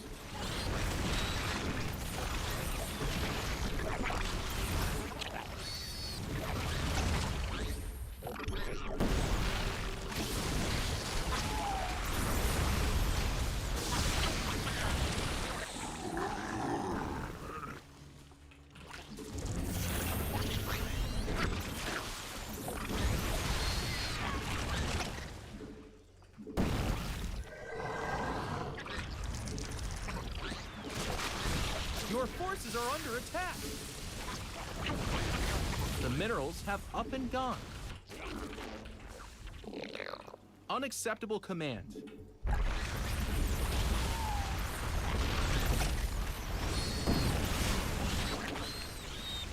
Mineral field depleted.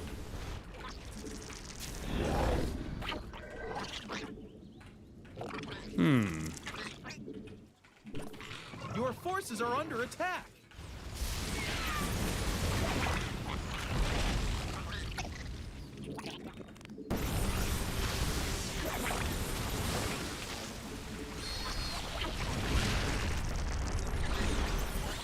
Ah! Unburrow, for the love of God. Why did it cancel the command?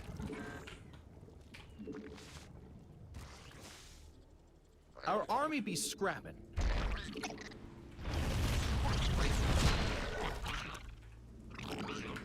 Minerals now! Get them!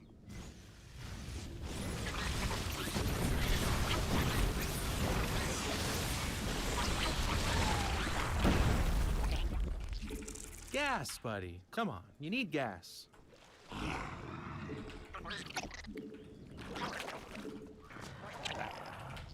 Not enough minerals. God, we played this out so poorly.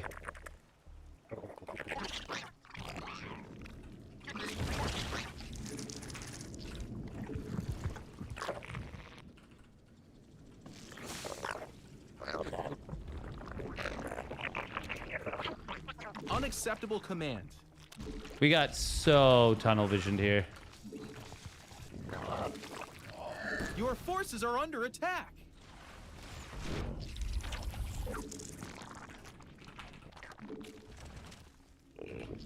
The minerals have up and gone.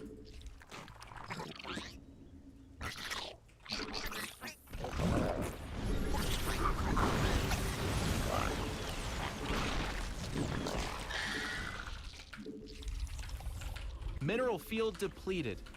Our army be scrapping.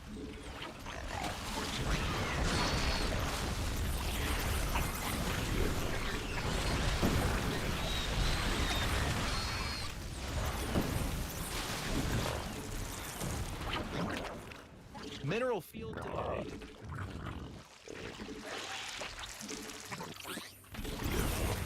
Mutation complete.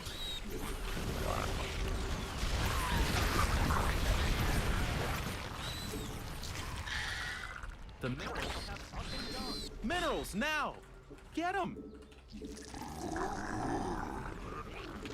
Oh my gosh, they're attacking our creep tumors.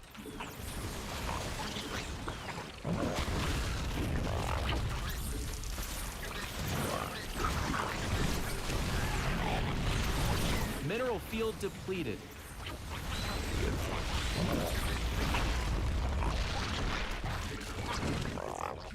Minerals now! Get them! The minerals have up and gone.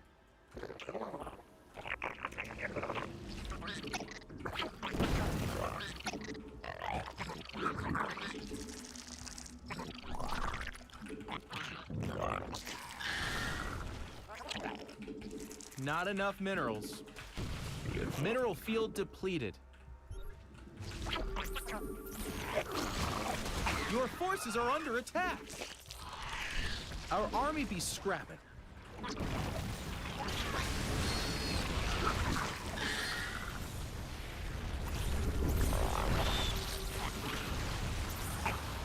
Our army be scrapping.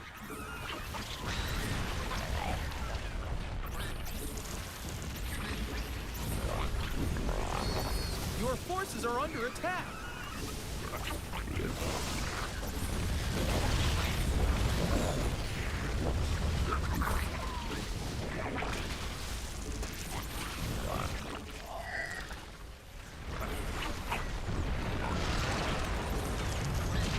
What is even happening right now? Your forces are under attack.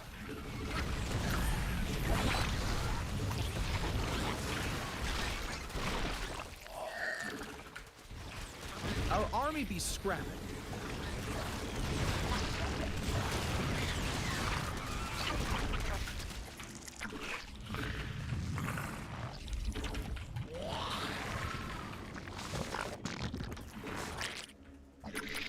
Well, there's no more gas with this one. Your forces are under attack. They're attacking our base.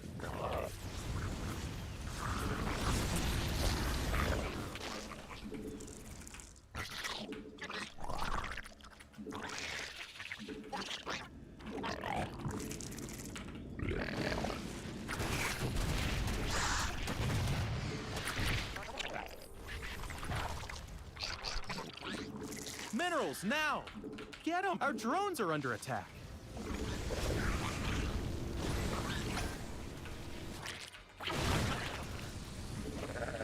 The minerals have up and gone.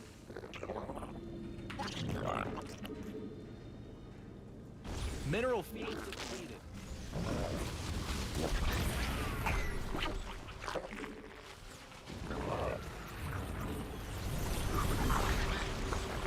The minerals have up and gone.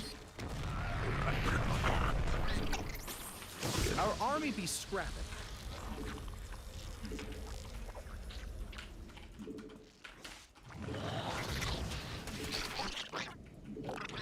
Mineral field depleted. Your forces are under attack. Ah.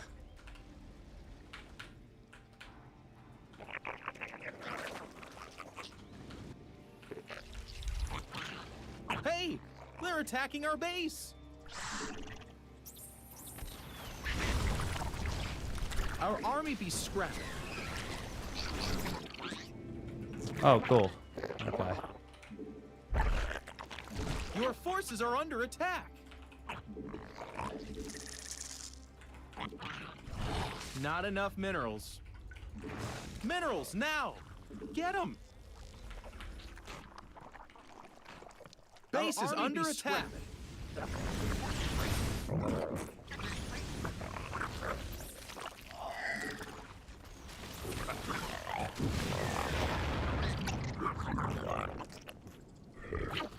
Your forces are under attack. Our army be scrapping.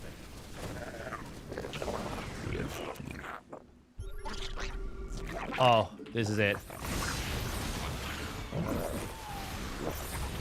Your forces are under attack.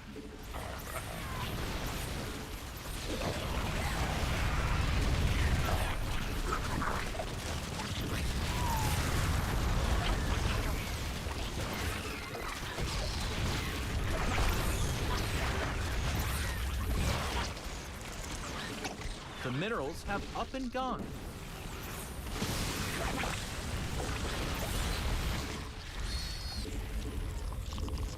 Mineral field depleted. Vespine geyser exhausted. Our army be scrapping.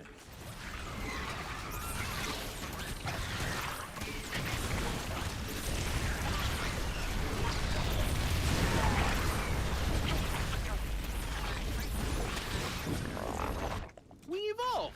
Stuff got better. And they're Hey, out get here. the fuck out, pussy ass bitch! Get out of my game!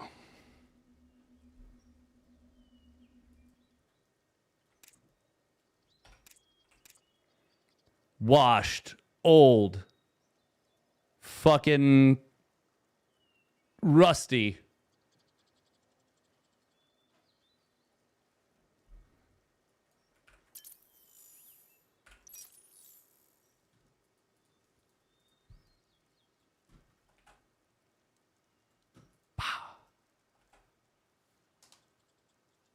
Clown gamer loses the washed old man. You love to see it. Oh yeah. It's a strong change stretch. Only for a couple individuals.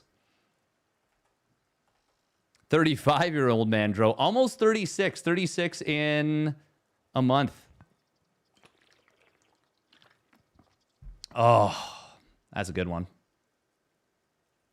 How well would Muta work? Support work with the Roaches versus Cyclone Hellion?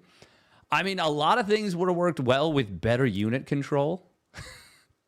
That would have been the starting point. Better unit control. You can tell us about the good old days. Huh? What? Huh? Oh, I did not transfer most of the drones away from this gold base. I was scrambling this entire game. Just the whole game. Also, because of the command center skin he uses, I was like, is this the planetary? Now, to be fair, I should have been paying closer attention, but yeah. Oh.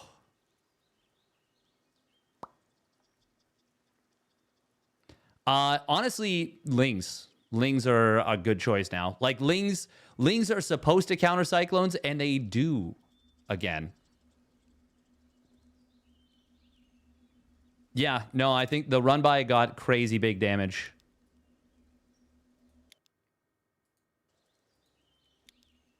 We were actually ahead in supply. Wait, is this after we... Oh, this is after we killed a shit ton of workers. We were actually ahead in supply for, like, the majority of this game. Oh, my God.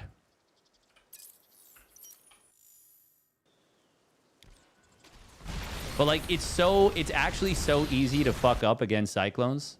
Like, so easy. Even without the bug. We were really, really close to breaking him a lot of points.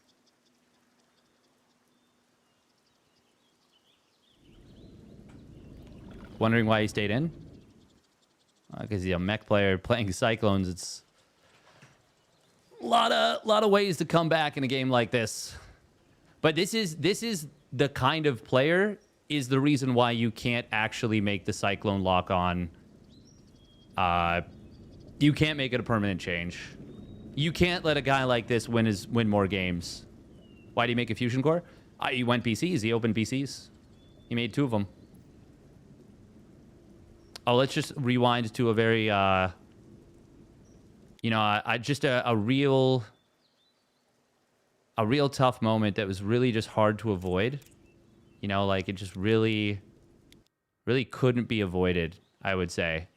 No way to avoid it whatsoever. Let's see if we can get to it. Yeah, honestly, as far as I can tell, there's absolutely no way he could have avoided this.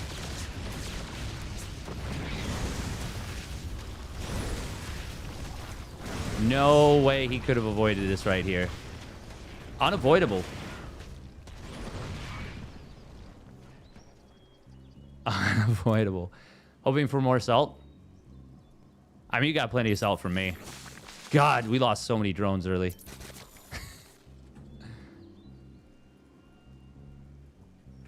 It's so easy to lose so many drones. So easy. That one's for Neuro. That one's for Neuro. I was so annoyed that this got away. Oh, and it was all because we got supply blocked. This Overlord, oh my God, I didn't even realize. If I transfuse this Overlord, I actually can build Corruptors and I killed the BC. And then I don't need to build more Corruptors. Oh, that's so cringe. But it's also just turbo cringe that I let myself get supply blocked. I also could have built a Corruptor now because I lost drones. And I think 1 Corruptor would have actually been enough because I could have transfused it from, like, here. 210 HP. Corruptor does what? Does a lot of damage versus massive. Would not have taken that many shots to kill it. 4 armor, though. Jesus. Insane.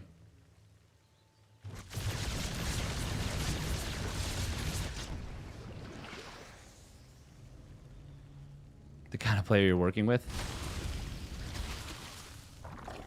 Yeah. Shows how much Cyclones were like inflating a player like this as MMRs.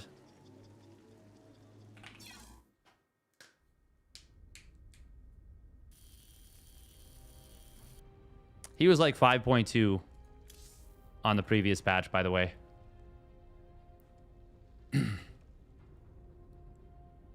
Yeah. He's 4.8 now. All right, who are we going to raid? Ghostbusters. Oh, that's a satisfying game. Mostly because we're so goddamn slow, too. Slow, old, rusty, unpracticed. And we got Justice. We could raid up a Terran player that I actually like. Goomba. Goomba, who's actually an okay person. In before I realized that Avenger's actually Goomba. That would be wild, but no, that's not true. That's not the case. There's no way. There's just no way. She said there was no way. Oh, he's actually playing Avenger. Oh, that's funny. And he's BCing him. Okay, yeah, we're gonna raid up Goomba. Hopefully Goomba can keep this one going. All right. Stay safe, everybody. Love you all. We'll be back tomorrow at noon. 12 hours from now. 11 and a half hours. All right, peace. Friendly game, he could be a subscriber. Wait, it's a friendly game against Avenger?